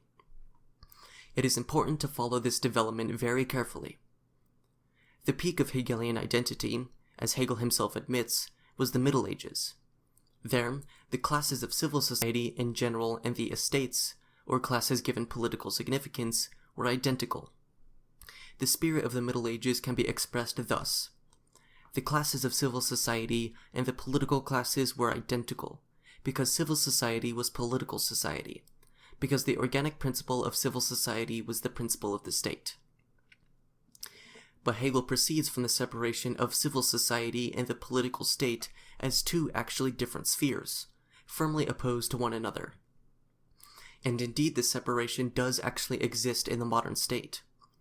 The identity of the civil and political classes in the Middle Ages was the expression of the identity of civil and political society. This identity has disappeared, and Hegel presupposes it as having disappeared. The identity of the civil and political classes, if it expressed the truth, could be now only an expression of the separation of civil and political society. Or rather, only the separation of the civil and political classes expresses the true relationship of modern civil and political society. Secondly, the political classes Hegel deals with here have a wholly different meaning than those political classes of the Middle Ages, which are said to be identical with the classes of civil society. The whole existence of the medieval classes was political. Their existence was the existence of the state. Their legislative activity, their grant of taxes for the realm, was merely a particular issue of their universal political significance and efficacy. Their class was their state. The relationship to the realm was merely one of transaction between these various states and the nationality, because the political state in distinction from civil society was nothing but the representation of nationality. Nationality was the point d'honneur, the catexine political sense of these various corporations, etc., and taxes, etc., pertained only to them.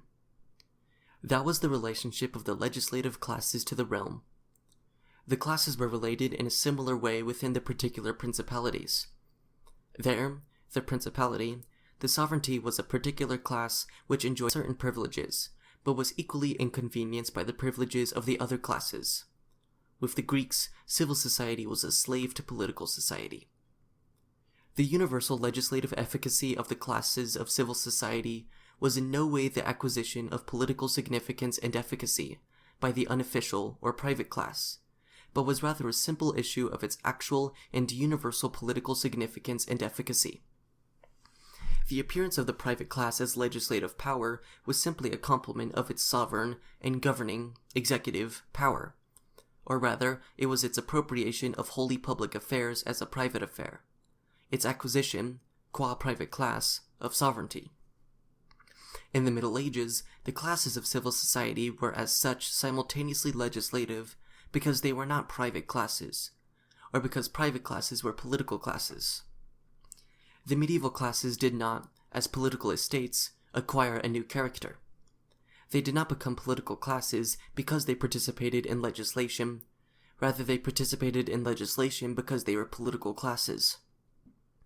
But what does that have in common with Hegel's unofficial class, which, as a legislative element, acquires political bravura, an ecstatic condition, a remarkable, stunning, extraordinary political significance and efficacy?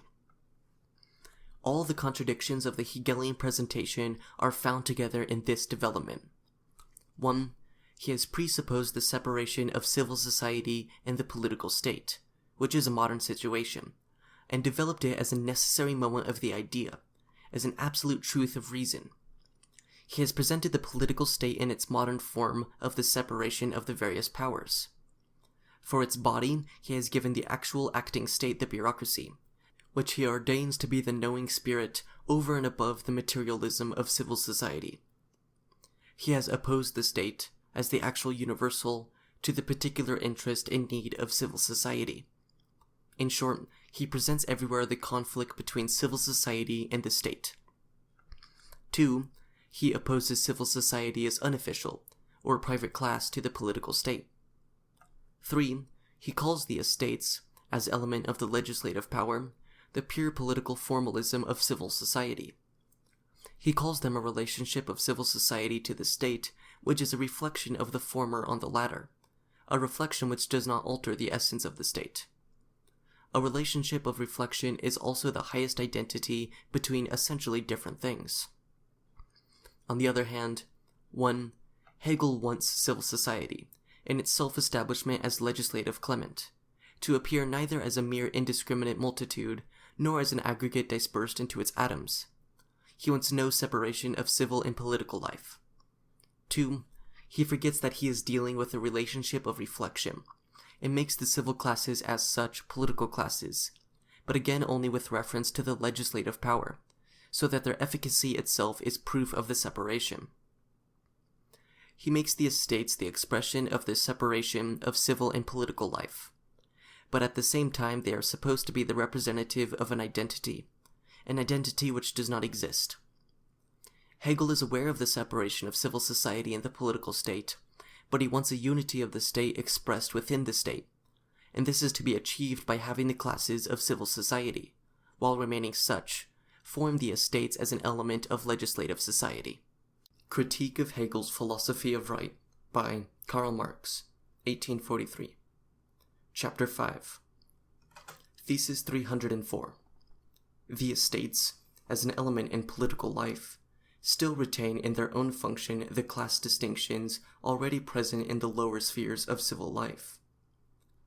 The position of the classes is abstract to begin with, that is, in contrast with the whole principle of monarchy or the crown. Their position is that of an extreme, empirical universality.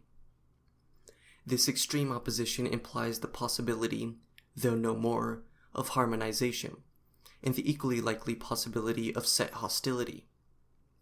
This abstract position changes into a rational relation, into a syllogism, see remark to Thesis 302, only if the middle term between the opposites comes into existence.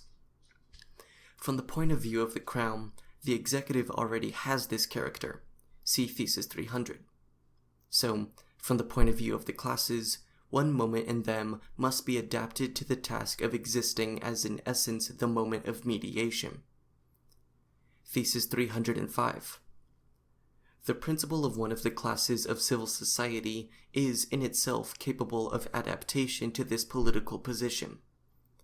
The class in question is the one whose ethical life is natural, whose basis is family life, and, so far as its livelihood is concerned, the possession of land. Its particular members attain their position by birth, just as the monarch does, and, in common with him, they possess a will which rests on itself alone. Thesis 306. This class is more particularly fitted for political position and significance in that its capital is independent alike of the state's capital, the uncertainty of business, the quest for profit, and any sort of fluctuation in possessions. It is likewise independent of favor, whether from the executive or the mob. It is even fortified against its own willfulness, because those members of this class who are called to political life are not entitled, as other citizens are, either to dispose of their entire property at will, or to the assurance that it will pass to their children, whom they love equally, in similarly equal divisions. Hence their wealth becomes inalienable, entailed, and burdened by primogeniture. Addition. This class has a volition of a more independent character. On the whole, the class of landed property owners is divided into an educated section and a section of farmers.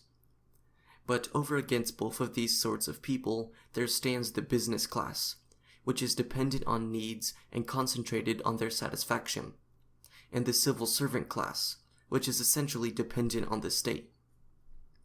The security and stability of the agricultural class may be still further increased by the institution of primogeniture, though this institution is desirable only from the point of view of politics, since it entails a sacrifice for the political end of giving the eldest son a life of independence.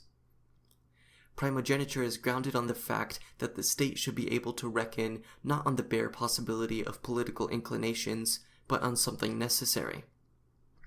Now, an inclination for politics is of course not bound up with wealth, but there is a relatively necessary connection between the two, because a man with independent means is not hemmed in by external circumstances, and so there is nothing to prevent him from entering politics and working for the state.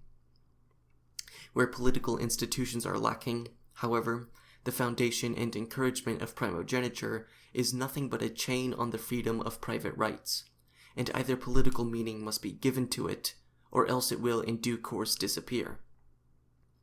Thesis 307. The right of this section of the agricultural class is thus based in a way on the natural principle of the family. but this principle is at the same time reversed owing to hard sacrifices made for political ends, and thereby the activity of this class is essentially directed to those ends. As a consequence of this class is summoned and entitled to its political vocation by birth without the hazards of election. It therefore has the fixed substantive position between the subjective willfulness or contingency of both extremes, and while it mirrors in itself the moment of the monarchical power, it also shares in other respects the needs and rights of the other extreme, that is, civil society, and hence it becomes a support at once of the throne in society. Hegel has accomplished the masterpiece. He has developed peerage by birthright, wealth by inheritance, etc., etc. This support of the throne in society on top of the absolute idea. Hegel's keenest insight lies in his sensing the separation of civil and political society to be a contradiction. But his error is that he contents himself with the appearance of its dissolution, and passes it off as the real thing, while the so-called theories which he despises demand the separation of the civil and political classes, and rightly, for they express a consequence of modern society, and that here the political estates are precisely nothing but the factual expression of the actual relationship of state and civil society, their separation. Hegel has failed to identify the issue in question here. It is the issue of representative versus estate constitution. The representative constitution is a great advance, for it is the open, genuine, consistent expression of the condition of the modern state. It is the unconcealed contradiction. Before we take up this matter itself, let's take another look at this Hegelian presentation. In the estates as an element in the legislative power, the unofficial class acquires its political significance. Earlier, in the remark to Thesis 301, it was said, "Hence the specific function which the concept assigns to the estates is to be sought in the fact that in them, the private judgment and private will of the sphere called civil society in this book come into existence integrally related to the state." The meaning of these two, taken in combination, is as follows. Civil society is the unofficial class, or the unofficial class is the immediate, essential, concrete class of civil society. Only within the estates as an element of the legislative power does it acquire political significance and efficacy. This is a new endowment, a particular function, for precisely its character as unofficial class expresses its opposition to political significance and efficacy, the privation of political character, and the fact that civil society actually lacks political significance and efficacy. The unofficial class is the class of civil society, or civil society is the unofficial class. Thus, in consequence, Hegel also excludes the universal class from the estates as an element of the legislative power. The universal class, or, more precisely, the class of civil servants, must purely in virtue of its character as universal, have the universal as the end of its essential activity. In virtue of its character, civil society, or the unofficial class, does not have the universal at the end of its essential activity. Its essential activity is not a determination of the universal. It has no universal character. The unofficial class is the class of civil society as opposed to the political class. The class of civil society is not a political class. In declaring civil society to be the unofficial class, Hegel has declared the class differences of civil society to be non-political differences, and civil and political life to be heterogeneous in character, even antitheses. How then does he proceed? The unofficial class appears, therefore, in the estates, neither as a mere indiscriminate multitude, nor as an aggregate dispersed into its atoms, but as what it already is, namely, a class subdivided into two, one subclass, the agricultural class, being based on a tie of substance between its members, and the other, the business class, on particular needs and the work whereby these are met. See Thesis 201 in the following pages. It is only in this way that there is a genuine link between the particular which is effective in the state and the universal. To be sure, civil society, the unofficial class, in its legislative activity in the estates, cannot appear as a mere indiscriminate multitude, because the mere indiscriminate multitude exists only in imagination or fantasy, but not in actuality. What actually exists is only an accidental multitudes of various sizes, cities, villages, etc. These multitudes, or this aggregate, not only appears, but everywhere really is an aggregate dispersed into its atoms. And when it appears in its political class activity, it must appear as this atomistic thing. The unofficial class, civil society, cannot appear here as what it already is. For what is it already? Unofficial class, that is, opposition to and separation from the state. In order to achieve political significance and efficacy, it must rather renounce itself as what it already is, as unofficial class. Only through this does it acquire its political significance and efficacy. This political act is a complete transubstantiation. In this political act, civil society must completely renounce itself as such, as unofficial class, and assert a part of its essence which not only has nothing in common with the actual civil existence of its essence, but directly opposes it. What the universal law is appears here in the individual. Civil society and the state are separated. Consequently, the citizen of the state and the member of civil society are also separated. The individual must thus undertake an essential schism within himself. As actual citizen, he finds himself in a twofold organization. A, the bureaucratic, which is an external formal determination of the otherworldly state, of the executive power, which does not touch him and his independent actuality. B, the social, the organization of civil society, within which he stands outside the state as a private man, for civil society does not touch upon the political state as such. The former, the bureaucratic, is an organization of the state to which he continually contributes the material. The latter, the social, is a civil organization whose material is not the state. In the former, the state relates to him as formal opposition. In the latter, he himself relates to the state as material opposition.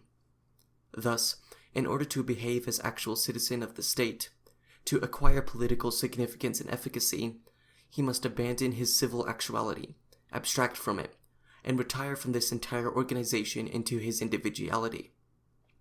He must do this because the only existence that he finds for his state citizenship is his pure, bare individuality, for the existence of the state as executive is complete without him, and his existence in civil society is complete without the state.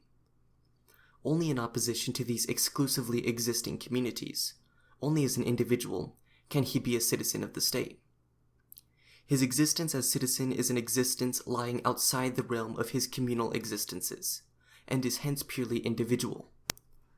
The legislator as a power is precisely the organization, the communal embodiment, which his political existence is supposed to receive. Prior to the legislator, civil society, or the unofficial class, does not exist as political organization. In order that it come to existence as such, its actual organization, actual civil life, must be established as non-existing, for the estates as an element of the legislative power have precisely the character of rendering the unofficial class, civil society, non-existent. The separation of civil society and the political state appears necessarily to be a separation of the political citizen, the citizen of the state, from civil society, that is, from his own actual empirical reality. For as a state idealist, he is a being who is completely other, distinct, different from, and opposed to his own actuality. Here civil society affects within itself the relationship of the state and civil society, a relationship which already exists on the other side, that is, within the state, as the bureaucracy. In the estates, the universal becomes actually, explicitly, für sich, what it is implicitly, an sich, namely, opposition to the particular. The citizen must renounce his class, civil society, the unofficial class, in order to achieve political significance and efficacy, for it is precisely this class which stands between the individual and the political state.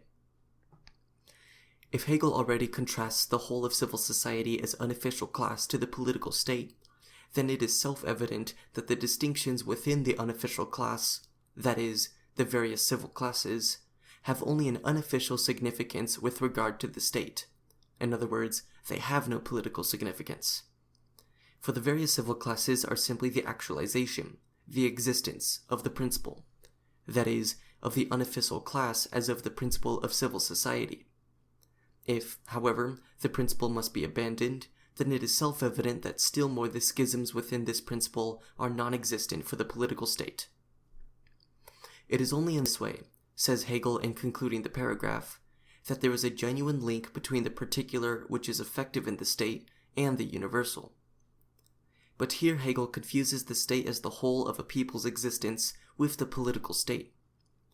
That particular is not the particular in, but rather outside the state, namely, the political state. It is not only not the particular which is effective in the state, but also the ineffectiveness, Unwirklichkeit, of the state. What Hegel wants to establish is that the classes of civil society are political classes, and in order to prove this, he asserts that the classes of civil society are the particularity of the political state, that is to say, that civil society is political society. The expression, the particular and the state, can here only mean the particularity of the state. A bad conscience causes Hegel to choose the vague expression. Not only has he himself developed just the opposite, but he even ratifies it in this paragraph by characterizing civil society as the unofficial class. His statement that the particular is linked to the universal is very cautious. The most dissimilar things can be linked. But here we are not dealing with a gradual transition, but with a transubstantiation, and it is useless to ignore deliberately this cleft which has been jumped over and yet manifested by the very jump. In the remark, Hegel says, "This runs counter to another prevalent idea, etc." We have just shown how this prevalent idea is consequently and inevitably a necessary idea of the people's present development, and how Hegel's idea, despite its also being very prevalent in certain circles, is nevertheless untrue. Returning to this prevalent idea, Hegel says, "This atomistic and abstract point of view vanishes at the stage of the family, etc., etc. The state, it, however, is, etc. This point of view is undeniably abstract, but it is the abstraction of the political state as Hegel himself develops it. It is atomistic too, but it is the atomism of society itself. The point of view cannot be concrete when the object of the point of view is abstract. The atomism into which civil society is driven by its political act results necessarily from the fact that the commonwealth, das Gemeinwesen, the communal being, das kommunistische Wesen, within which the individual exists, is reduced to civil society separated from the state, or in other words, that the political state is an abstraction of civil society. This atomistic point of view, although it already vanishes in the family, and perhaps also in civil society, recurs in the political state precisely because the political state is an abstraction of the family and civil society.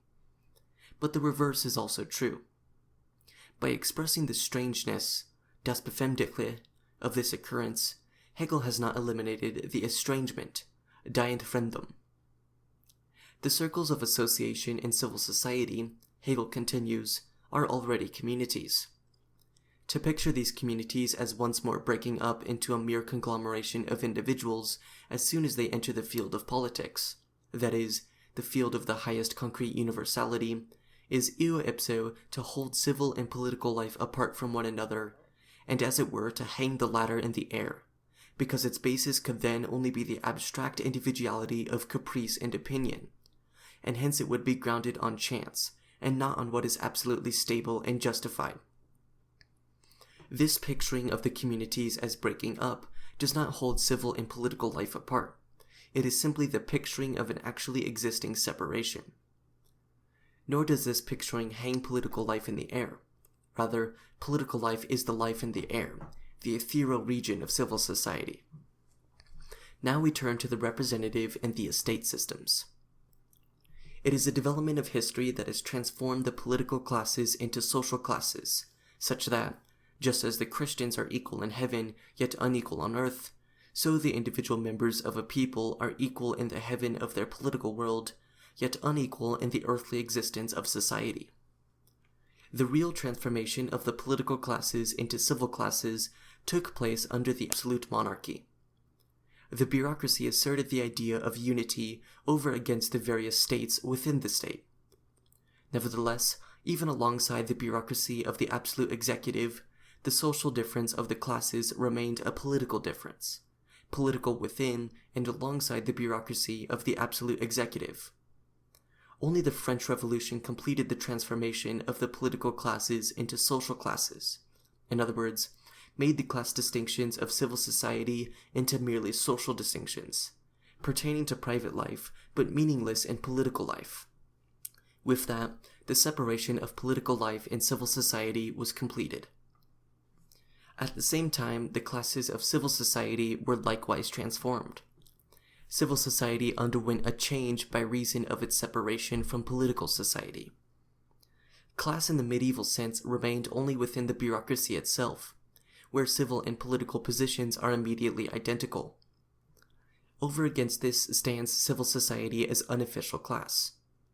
Here class distinction is no longer one of need and of labor as an independent body. The sole general, superficial and formal distinction which remains is that of town and country. But within civil society itself, the distinctions take shape in changeable, unfixed spheres, whose principle is arbitrariness. Money and education are the prevalent criteria. Yet it's not here, but in the critique of Hegel's treatment of civil society, that this should be developed. Enough said. Class in civil society has neither need, and therefore a natural impulse, nor politics for its principle. It is a division of the masses whose development is unstable and whose very structure is arbitrary and in no sense an organization. The sole characteristic thing is that the lack of property, and the class in need of immediate labor, of concrete labor, forms less a class of civil society than the basis upon which the spheres of civil society rest and move. The sole class in which political and civil positions coincide is that of members of the executive power. The present social class already manifests a distinction from the former class of civil society by the fact that it does not, as was formerly the case, regard the individual as a communal individual, as a communal being, ein Gemeinwesen. Rather, it is partly chance, partly labor, etc., of the individual which determines whether he remains in his class or not, a class which is, further, only an external determination of this individual, for he neither inheres in his work, nor does the class relate to him as an objective communal being organized according to firm laws and related firmly to him. Moreover, he stands in no actual relation to his substantial activity, to his actual class. The medical man, for instance, forms no particular class in civil society. One businessman belongs to a class different than that of another businessman. That is, he belongs to another social position. Just as civil society is separated from political society, so within itself civil society is separated into class and social position, even though some relations obtain between the two. The principle of the civil class, or of civil society, is enjoyment and the capacity to enjoy. In his political role, the member of civil society rids himself of his class, of his actual private position. By this alone does he acquire significance as man. In other words, his character as a member of the state, as a social being, appears to be his human character. For all of his other characteristics in civil society appear to be unessential to the man, the individual. That is, they appear to be external characteristics which are indeed necessary to his existence within the whole, that is, as being a bond with the whole, but a bond that he can just as well throw off. Present civil society is the accomplished principle of individualism. Individual existence is the final end, while activity, labor, content, etc. are merely means. The estate constitution, when not a tradition of the Middle Ages, is the attempt, partly within the political sphere itself, to thrust man back into the limitation of his private sphere, to make his particularity his substantial consciousness, and, by means of the political character of class difference, also to make him once more into a social being. The actual man is the private man of the present-day political constitution. In general, the significance of the estate is that it makes difference, separation, subsistence, things pertaining to the individual as such. His manner of life, activity, etc. is his privilege, and instead of making him a functional member of society, it makes him an exception from society. The fact that this difference is not only individual, but also established as community, estate, corporation, not only fails to abolish the exclusiveness of its nature, but is rather its expression. Instead of the particular function being a function of society, the particular function is made into a society for itself. Not only is the estate based on the separation of society as the governing principle, but it separates man from his universal nature. It makes him an animal whose being coincides immediately with its determinate character. The Middle Ages constitutes the animal history of mankind, its zoology. Modern times, civilization, commits the opposite mistake. It separates man's objective essence from him, taking it to be merely external and material. Man's content is not taken to be his true actuality. Anything further regarding this is to be developed in the section on civil society. Now we come to Thesis 304. The estates, as an element in political life, still retain in their own significance the class distinctions already present in the lower spheres of civil life. We have already shown that the class distinctions already present in the lower spheres of life have no significance for the political spheres, or if so, then only the significance of private, hence non-political, distinctions. But according to Hegel, here they do not even have their already present significance, their significance in civil society. Rather, the estates as an element in political life affirms its essence by embodying these distinctions within itself, and, thus immersed in political life, they receive a significance of their own, which belongs not to them, but to this element. As long as the organization of civil society remained political, and the political state and civil society were one, this separation, this duplication of the estate's significance was not present. The estates did not signify one thing in the civil world and something other in the political world. They acquired no additional significance in the political world, but signified only themselves. The duality of civil society and the political state, which the estate constitutions purports to resolve through a reminiscence, appears within that constitution itself, and that class difference, the differentiation within civil society, acquires in the political sphere a significance different than in the civil sphere.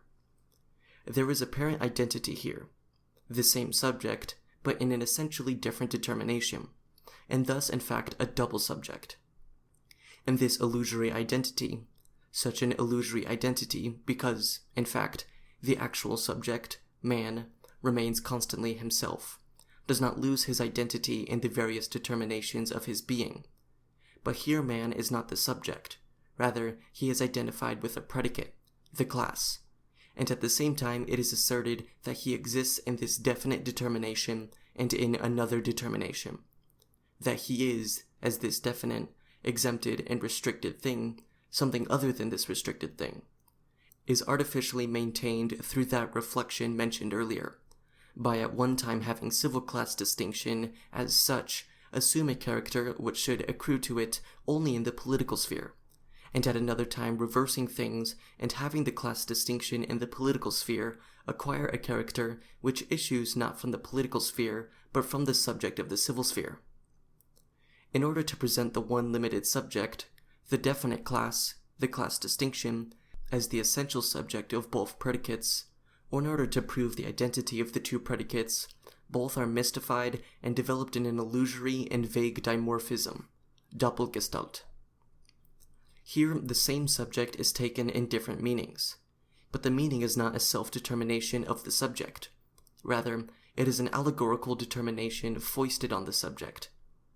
One could use the same meaning for a different concrete subject, or another meaning for the same subject. The significance that civil class distinction acquires in the political sphere is not its own, but proceeds from the political sphere, and even here it could have a different significance, as was historically the case. The reverse is also true. This is the uncritical, the mystical way of interpreting an old worldview in terms of a new one, through which it becomes nothing but an unhappy hybrid in which the form betrays the meaning in the meaning the form, and neither does the form achieve significance, thus becoming actual form, nor the significance become form, thus becoming actual significance. This uncritical spirit, this mysticism, is the enigma of the modern constitution, kat exohen the estate constitution, as well as the mystery of Hegelian philosophy, especially the philosophy of right and the philosophy of religion.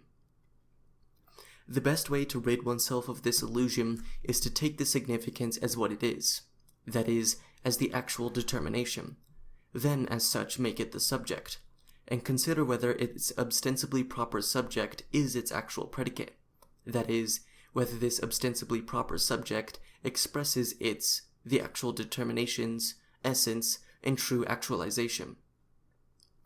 The position of the classes, the estates as an element in political life, is abstract to begin with.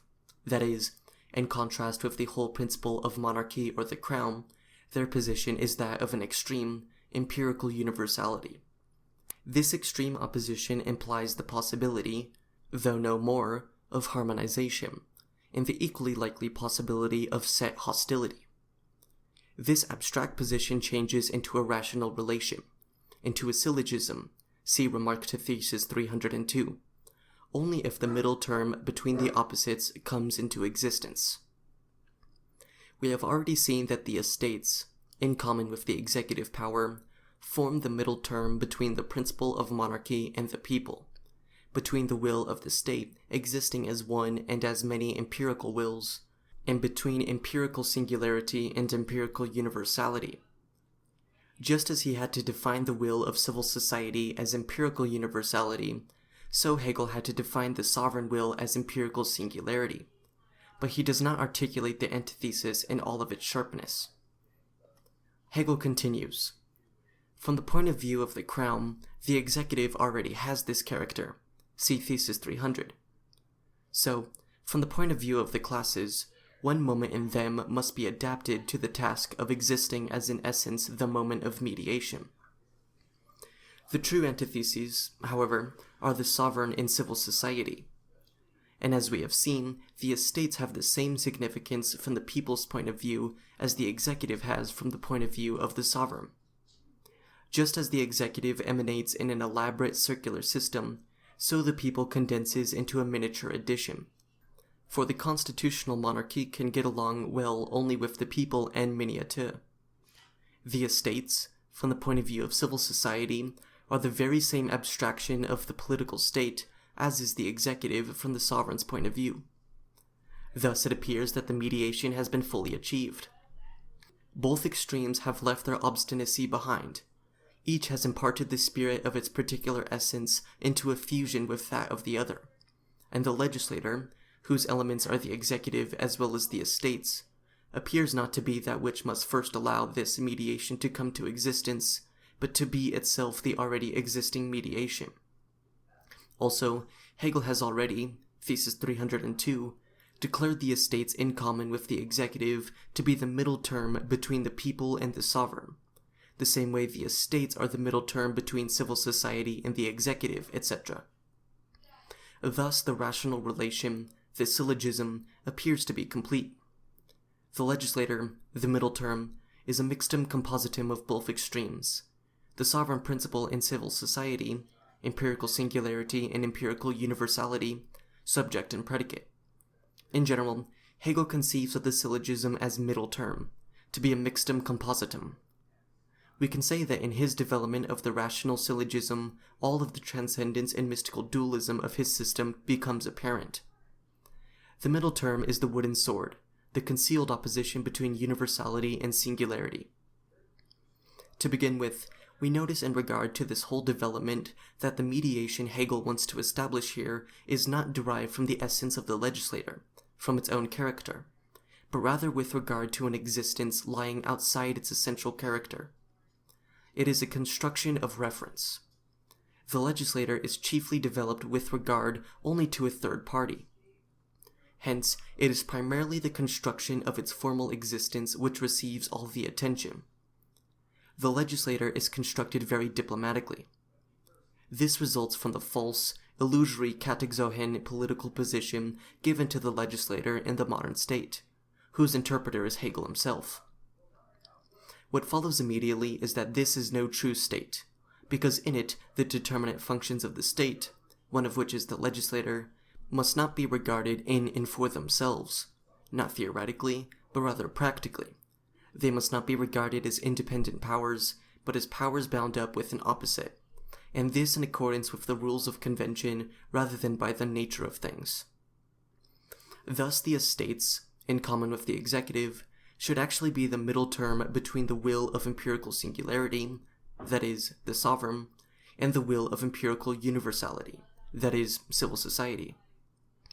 But in fact, their position is really abstract to begin with, that is, in contrast with the whole principle of monarchy or the crown, their position is that of an extreme empirical universality. This extreme opposition implies the possibility, though no more, of harmonization, and the equally likely possibility of set hostility. In other words, their position, as Hegel quite rightly remarks, is an abstract position. It appears at first that neither the extreme of empirical universality nor the principle of monarchy or the crown, that is, the extreme of empirical singularity, are opposed to one another. For from the point of view of civil society, the estates are delegated just as the executive is from the point of view of the sovereign. Just as the principle of the crown ceases, in the delegated executive power, to be the extreme of empirical singularity, surrendering its self-determined will and lowering itself to the finitude of knowledge, responsibility, and thought, so civil society appears in the estates to be no longer an empirical universality, but a very definite whole which has political and administrative sense and temper, and no less a sense for the interests of individuals in particular groups. Thesis 302. Civil society, in its miniature edition as the estates, has ceased to be empirical universality. Rather, it has been reduced to a delegated committee of very definite number. If the sovereign assumes empirical universality in the executive power, then civil society assumes empirical singularity or particularity in the estates. Both have become a particular. The only opposition which remains possible appears to be that between the two emanations, between the executive and the estate elements within the legislator. It appears, therefore, to be an opposition within the legislator itself. And these elements which mediate in common seem quite prone to get into one another's hair. In the executive element of the legislator, the inaccessible empirical singularity of the sovereign has come down to earth in a number of limited, tangible, responsible personalities. And in the estates, civil society has exalted itself into a number of political men. Both sides have lost their inaccessibility. The crown, the inaccessible, exclusive, empirical one, has lost its obstinacy, while civil society, the inaccessible, vague, empirical all, has lost its fluidity. In the estates on the one hand, and the executive element of the legislator on the other, which together would mediate between civil society and the sovereign, the opposition thus appears to have become, first of all, a refereed opposition, but also an irreconcilable contradiction. As for this mediation, it is therefore, as Hegel rightly argues, all the more necessary that the middle term between the opposites comes into existence, for it is itself much more the existence of the contradiction than of the mediation. That this mediation will be affected by the estates seems to be maintained by Hegel without any foundation. He says, from the point of view of the crown, the executive already has this character. See Thesis 300. So, from the point of view of the classes, one moment in them must be adapted to the task of existing as in essence the moment of mediation. But we have already seen that Hegel arbitrarily and inconsistently posits the sovereign and the estates as opposed extremes. As the executive has this character from the point of view of the crown, so the estates have it from the point of view of civil society. Not only do the estates stand, in common with the executive, between the sovereign and civil society, but also between the executive in general and the people, Thesis 302. They do more on behalf of civil society than the executive does on behalf of the crown, which is itself in opposition to the people. Thus they have accomplished their full measure of mediation.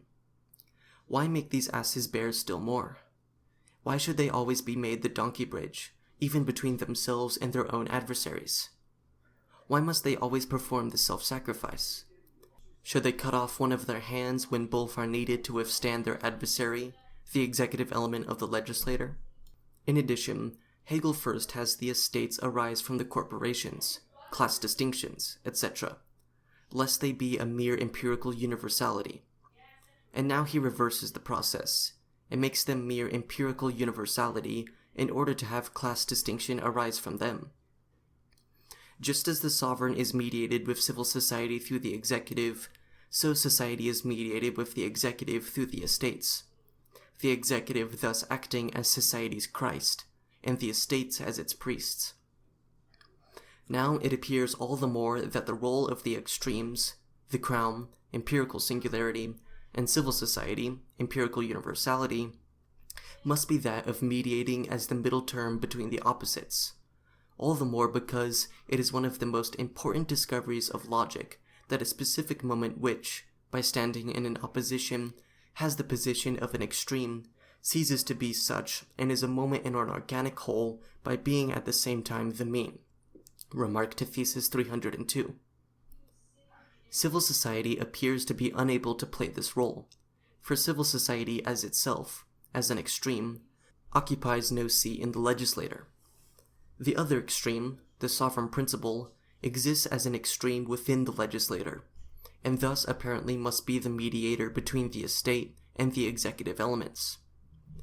And it appears to have all the qualifications, for, on the one hand, the whole of the state, and therefore also civil society, is represented within it, and, more specifically, it has the empirical singularity of will in common with the estates, since empirical universality is actual only as empirical singularity.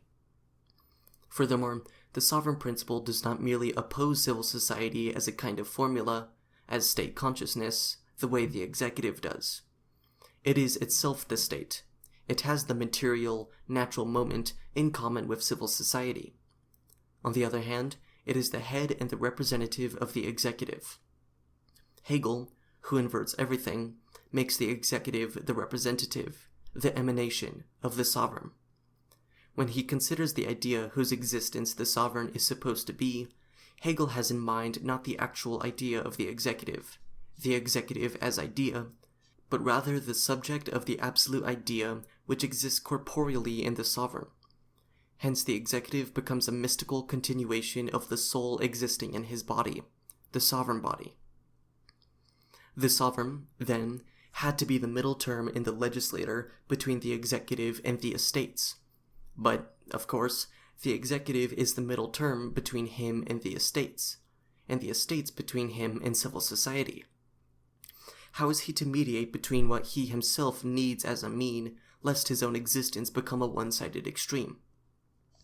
Now the complete absurdity of these extremes, which interchangeably play now the part of the extreme and now the part of the mean, becomes apparent. They are like Janus with two-faced heads, which now show themselves from the front and now from the back, with a diverse character at either side. What was first intended to be the mean between two extremes now itself occurs as an extreme, and the other of the two extremes, which had just been mediated by it, now intervenes as an extreme, because of its distinction from the other extreme, between its extreme and its mean. This is a kind of mutual reconciliation society. It is as if a man stepped between two opponents, only to have one of them immediately step between the mediator and the other opponent. It is like the story of the man and wife who quarreled and the doctor who wished to mediate between them, whereupon the wife soon had to step between the doctor and her husband, and then the husband between his wife and the doctor. It is like the lion in A Midsummer Night's Dream, who exclaims, "I am the lion, and I am not the lion, but snug." So here each extreme is sometimes the lion of opposition, and sometimes the snug of mediation. When the one extreme cries, "Now I am the mean," then the other two may not touch it, but rather only swing at the one that was just the extreme. As one can see, this is a society pugnacious at heart, but too afraid of bruises to ever really fight. The two who want to fight arrange it so that the third who steps between them will get the beating, but immediately one of the two appears as the third, and because of all this caution, they never arrive at a decision. We find this system of mediation in effect also where the very man who wishes to beat an opponent has at the same time to protect him from a beating at the hands of other opponents, and because of this double pursuit never manages to execute his own business. It is remarkable that Hegel, who reduces this absurdity of mediation to its abstract logical, and hence pure and irreducible, expression, calls it at the same time the speculative mystery of logic, the rational relationship, the rational syllogism.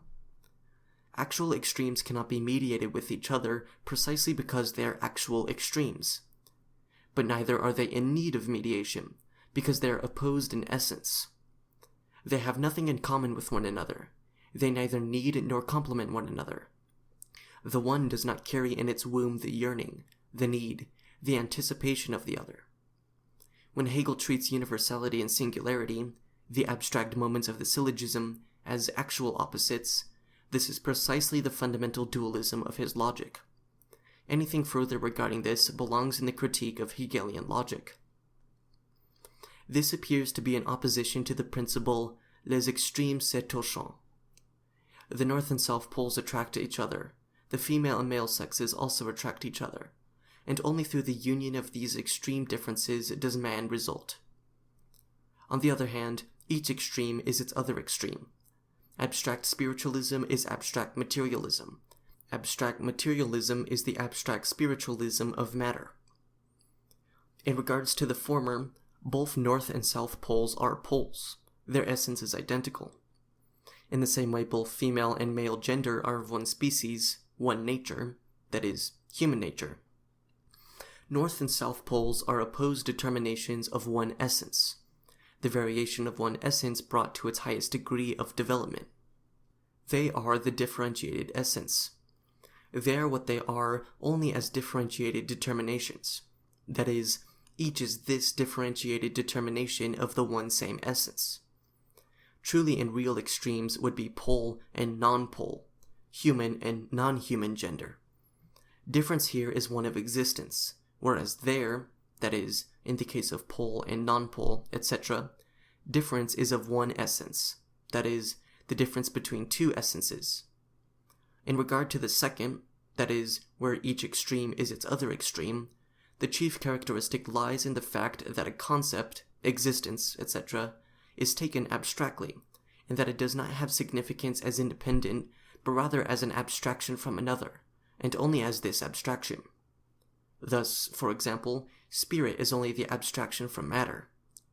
It is evident that precisely because this form is to be the content of the concept, its real essence is rather the abstract opposite, that is, the object from which it abstracts taken in its abstraction, in this case, abstract materialism. Had the difference within the existence of one essence not been confused, in part, with the abstraction given independence, an abstraction not from another, of course, but from itself, and, in part, with the actual opposition of mutually exclusive essences, then a threefold error could have been avoided, namely, 1. That because only the extreme is true, every abstraction and one-sidedness takes itself to be the truth, whereby a principle appears to be only an abstraction from another instead of a totality in itself. 2. That the decisiveness of actual opposites, their formation into extremes, which is nothing other than their self-knowledge as well as their inflammation to the decision to fight, is thought to be something which should be prevented if possible, in other words, something harmful. 3. That their mediation is attempted. For no matter how firmly both extremes appear, in their existence, to be actual and to be extremes, it still lies only in the essence of the one to be an extreme, and it does not have for the other the meaning of true actuality. The one infringes upon the other, but they do not occupy a common position. For example, Christianity, or religion in general, and philosophy are extremes. But in fact, religion is not a true opposite to philosophy, for philosophy comprehends religion in its illusory actuality. Thus, for philosophy, insofar as it seeks to be an actuality, religion is dissolved in itself. There is no actual duality of essence. More on this later. The question arises, why does Hegel need a new mediation on the side of the estates at all? Or does he share with others the popular, but not dangerous prejudice, which regards the estates principally from the point of view of their opposition to the executive, as if that were their essential attitude? Remark to Thesis 302. The fact of the matter is simply this. On the one hand, we have seen that it is only in the legislator that civil society as the element of the estates, and the power of the crown as the element of the executive, have taken on the spirit of actual, immediately practical opposition. On the other hand, the legislator is the totality. In it, we find 1. The deputation of the sovereign principle, that is, the executive. 2. The deputation of civil society, that is, the estates. But in addition, 3. The one extreme as such, that is, the sovereign principle, while the other extreme, civil society, does not exist in it as such. It is only because of this that the estates become the extreme to the sovereign principle, when civil society really should be. As we have seen, only the estates does civil society organize itself into a political existence. The estates are its political existence, its transubstantiation in the political state. Again, as we have seen, only the legislator is, therefore, the actual political state in its totality. Here, then, there is 1. Sovereign principle, 2. Executive, 3. Civil society. The estates are the civil society of the political state, that is, the legislator. The extreme to the sovereign, which civil society was supposed to have been, is therefore the estates. Because civil society is the non-actuality of political existence, the political existence of civil society is its own dissolution, its separation from itself. Therefore, it also constitutes an opposition to the executive. Hegel, therefore, again designates the estates as the extreme of empirical universality, which is actually civil society itself. Hence, he unnecessarily allows the estates, as an element in political life, to proceed from the corporations in different classes. This procedure would make sense only if the distinct classes as such were in fact the legislative classes, if, accordingly, the distinction of civil society, that is, its civil character, were this political character. We would then not have a legislator of the state as a whole, but rather a legislator of the various estates, corporations, and classes over the state as a whole. The estates, or classes, of civil society would receive no political character, but would rather determine the political state. They would make their particularity a power determining the whole. They would be the power of the particular over the universal. And we would not have one legislator, but several, which would come to terms among themselves and with the executive. However, Hegel has in mind the estates in the modern sense, namely the actualization of state citizenship, or of the bourgeois. He does not want the actual universal, the political state, to be determined by civil society, but rather civil society to be determined by the state. Thus, while he accepts the estates in their medieval form, he gives them the opposite significance, namely that of being determined by the political state. The estates as representatives of the corporations, etc., would not be empirical universality, but rather empirical particularity, that is, the particularity of the empirical. The legislator, therefore needs mediation within itself, that is to say, a concealment of the opposition. And this mediation must come from the estates, because in the legislator, the estates lose their significance of being the representation of civil society and become the primary element, the very civil society of the legislator. The legislator is the totality of the political state, and, precisely because of this, the contradiction of the political state brought forcibly to appearance.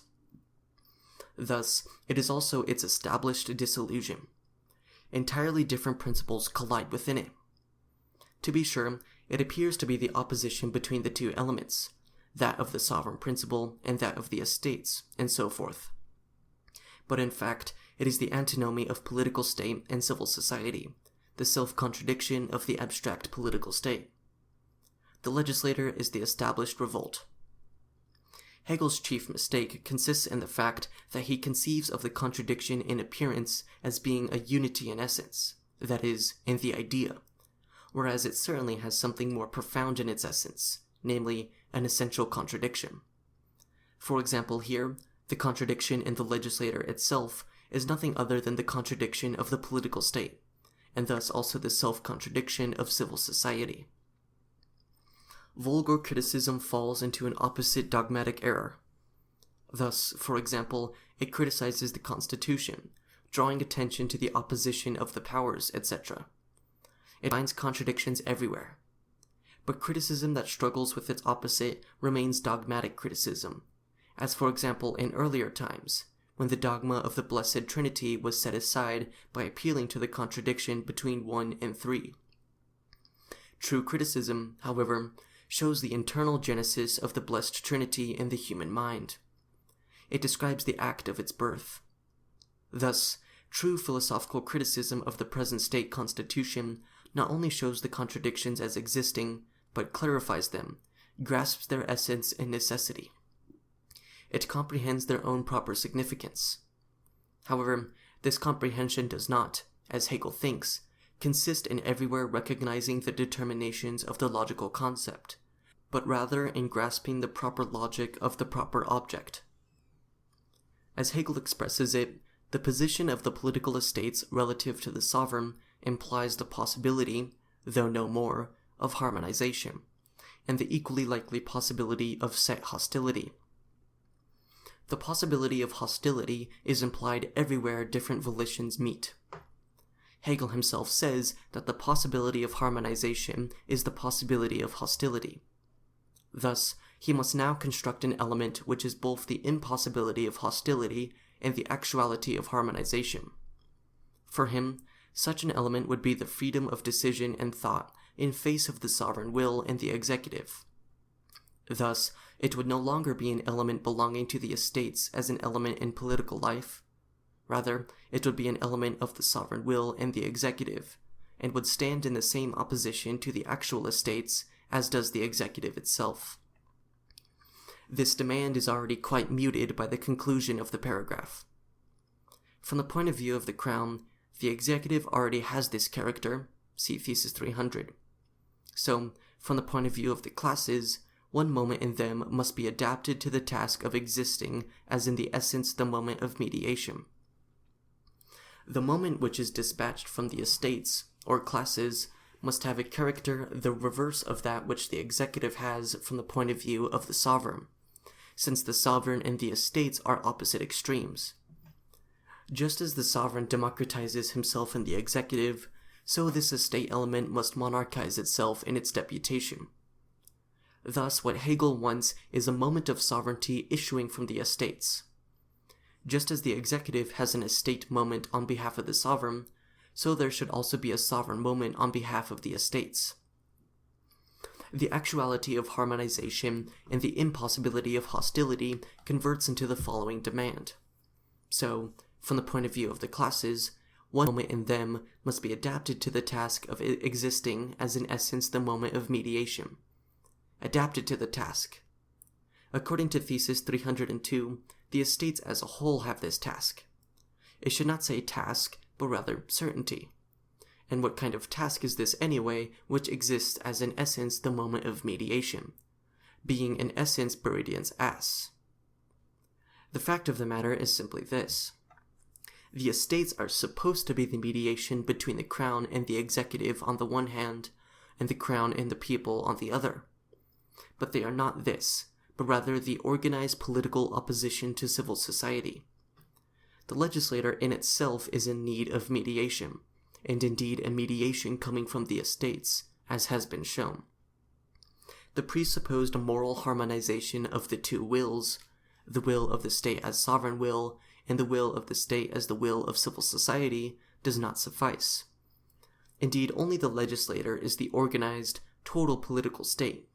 Yet, precisely in it appears, because it is its highest degree of development, the open contradiction of the political state with itself. Thus, the appearance of a real identity of the sovereign and estate wills must be established. Either the estates must be established as the sovereign will, or the sovereign will established as the estates.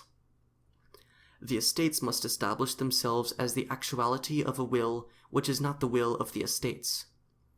The unity which is non-existent in essence, otherwise it would have to prove itself by the estates' efficacy and not by their mode of existing, must at least be present in existence, or else an existing instance of the legislator, of the estates, has the task of being the unity of what is not united. This moment of the estates, the chamber of peers, the upper house, etc., is the highest synthesis of the political state in the organization just considered. With that, however, Hegel does not achieve what he wants, namely, the actuality of harmonization and the impossibility of set hostility. Rather, the whole thing remains at the point of the possibility of harmonization. However, it is the established illusion of the internal unity of the political state, of the sovereign will and that of the estates, and furthermore of the principle of the political state and that of civil society. The illusion of this unity as material principle, that is to say, such that not only two opposed principles unite, but that the unity is that of one nature or existential ground. The estates, as this moment, are the romanticism of the political state, the dreams of its substantiality or internal harmony. They are an allegorical existence.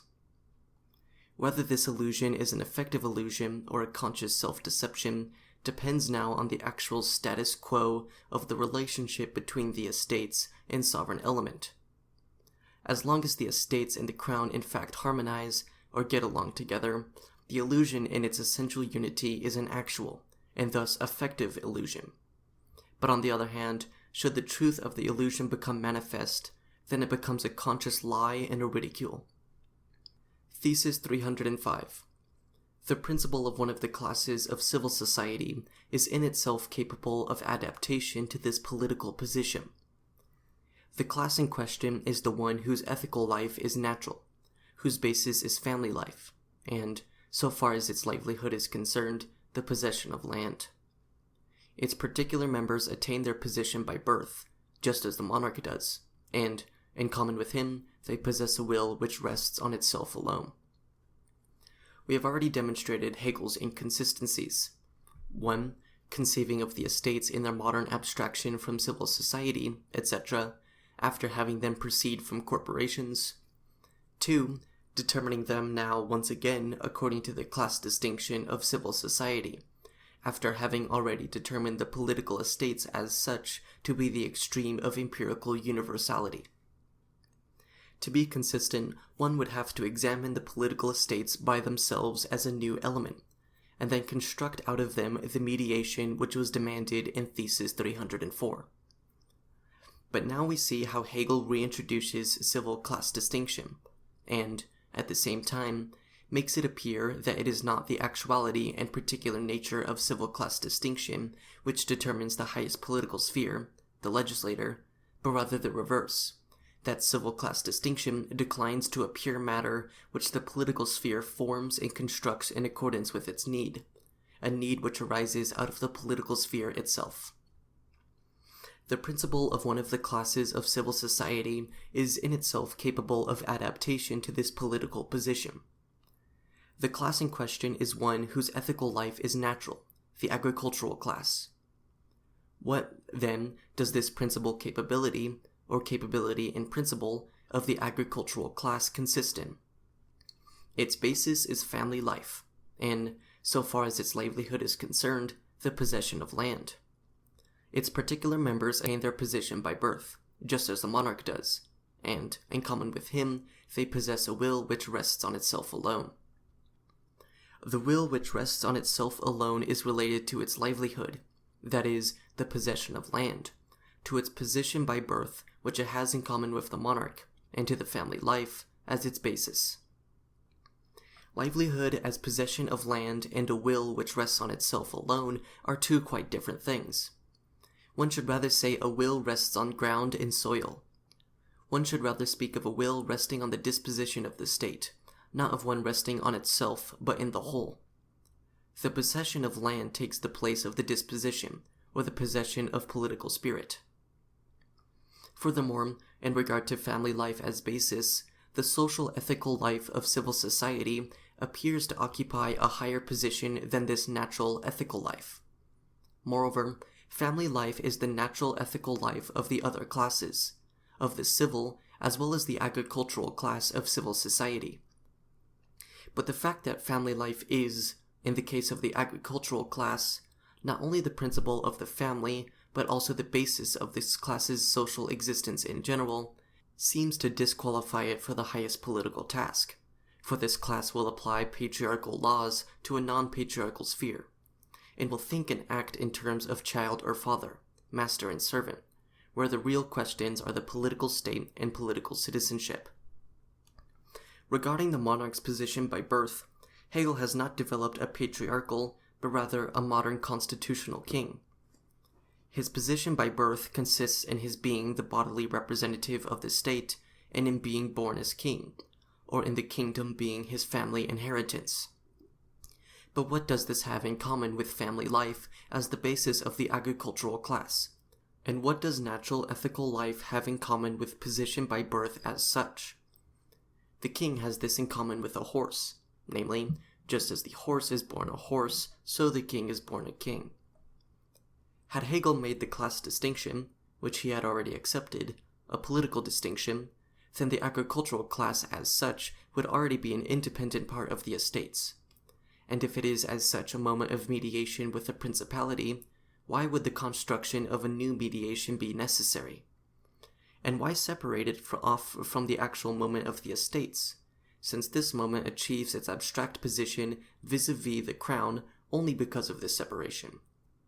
After he has developed the political estates as a specific element, as a transubstantiation of the unofficial class into state citizenship, and precisely because of this has found the mediation to be a necessity, by what right does Hegel dissolve this organism once more into the distinction of the unofficial class, and thus into the unofficial class, and then derive it from the political state's mediation with itself?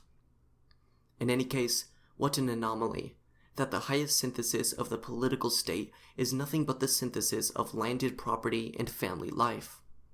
In a word, if civil classes as such are political classes, then the mediation is not needed. And if this mediation is needed, then the civil class is not political, and thus also not this mediation. The member of the agricultural class is not, as such, but as state citizen, a part of the political estates, while in the opposite case, that is, where he, as a member of the agricultural class, is state citizen, or as state citizen is a member of this class, his state citizenship is membership in the agricultural class, and then he is not, as member of this class, a state citizen, but is as state citizen a member of this class. Here, then, we find one of Hegel's inconsistencies within his own way of viewing things, and such an inconsistency is an accommodation. The political estates in the modern sense, which is the sense developed by Hegel, constitute the freely established separation of civil society from its unofficial class and its distinctions. How can Hegel make the unofficial class the solution of the antinomies which the legislator has within itself? Hegel wants the medieval system of estates, but in the modern sense of the legislator, and he wants the modern legislator, but within the framework of the medieval system of estates. This is syncretism at its worst. The beginning of Thesis 304 reads, "The estates, as an element in political life, still retail. In their own function, the class distinctions already present in the lower spheres of civil life. But in their own functions, the estates, as an element in political life, retain this distinction only by annulling it, negating it within themselves, abstracting themselves from it.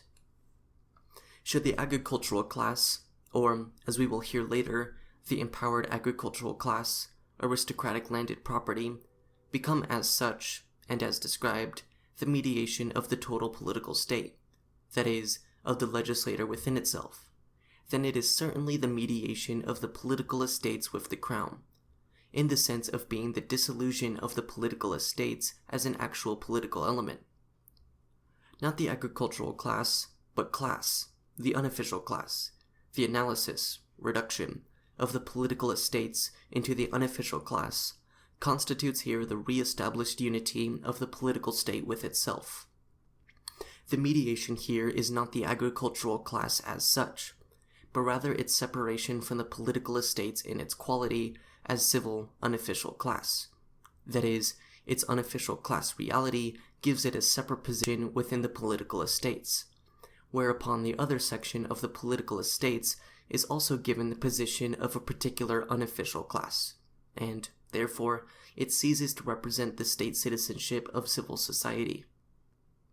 Here, then, the political state no longer exists as two opposed wills. Rather, on the one side stands the political state, the executive and the sovereign, and on the other side stands civil society in its distinction from the political state, the various classes.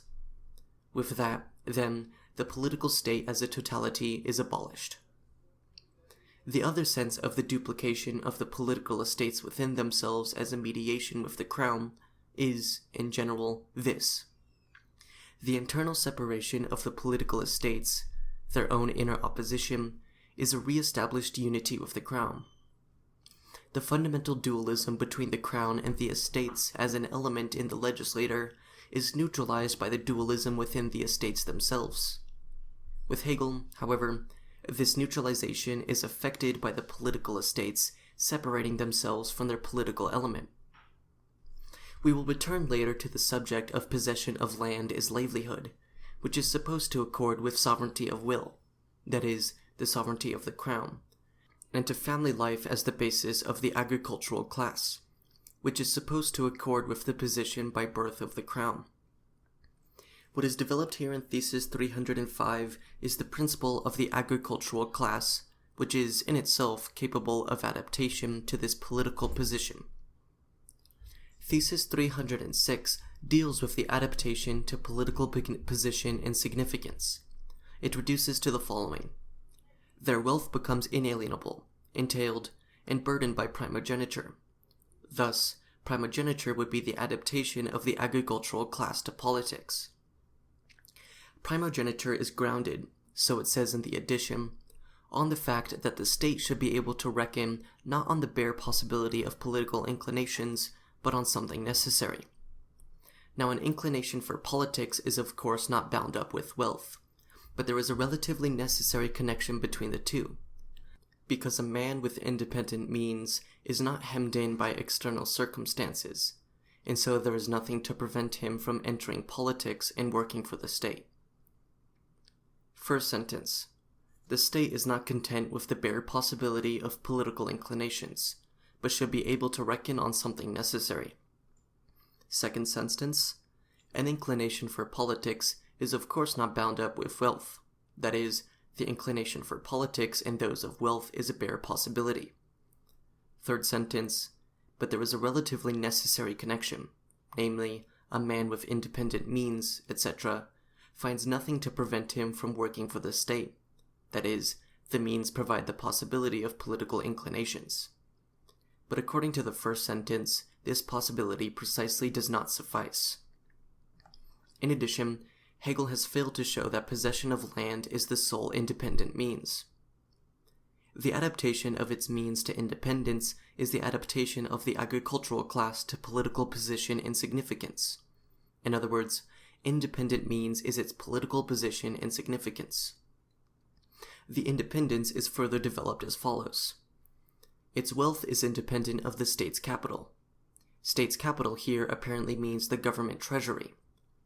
In this respect, the universal class, as essentially dependent on the state, stands in opposition.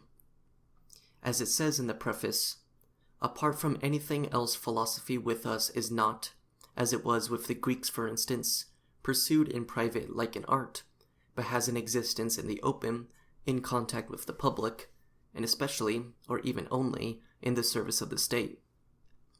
Thus, philosophy is also essentially dependent upon the government treasury. Its, the agricultural class, wealth, is independent of the uncertainty of business, the quest for profit, and any sort of fluctuation in possessions. From this aspect, it is opposed by the business class as the one which is dependent on needs and concentrated on their satisfaction. This wealth is independent of favor, whether from the executive or the mob. Finally, it is even fortified against its own willfulness, because those members of this class who are called to political life are not entitled, as other citizens are, either to dispose of their entire property at will, or to the assurance that it will pass to their children, whom they love equally, in similarly equal divisions. Here the oppositions have taken on an entirely new and materialistic form, such as we would hardly expect to find in the heaven of the political state. In sharpest terms, the opposition, as Hegel develops it, is the opposition of private property and wealth. The possession of land is private property, katexohen true private property. Its exact private nature is prominent. 1. As independence from state capital, from favor from the executive, from property existing as universal property of the political state, a particular wealth which, alongside of other wealth, is in accordance with the construction of the political state. 2. As independence from the need of society or the social wealth, from favor from the mob. Equally significant is the fact that a share in state capital is understood as favor from the executive, just as a share in the social wealth is understood as favor from the mob. Neither the wealth of the universal class nor that of the business class is true private property, because such wealth is occasioned, in the former case directly, in the latter case indirectly, but the connection with the universal wealth, or a property as social property. Both are a participation in it, and therefore both are mediated through favor, that is, through the contingency of will. In opposition to that stands the possession of land as sovereign private property, which has not yet acquired the form of wealth, that is, property established by the social will. Thus, at its highest point, the political constitution is the constitution of private property. The highest political inclination is the inclination of private property. Primogeniture is merely the external appearance of the internal nature of the possession of land. Because it is inalienable, its social nerves have been severed, and its isolation from civil society is secured. By not passing on to the children whom they love equally, it is independent even of the smallest society, the natural society, the family. By having withdrawn from the volition and laws of the family, it thus safeguards its rough nature of private property against the transition into family wealth. In Thesis 305, Hegel declared the class of landed property to be capable of adaptation to the political position because family life would be its basis. But he himself has declared love to be the basis, the principle, the spirit of family life. The class whose basis is family life thus lacks the basis of family life, that is, love, as the actual and thus effective and determining principle. It is spiritless family life, the illusion of family life. In its highest form of development, the principle of private property contradicts the principle of the family. Family life in civil society becomes family life, the life of love, only in opposition to the class of natural ethical life, which is, according to Hegel, the class of family life. This latter is, rather, the barbarism of private property against family life. This, then, would be the sovereign splendor of private property, of possession of land, about which so many sentimentalities have recently been uttered, and on behalf of which so many multicolored crocodile tears have been shed. it does not help Hegel to say that primogeniture would be merely a requirement of politics and would have to be understood in its political position and significance. Neither does it help him to say the security and stability of the agricultural class may be still further increased by the institution of primogeniture, though this institution is desirable only from the point of view of politics, since it entails a sacrifice for the political end of giving the eldest son a life of independence. There is a certain decency of mind in Hegel. He does not want primogeniture in and for itself, but only in reference to something else, not as something self-determined, but as something determined by another, not as an end, but as a means for justifying and constructing an end. In fact, primogeniture is a consequence of the exact possession of land.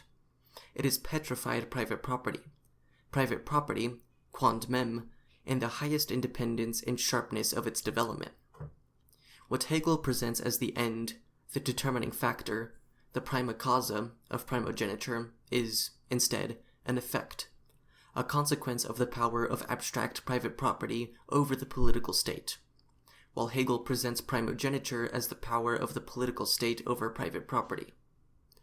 He makes the cause the effect and the effect the cause, the determining that which has been determined and that which has been determined the determining. What then is the content of political adaptation, of the political end? What is the end of this end? What is its substance? Primogeniture, the superlative of private property, sovereign private property. What kind of power does the political state exercise over private property in primogeniture? Does the state isolate it from the family and society and bring it to its abstract autonomy? What then is the power of the political state over private property? Private property's own power, its essence brought to existence. What remains to the political state in opposition to this essence? The illusion that it determines when it is rather determined.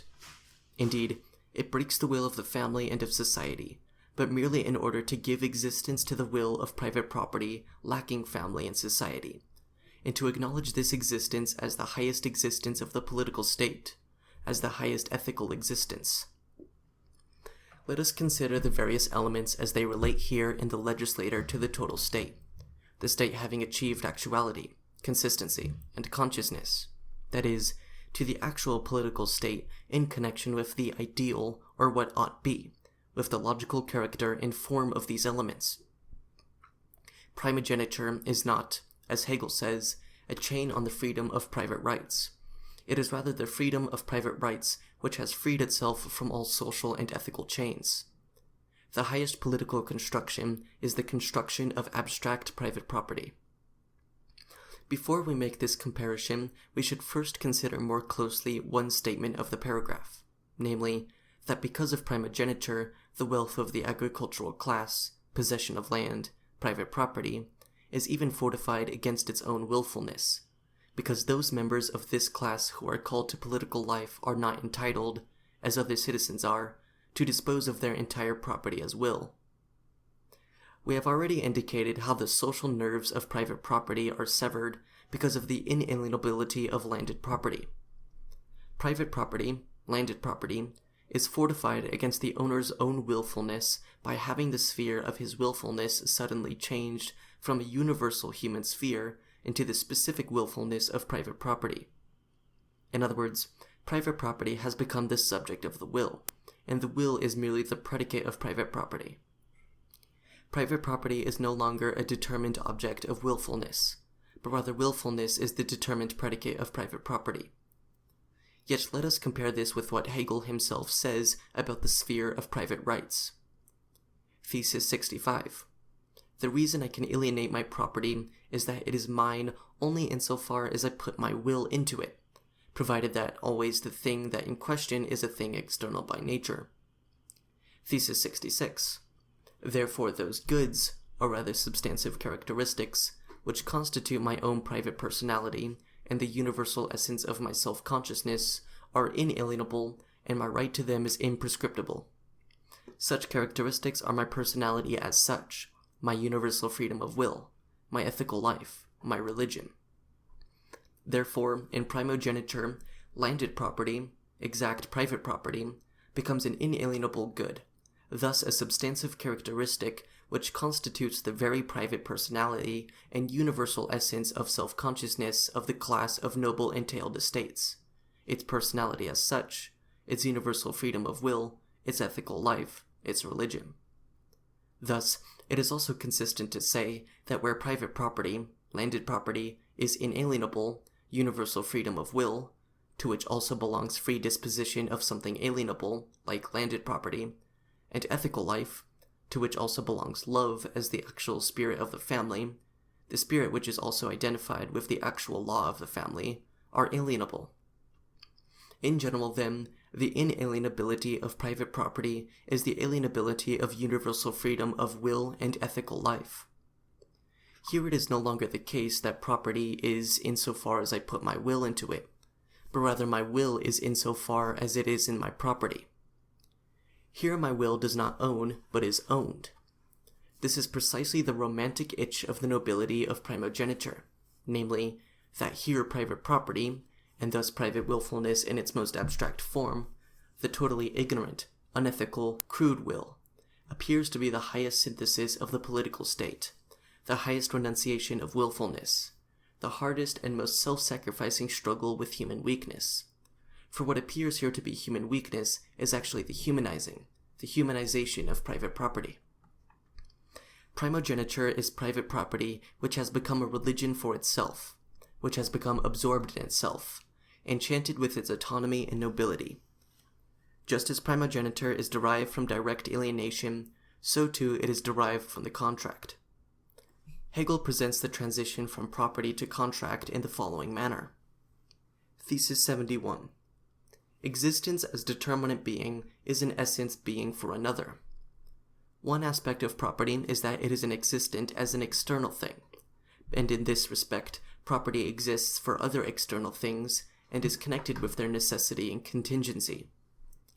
But it is also an existent as an embodiment of will, and from this point of view, the other for which it exists can only be the will of another person. This relation of will to will is the true and proper ground in which freedom is existent.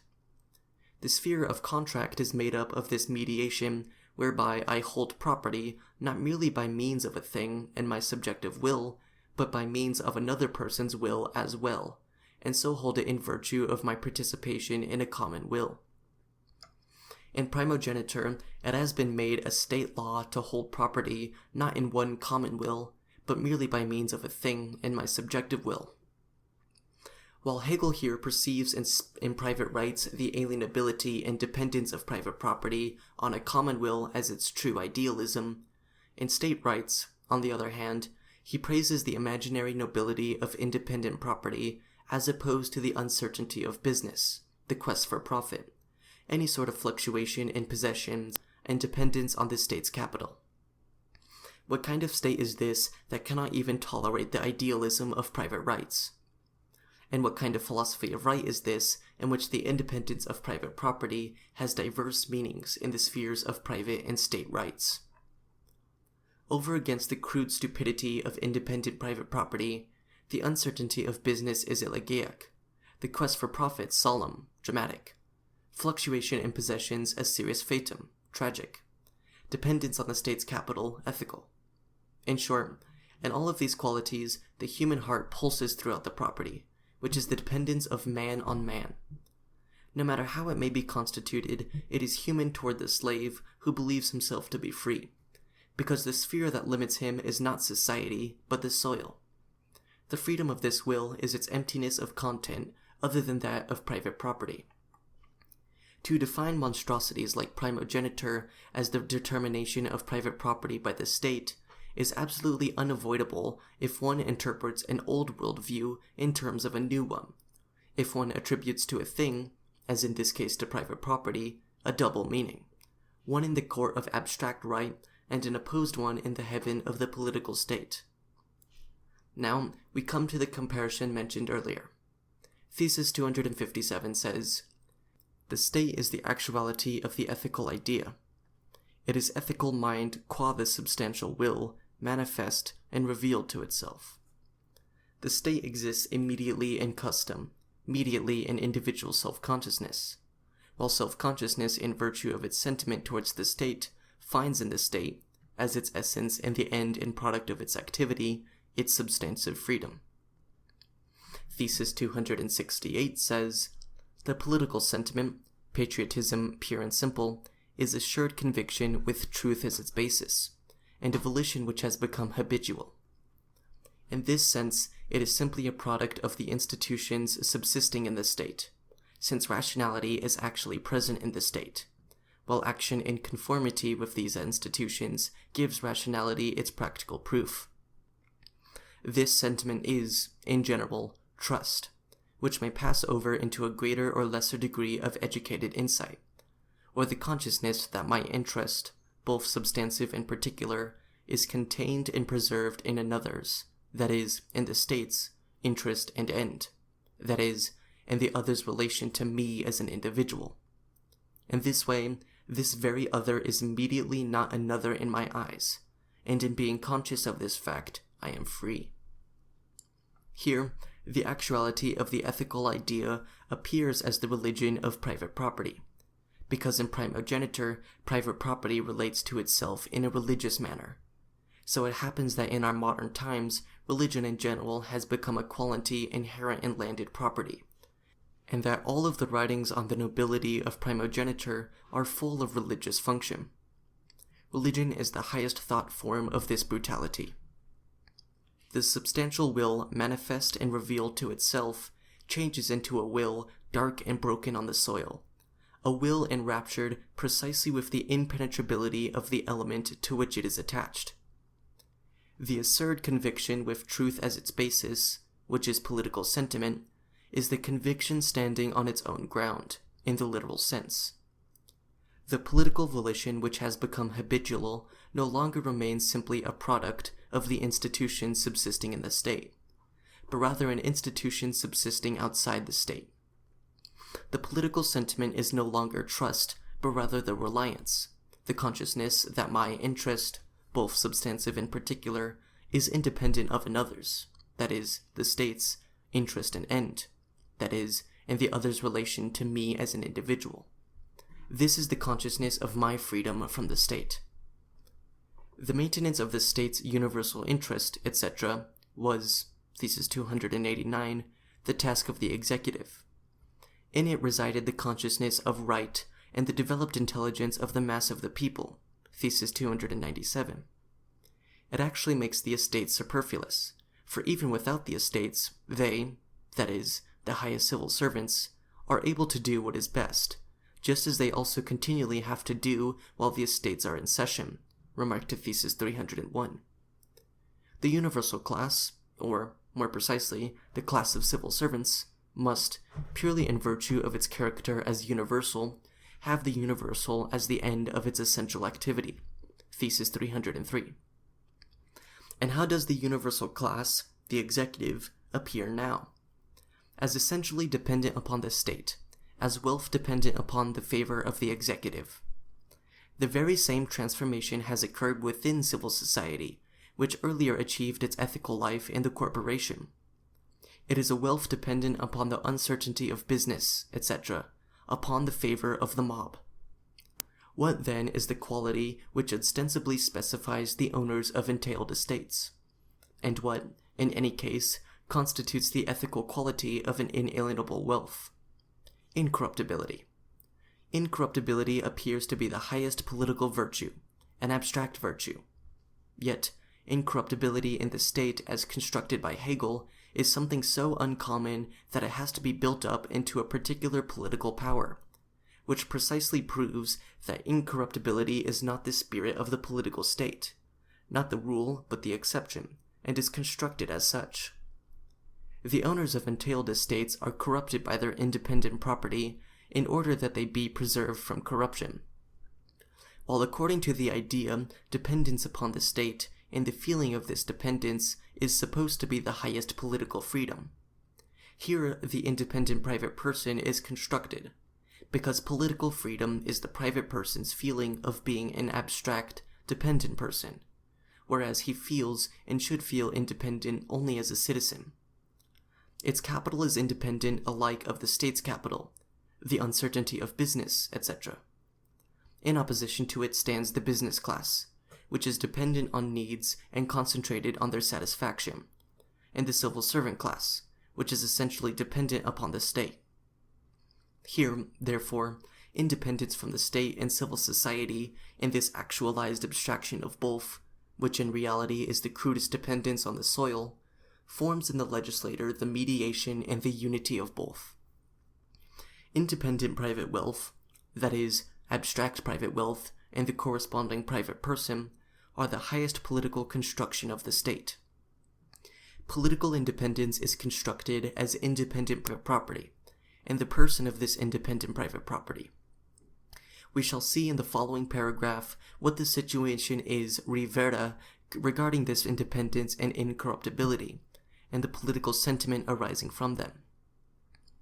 The fact that primogeniture is inherited, or entailed wealth, speaks for itself. More about this later. The fact that it accrues to the firstborn is, as Hegel notes in the edition, purely historical. Thesis 307. The right of this section of the agricultural class is thus based in a way on the natural principle of the family. But this principle is at the same time reversed owing to hard sacrifices made for political ends, and thereby the activity of this class is essentially directed to those ends. As a consequence of this class is summoned and entitled to its political vocation by birth without the hazards of election. Hegel has failed to develop the way in which the right of this agricultural class is based on the natural principle of the family, unless by this he understands that landed property exists as entailed or inherited wealth. That, however, establishes no right of this class in the political sense, but only the birthright of the owners of entailed estates to landed property. This, that is, the natural principle of the family, is at the same time reversed owing to hard sacrifices made for political ends. We have certainly seen how the natural principle of the family is reversed. This, however, is no hard sacrifice made for political ends, but rather the actualized abstraction of private property. But with this reversal of the natural principle of the family, the political ends are likewise reversed.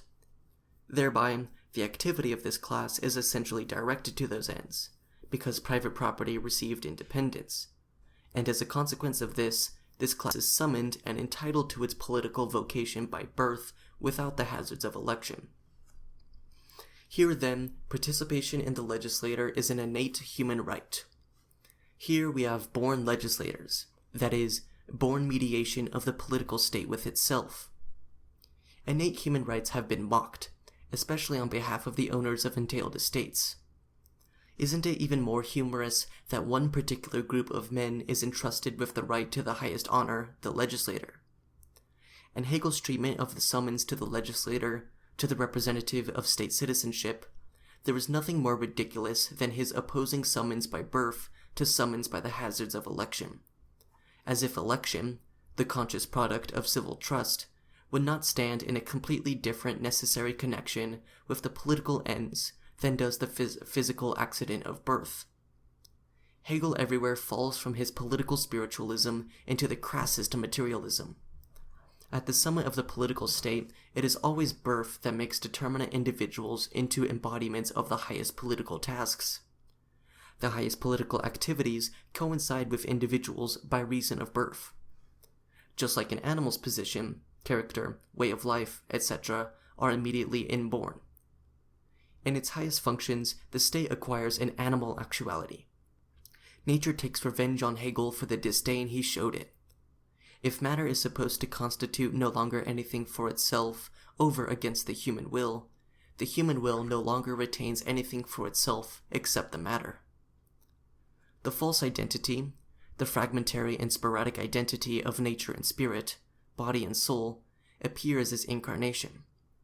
Since birth gives man only an individual existence and establishes him merely as a natural individual, and since the functions of the state, as for instance the legislator, etc., are social products, that is, births of society and not procreations of the natural individual, then what is striking and miraculous is precisely the immediate identity, the sudden coincidence, of the individual's birth with the individual as individuation of a certain social position, function, etc.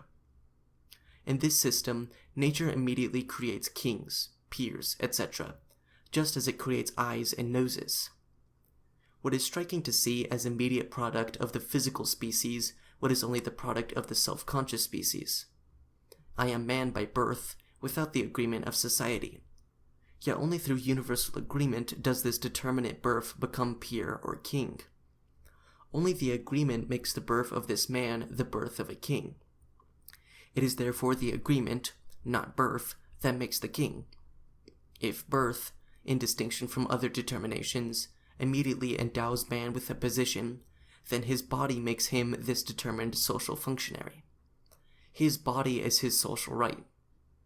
In this system, the physical dignity of man, or the dignity of the human body, with further elaboration, meaning, the dignity of the physical natural element of the state, appears in such a form that determinate dignities, specifically the highest social dignities, are the dignities of certain bodies which are determined and predestined by birth to be such.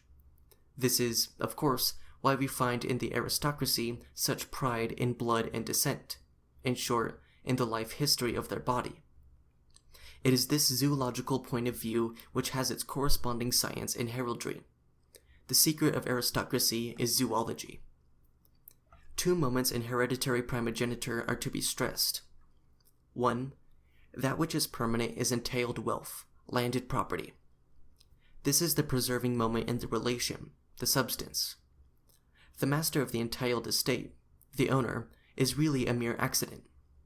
Landed property anthropomorphizes itself in the various generations.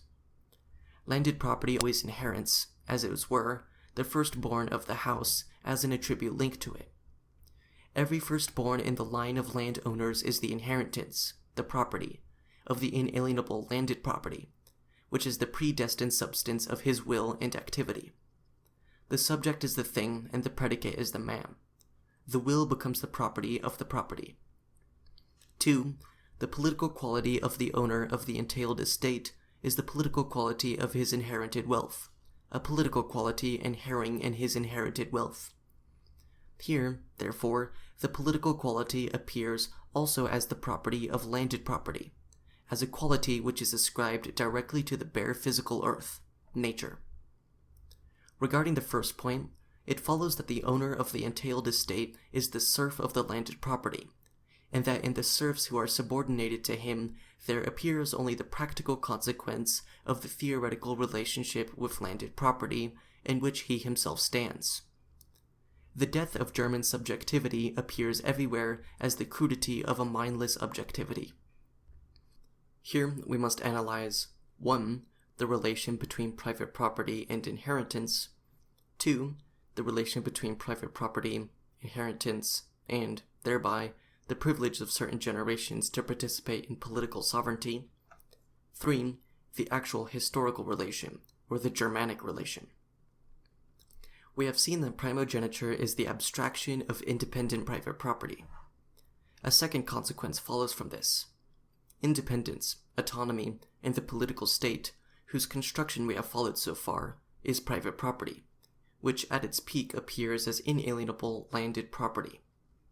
Political independence thus flows not ex proprio situ of the political state. It is not a gift of the political state to its members, nor is it the animating spirit of the political state.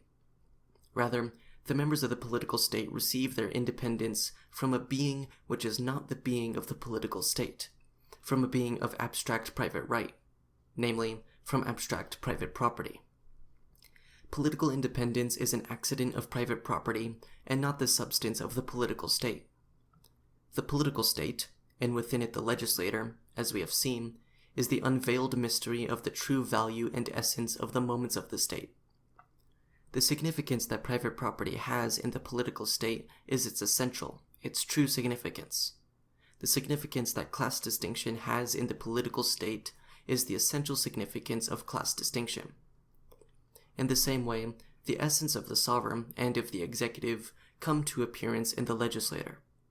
It is here, in the sphere of the political state, that the individual moments of the state relate to themselves as to the being of the species being, because the political state is the sphere of their universal character, that is, their religious sphere. The political state is the mirror of truth for the various moments of the concrete state. Thus, if independent private property in the political state, in the legislator, has the significance of political independence, then it is the political independence of the state. Independent private property, or actual private property, is then not only the support of the Constitution, but the Constitution itself.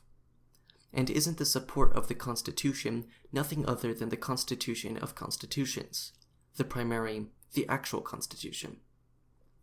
Hegel himself was surprised about the imminent development of science, the derivation of its entire content from the concept in its simplicity, remark to Thesis 279, when he was constructing the hereditary monarch and made the following remark. Hence, it is the basic moment of personality, abstract at the start in immediate rights, which has matured itself through its various forms of subjectivity, and now, at the stage of absolute rights, of the state, of the completely concrete objectivity of the will, has become the personality of the state, its certainty of itself. That is, in the political state, it comes to appearance that abstract personality is the highest political personality, the political basis of the entire state. Likewise, in primogeniture, the right of this abstract personality, its objectivity, abstract private property, comes into existence as the highest objectivity of the state, that is, as its highest right. The state is hereditary monarch. Abstract personality means nothing other than that the personality of the state is abstract, or that it is the state of abstract personality, just as the Romans developed the rights of the monarch purely within the norms of private rights, or private rights as the highest norm of the state, or political rights. The Romans are the rationalists, the Germans the mystics of sovereign private property. Hegel calls private rights the rights of abstract personality, or abstract rights. And indeed they have to be developed as the abstraction, and thus the illusory rights, of abstract personality, just as the moral doctrine developed by Hegel is the illusory existence of abstract subjectivity. Hegel develops private rights in morals as such abstractions, from which it does not follow, for him, that the state or ethical life of which they are the presuppositions can be nothing but the society, the social life, of these illusions. Rather, he concludes that they are subalternate moments of this ethical life. But what are private rights except the rights of these subjects of the state? And what is morality except their morality? In other words, the person of private rights and the subject of morals are the person and the subject of the state. Hegel has been widely criticized for his development of morality. He has done nothing but develop the morality of the modern state and modern private rights. A more complete separation of morality from the state, its fuller emancipation, was desired. What did that prove except that the separation of the present-day state from morals is moral, that morals are non-political, and that the state is not moral? It is rather a great, though from one aspect, namely, from the aspect that Hegel declares the state, whose presupposition is such a morality, to be the realistic idea of ethical life, an unconscious service of Hegel to have assigned to modern morality its true position. In the Constitution, wherein primogeniture is a guarantee, private property is the guarantee of the political constitution. In primogeniture, it appears that this guarantee is a particular kind of private property. Primogeniture is merely a particular existence of the universal relationship of private property and the political state. Primogeniture is the political sense of private property in its political significance, that is to say, in its universal significance. Thus, the Constitution here is the constitution of private property. With the Germanic peoples, where we encounter primogeniture in its classical formation, we also find the constitution of private property. Private property is a universal category, the universal bond of the state. Even the universal functions appear as the private property, sometimes of a corporation, sometimes of an estate. Trade and business and their particular nuances were the private property of particular corporations. Royal offices, jurisdiction, etc. were the private property of particular estates. The various provinces were the private property of individual princes, etc. Service for the realm was the private property of the ruler. The spirit was the private property of the spiritual authority. One's loyal activity was the private property of another, just as one's right was, once again, a particular private property. Sovereignty, here nationality, was the private property of the emperor. It has often been said that in the Middle Ages, every form of right, of freedom, of social existence appears as a privilege, an exception from the rule. The empirical fact that all these privileges appear in the form of private property could thus not have been overlooked. What is the universal reason for this coincidence? Private property is the species existence of privilege, of right as an exception. Where the sovereigns, as in France for instance, attacked the independence of private property, they directed their attention more to the property of the corporations than to that of individuals. But in attacking the private property of the corporations, they attacked private property as corporations, that is, as the social bond. In the feudal reign, it almost appears that the power of the crown is the power of private property, and that the mystery of the nature of the universal power, the power of all spheres of the state, is deposited in the sovereign. The powerfulness of the state is expressed in the sovereign as the representative of the power of the state. The constitutional sovereign, therefore, expresses the idea of the constitutional state in its sharpest abstraction. On the one hand, he is the idea of the state, the sanctified majesty of the state, and precisely as this person. At the same time, he is a pure imagination. As person and as sovereign, he has neither actual power nor actual function. Here, the separation of the political and the actual, the formal and the material, the universal and the particular person, of man and social man, is expressed in its highest contradiction. Private property is a child of Roman intellect and Germanic heart. At this point, it will be valuable to undertake a comparison of these two extreme developments. This will help solve the political problem as discussed. The Romans were the first to have formulated the right of private property, that is, the abstract right, the private right, the right of the abstract person. The Roman conception of private right is private right in its classical formulation. Yet nowhere with the Romans do we find that the right of private property was mystified as in the case of the Germans. Nowhere does it become right of the state. The right of private property is justitundi et debuntity, the right of willfulness in disposing of a thing. The main interest of the Romans lay in developing the relationships, and in determining which ones resulted in abstract relations of private property. The actual basis of private property, the property, is a factum, an unexplainable factum, and no right. Only through legal determinations, which the society attributes to the factual property, does it receive the quality of rightful property, private property. Regarding the connection between the political constitution and private property with the Romans, it appears that 1. Man, as slave, as is generally the case with ancient peoples, is the object of private property. This is nothing specific. 2. Conquered countries are treated as private property, justitundi et debuntity being asserted in their case. 3. In their history itself, there appears the struggle between the poor and the rich, patricians and plebeians, etc. In other respects, private property as a whole, as with the ancient classical peoples in general, is asserted to be private property, either as the public's expenditure, as in good times, or as luxurious and universal benefaction, baths, etc., towards the mob. Slavery finds its explanation in the rights of war, the rights of occupation. Men are slaves precisely because their political existence is destroyed. We especially stress two relationships in distinction from the Germans. 1. The imperial power was not the power of private property, but rather the sovereignty of the empirical will as such, which was far from regarding private property as the bond between itself and its subjects. On the contrary, it dealt with private property as it did with all other social goods. The imperial power, therefore, was nothing other than factually hereditary. The highest formation of the right of private property, of private right, indeed belongs to the empirical epoch. However, it is a consequence of the political dissolution rather than the political dissolution being a consequence of private property. Furthermore, when private right achieved full development in Rome, state right was abolished, or was in the process of its dissolution, while in Germany the opposite was the case. 2.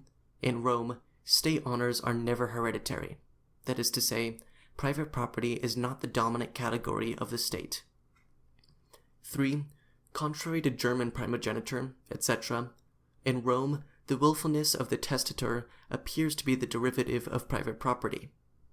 In this latter antithesis lies the entire difference between the German and the Roman development of private property.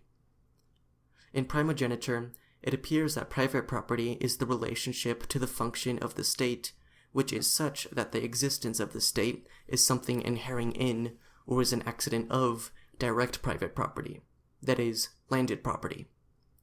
At its highest levels, the state appears as private property, whereas private property should appear as property of the state. Instead of making private property a civil quality, Hegel makes political citizenship, existence, and sentiment a quality of private property. Critique of Hegel's Philosophy of Right by Karl Marx, 1843. Chapter 6. Thesis 308. The second section of the Estates comprises the fluctuating element in civil society. This element can enter politics only through its deputies. The multiplicity of its members is an external reason for this, but the essential reason is the specific character of this element and its activity. Since these deputies are the deputies of civil society, it follows as a direct consequence that their appointment is made by the society as a society. That is to say, in making the appointment, society is not dispersed into atomic units, collected to perform only a single and temporary act, and kept together for a moment and no longer. On the contrary, it makes the appointment as a society, articulated into associations, communities, and corporations, which, although constituted already for other purposes, acquire in this way a connection with politics. The existence of the estates in their assembly finds a constitutional guarantee of its own in the fact that this class is entitled to send deputies at the summons of the crown, while members of the former class are entitled to present themselves in person in the estates. See Thesis 307. Here we find a new distinction within civil society and the estates, the distinction between a fluctuating element and an immutable element, landed property. This distinction has also been presented as that of space and time, conservative and progressive, etc. On this, see Hegel's previous paragraphs.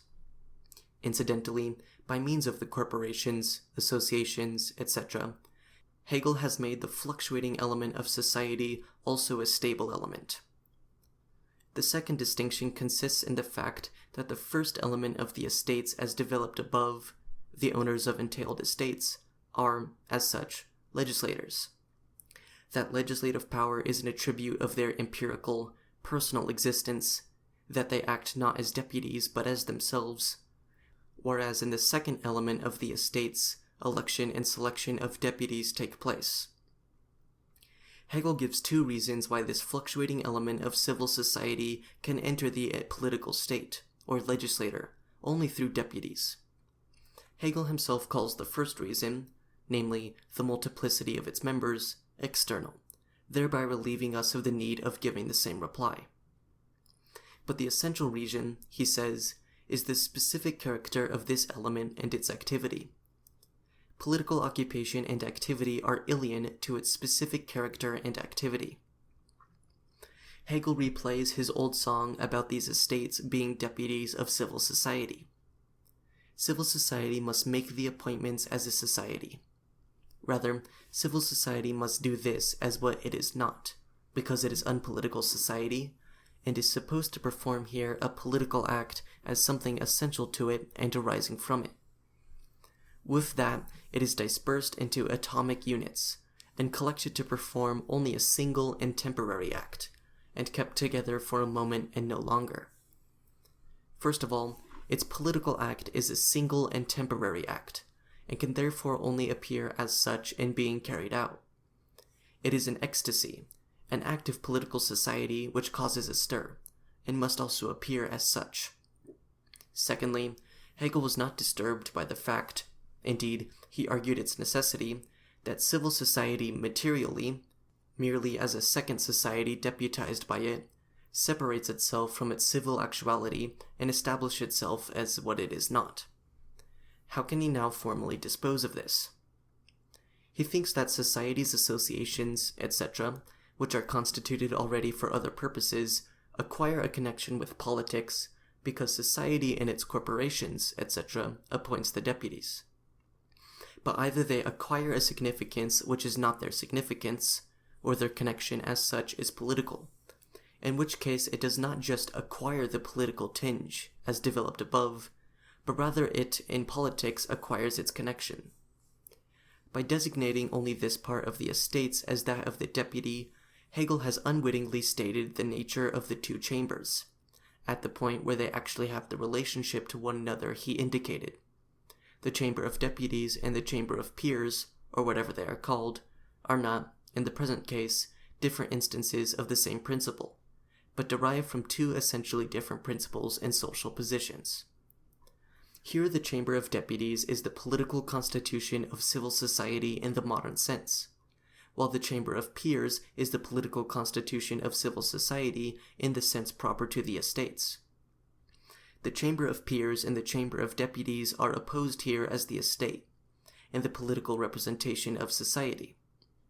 The one is the existing estate principle of civil society, the other is the actualization of civil society's abstract political existence. It is obvious, therefore, that the latter cannot come into existence again as the representation of the estates, corporations, etc., for it simply does not represent civil society's existence qua estate, but rather its political existence. It is further obvious, then, that only the estate element of civil society, that is, sovereign landed property or the hereditary nobility, is seated in the former chamber, for it is not one estate among others. Rather, the estate principle of civil society as an actually social, and thus political, principle now exists only in that one element. It is the estate. Civil society, then, has in the chamber of the estates the representative of its medieval existence, and in the chamber of deputies the representative of its political, modern existence. The only advance beyond the Middle Ages consists in the fact that estate politics has been reduced to a particular political existence alongside the politics of citizenship. The empirical political existence Hegel has in mind, England, has, therefore, a meaning entirely other than the one he imputes to it. The French Constitution also constitutes an advance in this regard. To be sure, it has reduced the Chamber of Peers to a pure nullity, but within the principle of constitutional kingship as Hegel has pretended to develop it, this chamber can by its very nature be merely an empty vanity, a fiction of a harmony between the sovereign and civil society, or of the legislator or political state with itself, and a fiction, moreover, which has the form of a particular, and thereby once more opposed existence. The French have allowed the peers to retain life tenure in order to express their independence from both the regime and the people. But they did away with the medieval expression, hereditariness. Their advance consists in their no longer allowing the Chamber of Peers to proceed from actual civil society, but in creating it an abstraction from civil society. They have the choice of peers proceed from the existing political state, from the sovereign, without binding him to any other civil quality. In this constitution, the honor of being a peer actually constitutes a class in civil society which is purely political, created from the standpoint of the abstraction of the political state. but it appears to be more a political decoration than an actual class endowed with particular rights. During the Restoration, the Chamber of Peers was a reminiscence, while the Chamber of Peers resulting from the July Revolution is an actual creature of constitutional monarchy. Since in modern times the idea of the state could appear only in the abstraction of the merely political state, or in the abstraction of civil society from itself and its actual condition, it is to the credit of the French that they have marked and produced this abstract actuality, and thereby have produced the political principle itself. The abstraction for which they are blamed is, then, a genuine consequence and product of a patriotism rediscovered, to be sure, only in an opposition, but in a necessary opposition. The merit of the French in this regard, then, is to have established the Chamber of Peers as the unique product of the political state, or in general, to have made the political principle in its uniqueness the determining and effective factor.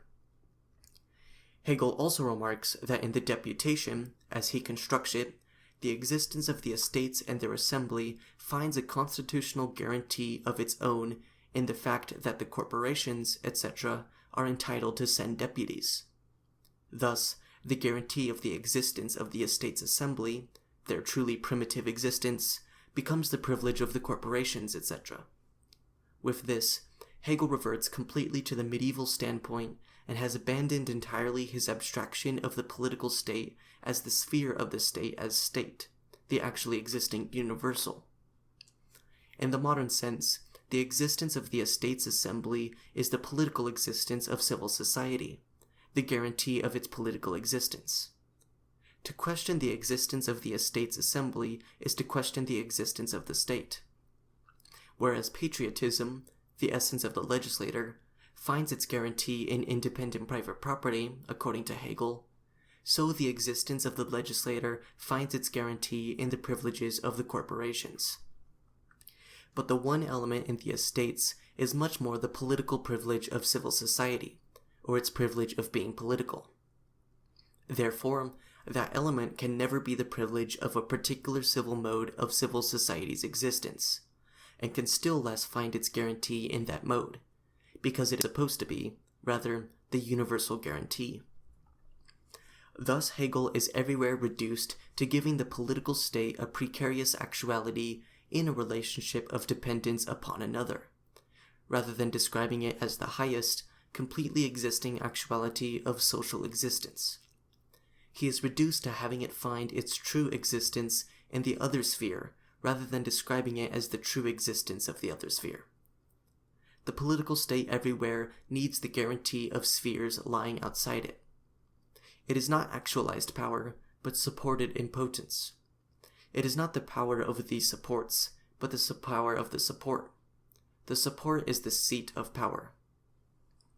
What kind of lofty existence is it whose existence needs a guarantee outside itself, and which is supposed to be at the same time the universal existence, and thus the actual guarantee, of this very guarantee?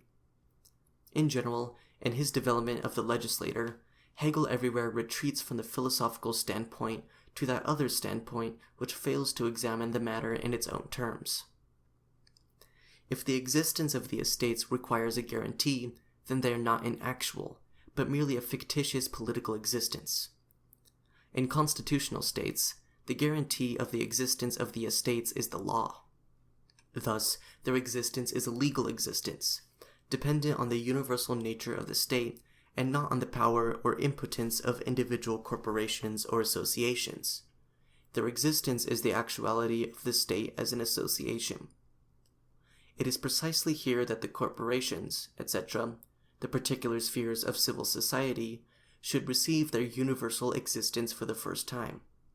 Again, Hegel anticipates this universal existence as the privilege and the existence of those particular spheres. Political right as the right of corporations, etc., completely contradicts political right as political, that is, as the right of the state and of citizenship. For political right precisely should not be the right of this existence as a particular existence, not right as this particular existence. Before we proceed to the category of election as the political act by which civil society decides upon its political choice, let us examine some additional statements from the remark to this paragraph. To hold that every single person should share in deliberating and deciding on political matters of general concern, to the ground that all individuals are members of the state, that its concerns are their concerns, and that it is their right that what is done should be done with their knowledge and volition, is tantamount to a proposal to put the democratic element without any rational form into the organization of the state, although it is only in virtue of the possession of such a form that the state is an organism at all. This idea comes readily to mind because it does not go beyond the abstraction of being a member of the state, and it is superficial thinking which clings to abstractions. Thesis 308. First of all, Hegel calls being a member of the state an abstraction, although according to the idea, and therefore the intention of his own doctrinal development, it is the highest and most concrete social determination of the legal person, of the member of the state. To stop at the abstraction of being a member of the state, and to conceive of individuals in terms of this abstraction, does not therefore seem to be just superficial thinking which clings to abstractions.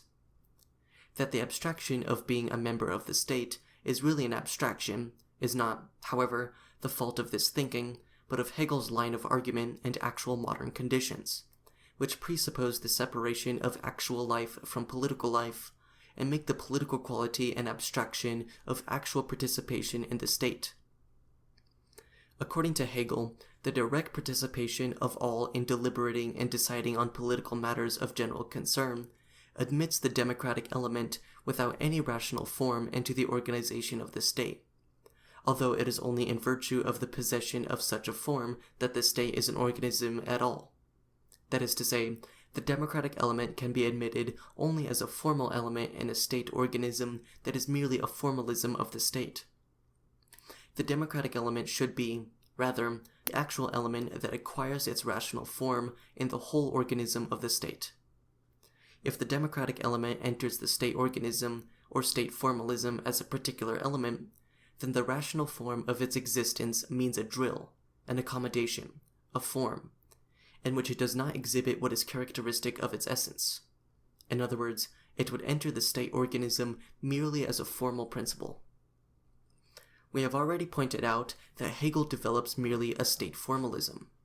For him, the actual material principle is the idea, the abstract thought form of the state as a subject, the absolute idea which has in it no passive or material moment.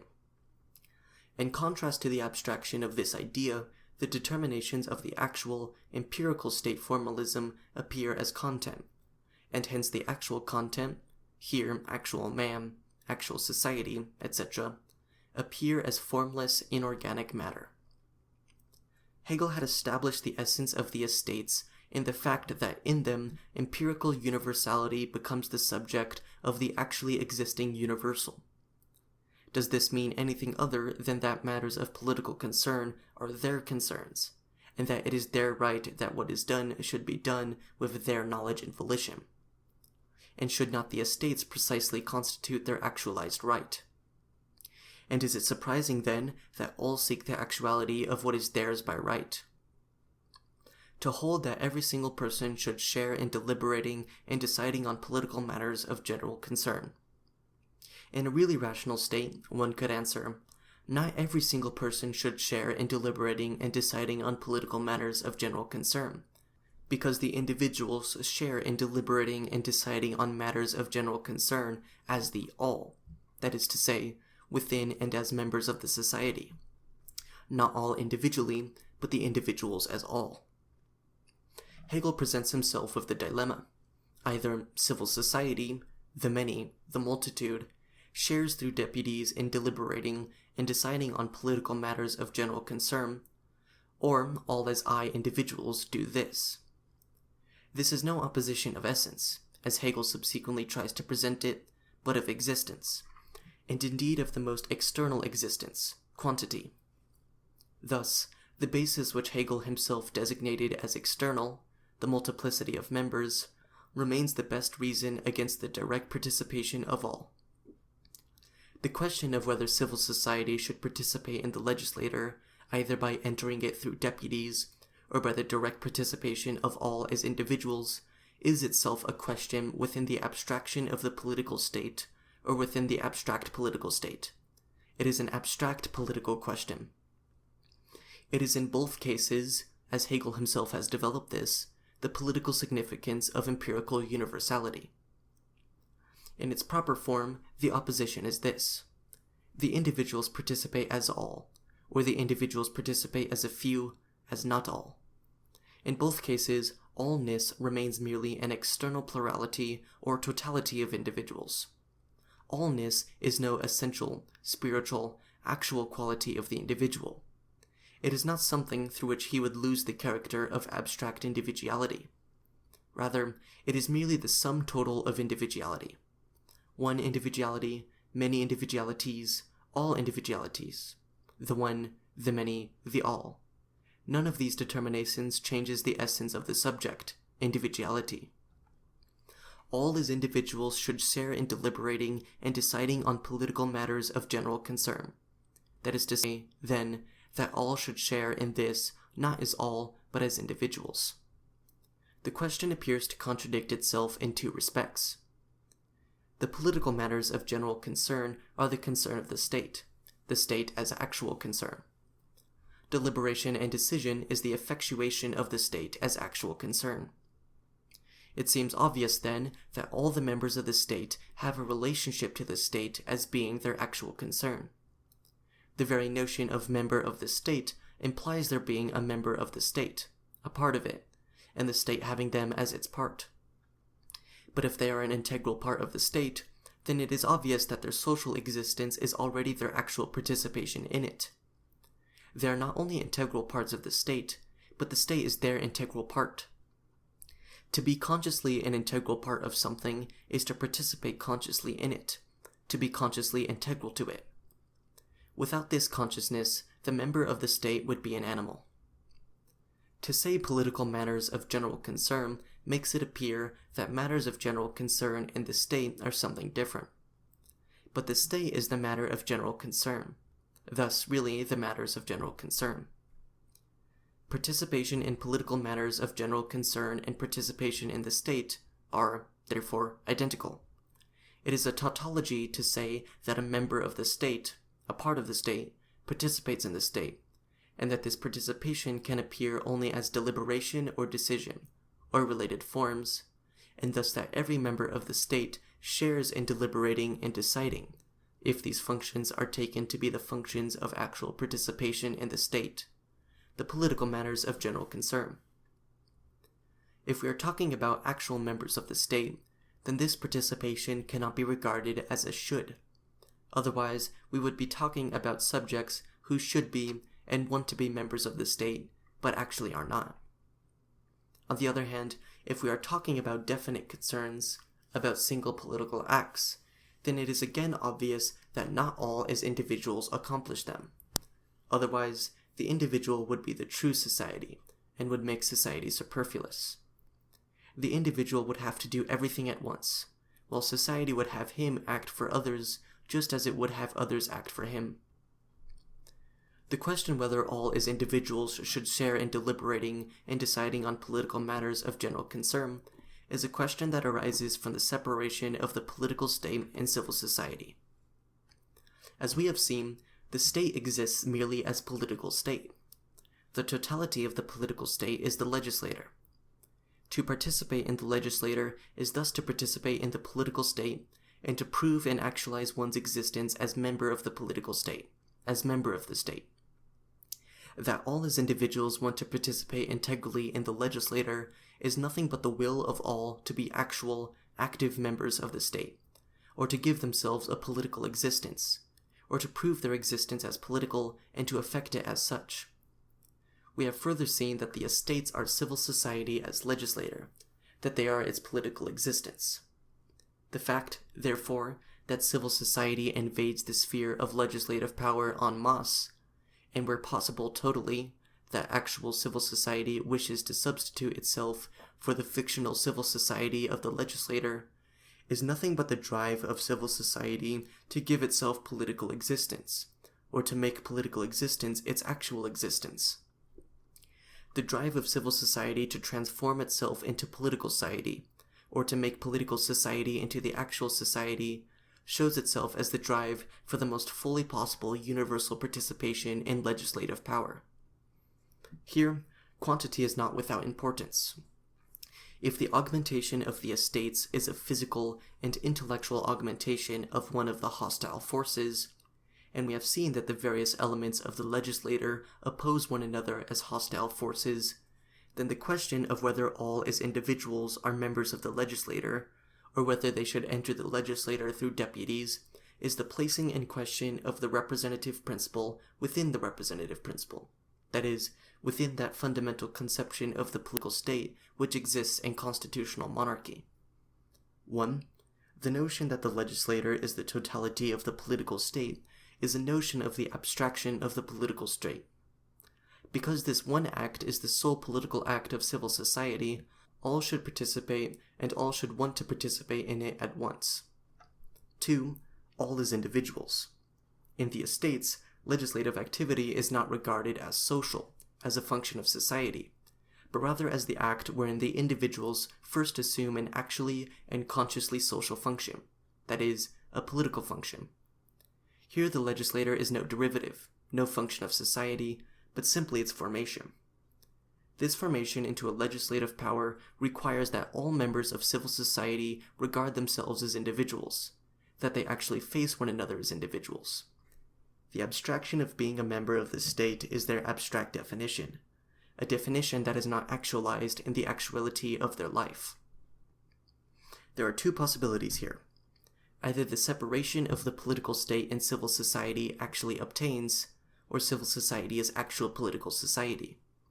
In the first case, it is impossible that all as individuals participate in the legislator, for the political state is an existent which is separated from civil society. On the one hand, civil society would abandon itself as such if all its members were legislators. On the other hand, the political state which stands over against it can tolerate it only if it has a form suitable to the standards of the state. In other words, the participation of civil society in the political state through deputies is precisely the expression of their separation and merely dualistic unity. Given the second case, that is, that civil society is actual political society, it is nonsense to make a claim which has resulted precisely from a notion of the political state as an existent separated from civil society, from the theological notion of the political state. In this situation, legislative power altogether loses the meaning of representative power.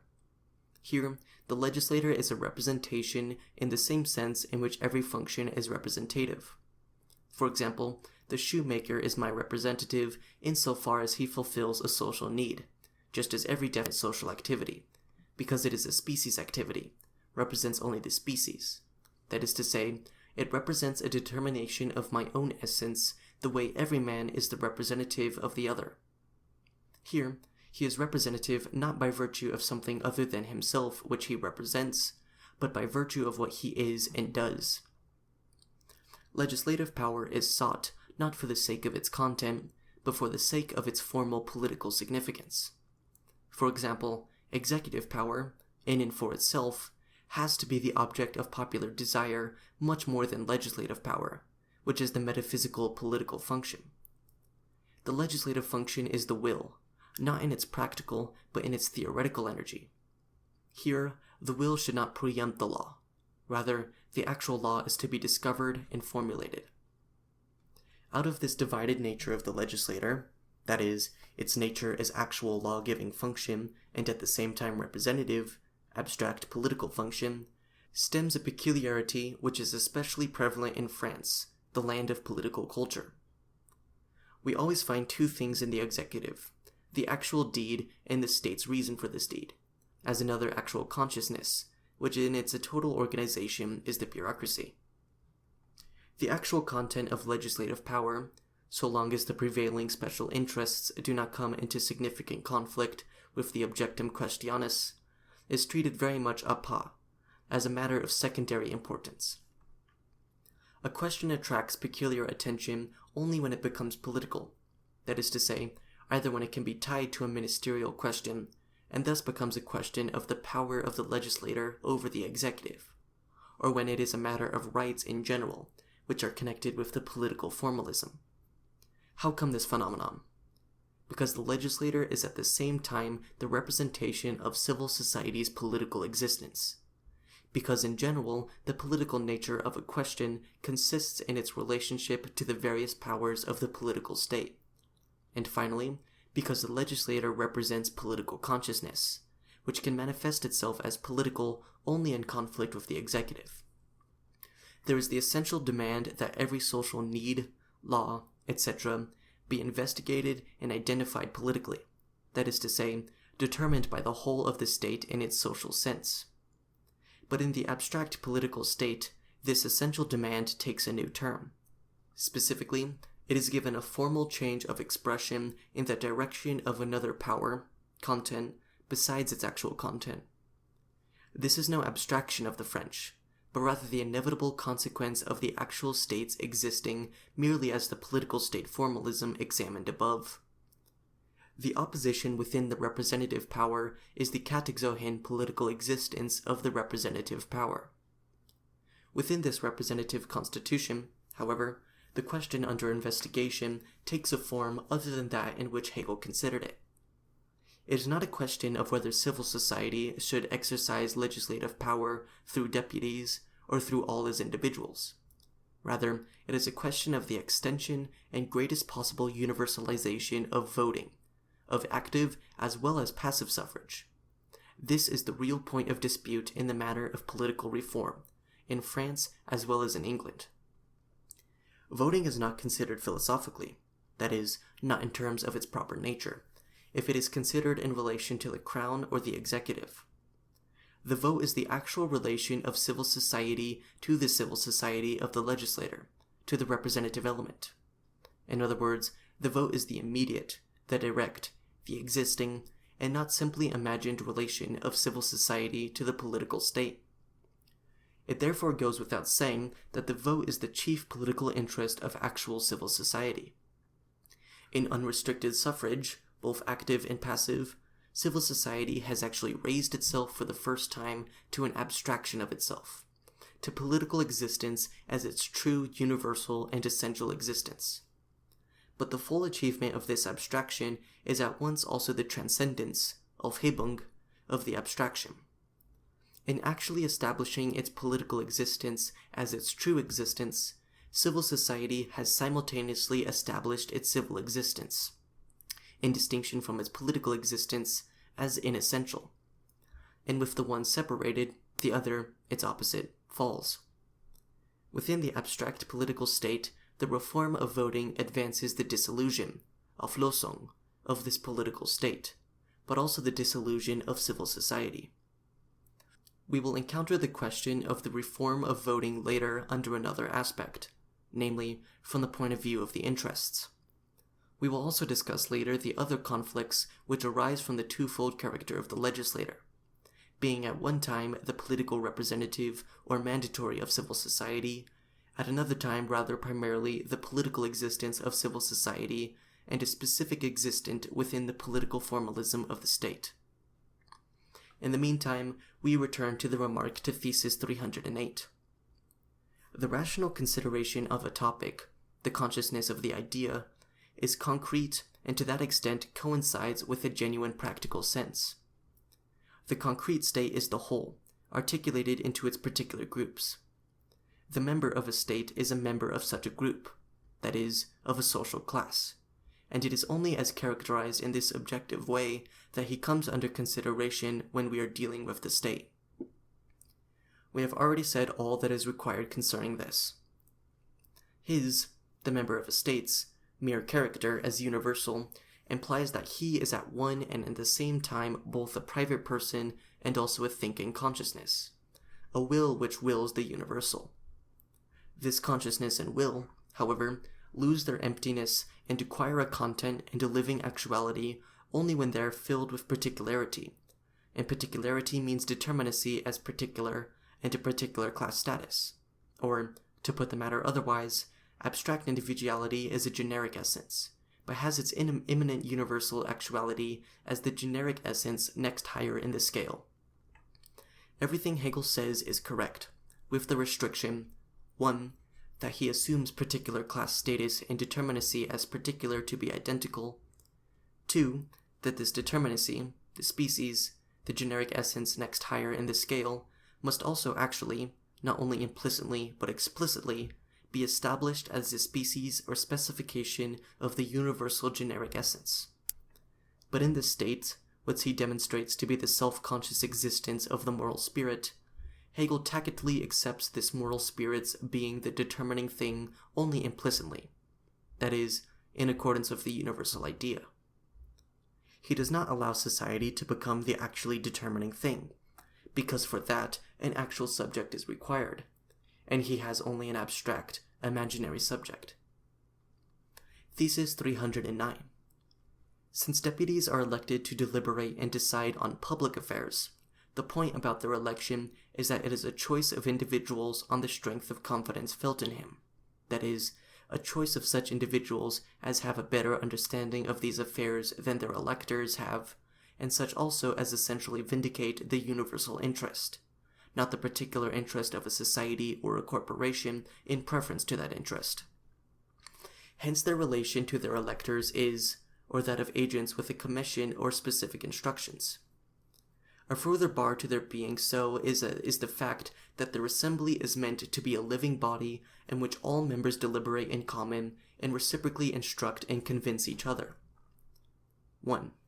The deputies are supposed to be something other than agents with a commission or specific instructions, for they are supposed to be such as essentially vindicate the universal interest, not the particular interest of a society or a corporation in preference to that interest. Hegel has constructed the representatives primarily as representatives of the corporations, etc., in order subsequently to reintroduce the other political determination, namely, that they are not to vindicate the particular interest of the corporation, etc. With that, he abolishes his own determination, for he completely separates the representatives, in their essential character as representatives, from their corporation existence. In so doing, he also separates the corporation from itself in its actual content, for it is supposed to vote not from its own point of view, but from the state's point of view. That is to say, it is supposed to vote in its non-existence as corporation. Hegel thus acknowledges the material actuality of the thing he formally converts into its opposite, namely, the abstraction of civil society from itself in its political act, and its political existence is nothing but this abstraction. Hegel gives as reason that the representatives are elected precisely to the activity of public affairs, but the corporations are not instances of public affairs. 2. The point about their election is supposed to be that it is a choice of individuals on the strength of confidence felt in them, that is, a choice of such individuals as have a better understanding of these affairs than their electors have, from which, once again, it is supposed to follow that the relationship which the deputies have to their electors is not that of agents.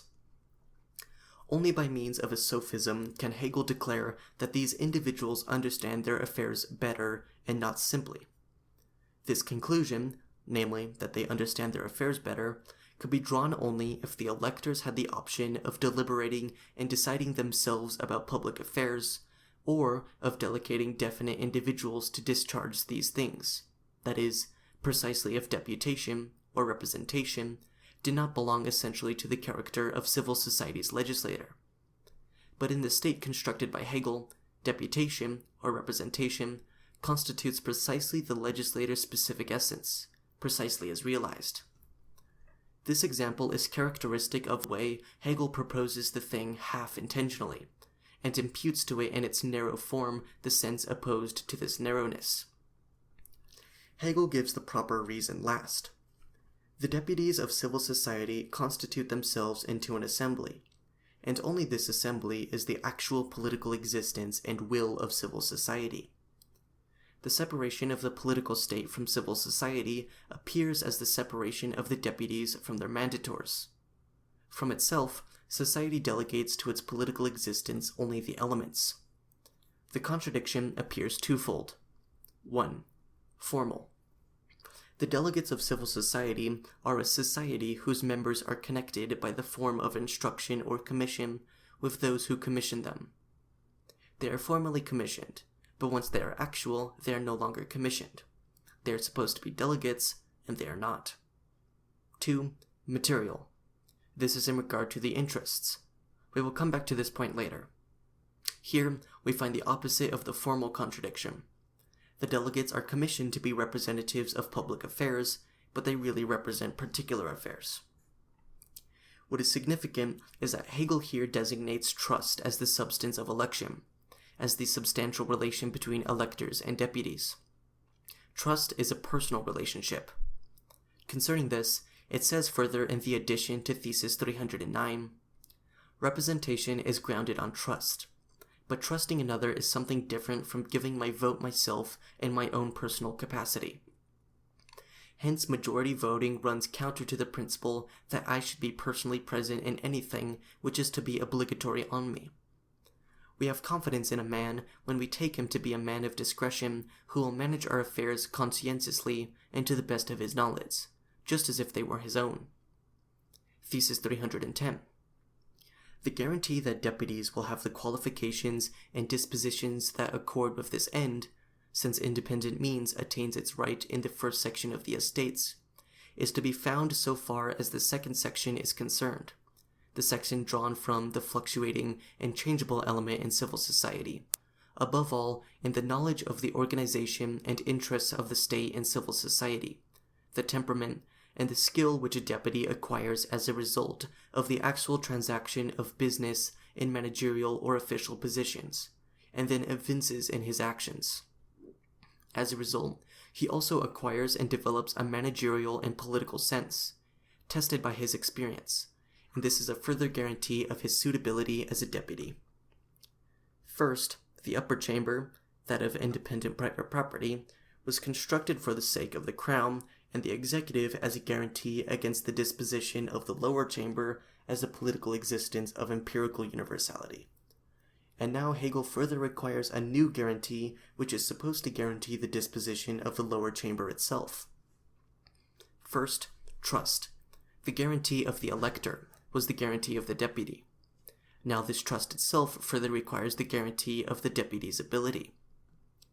Hegel would rather have liked to make the lower chamber one of pensioned civil servants. He requires of the deputy not only political sense, but also managerial, bureaucratic sense. What he really wants here is that the legislator be the real governing power. He expresses this such that he twice requires the bureaucracy, once as representation of the crown, at another time as representative of the people. Even if officials are allowed to be deputies in constitutional states, this is only because there is on the whole an abstraction from class, from the civil quality, and the abstraction of state citizenship predominates. With this, Hegel forgets that he allowed representation to proceed from the corporations, and that the executive directly opposes these.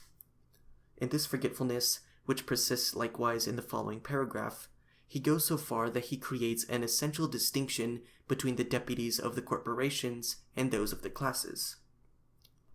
In the remark to this paragraph, it says, "Subjective opinion, naturally enough, finds superfluous and even perhaps offensive the demand for such guarantees, if the demand is made with reference to what is called the people. The state, however, is characterized by objectivity, not by subjective opinion and its self-confidence. Hence it can recognize in individuals only their objectively recognizable and tested character, and it must be all the more careful on this point in connection with the second section of the Estates, since this section is rooted in interests and activities directed towards the particular, that is, the sphere where chance, mutability, and caprice enjoy their right of free play. Here, Hegel's thoughtless inconsistency and managerial sense become really disgusting. At the close of the addition to the preceding paragraph, that is, Thesis 309, it says, "The electors require a guarantee that their deputy will further and secure this general interest, the task of the deputies described earlier."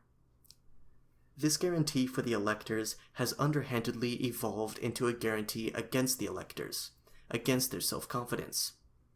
In the estates, empirical universality was supposed to come to the moment of subjective formal freedom. Public consciousness was supposed to come to existence in that moment as the empirical universality of the opinions and thoughts of the many. Thesis 301.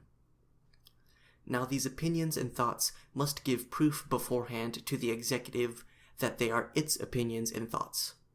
Unfortunately, Hegel here speaks of the state as a finished existence, although he is precisely now in the process of finishing the construction of the state within the estates. He speaks of the state as a concrete subject which does not take offense at subjective opinion and its self-confidence, and for which the individuals have first made themselves recognizable and tested. The only thing he still lacks is a requirement that the estates take an examination in the presence of the honorable executive. Here, Hegel goes almost to the point of servility. It is evident that he is thoroughly infected with the miserable arrogance of the world of Prussian officialdom, which, distinguished in its bureaucratic narrow-mindedness, looks down on the self-confidence of the subjective opinion of the people regarding itself.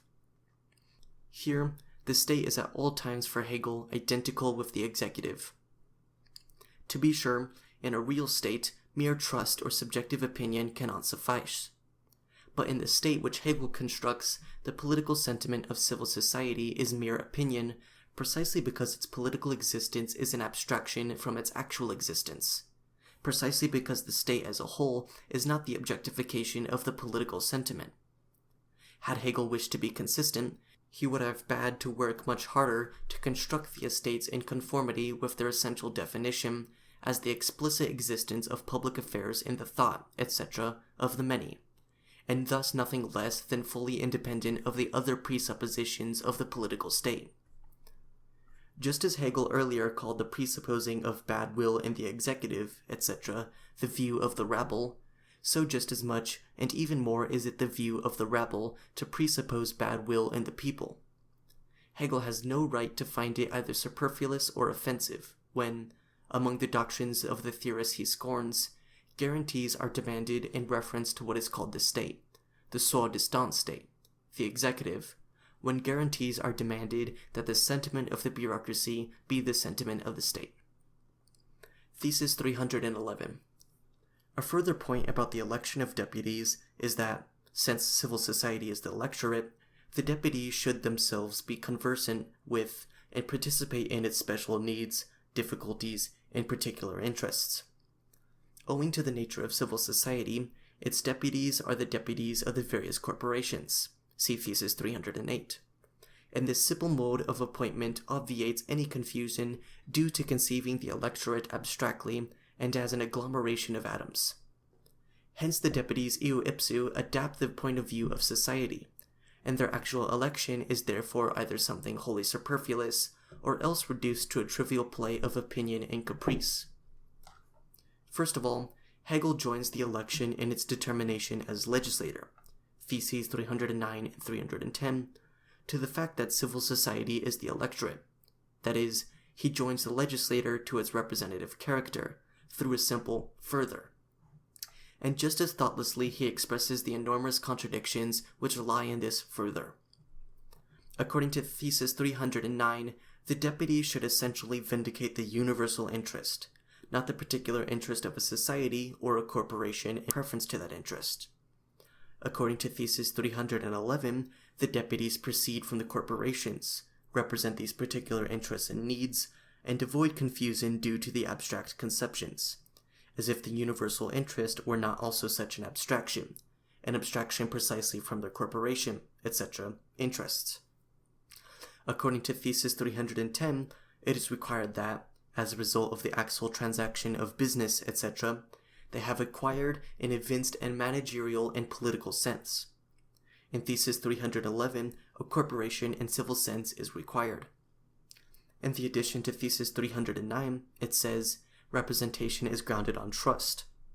According to Thesis 311, the actual election, this realization of trust, its manifestation and appearance, is either something wholly superfluous or else reduced to a trivial play of opinion and caprice. That on which representation is grounded, its essence, is thus either something wholly superfluous, etc., for representation.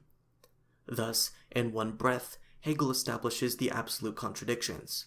Representation is grounded on trust, on the confidence of man in man, and it is not grounded on trust. This is simply playing around with formalities. The object of the representation is not the particular interest, but rather man and his state citizenship, that is, the universal interest. On the other hand, the particular interest is the matter of the representation, and the spirit of this interest is the spirit of the representative. In the remark to this paragraph, which we examine now, these contradictions are still more glaringly carried through. At one time, representation is representation of the man. At another time, of the particular interest of particular matter. It is obviously of advantage that the deputies should include representatives of each particular main branch of society, for example, trade, manufacturers, and so on. Representatives who are thoroughly conversant with it and who themselves belong to it. The idea of free, unrestricted election leaves this important consideration entirely at the mercy of chance. All such branches of society, however, have equal rights of representation. Deputies are sometimes regarded as representatives, but they are representatives in an organic, rational sense only if they are representatives not of individuals or a conglomeration of them, but of one of the essential spheres of society in its large-scale interests. Hence, representation cannot now be taken to mean simply the substitution of one man for another. The point is, rather, that the interest itself is actually present in its representative, while he himself is there to represent the objective element of his own being. As for popular suffrage, it may be further remarked that especially in large states, it leads inevitably to electoral indifference, since the casting of a single vote is of no significance where there is a multitude of electors. Even if a voting qualification is highly valued and esteemed by those who are entitled to it, they still do not enter the voting booth. Thus, the result of an institution of this kind is more likely to be the opposite of what is intended. Election actually falls into the power of a few, of a caucus, and so of the particular and contingent interest which is precisely what was to have been neutralized. Both Theses 312 and 313 are taken care of by our earlier comments, and are worth no special discussion, so we simply put them down as is. Thesis 312. Each class in the estates, see Theses 305-8, contributes something peculiarly its own to the work of deliberation. Further, one moment in the class element has in the sphere of politics the special function of mediation between two existing things. Hence this moment must likewise acquire a separate existence of its own. For this reason, the assembly of the estates is divided into two houses. Oh, Gerald. Thesis 313. This division, by providing chambers of the first and second instance, is a surer guarantee for ripeness of decision, and it obviates the accidental character which a snap division has, and which a numerical majority may acquire. But the principal advantage of this arrangement is that there is less chance of the estates being in direct opposition to the executive, or that, if the mediating element is at the same time on the side of the lower house, the weight of the lower house's opinion is all the stronger, because it appears less partisan and its opposition appears neutralized. The manuscript ends. At the top of the following page, Marx wrote, Contents. Concerning Hegel's transition and explication.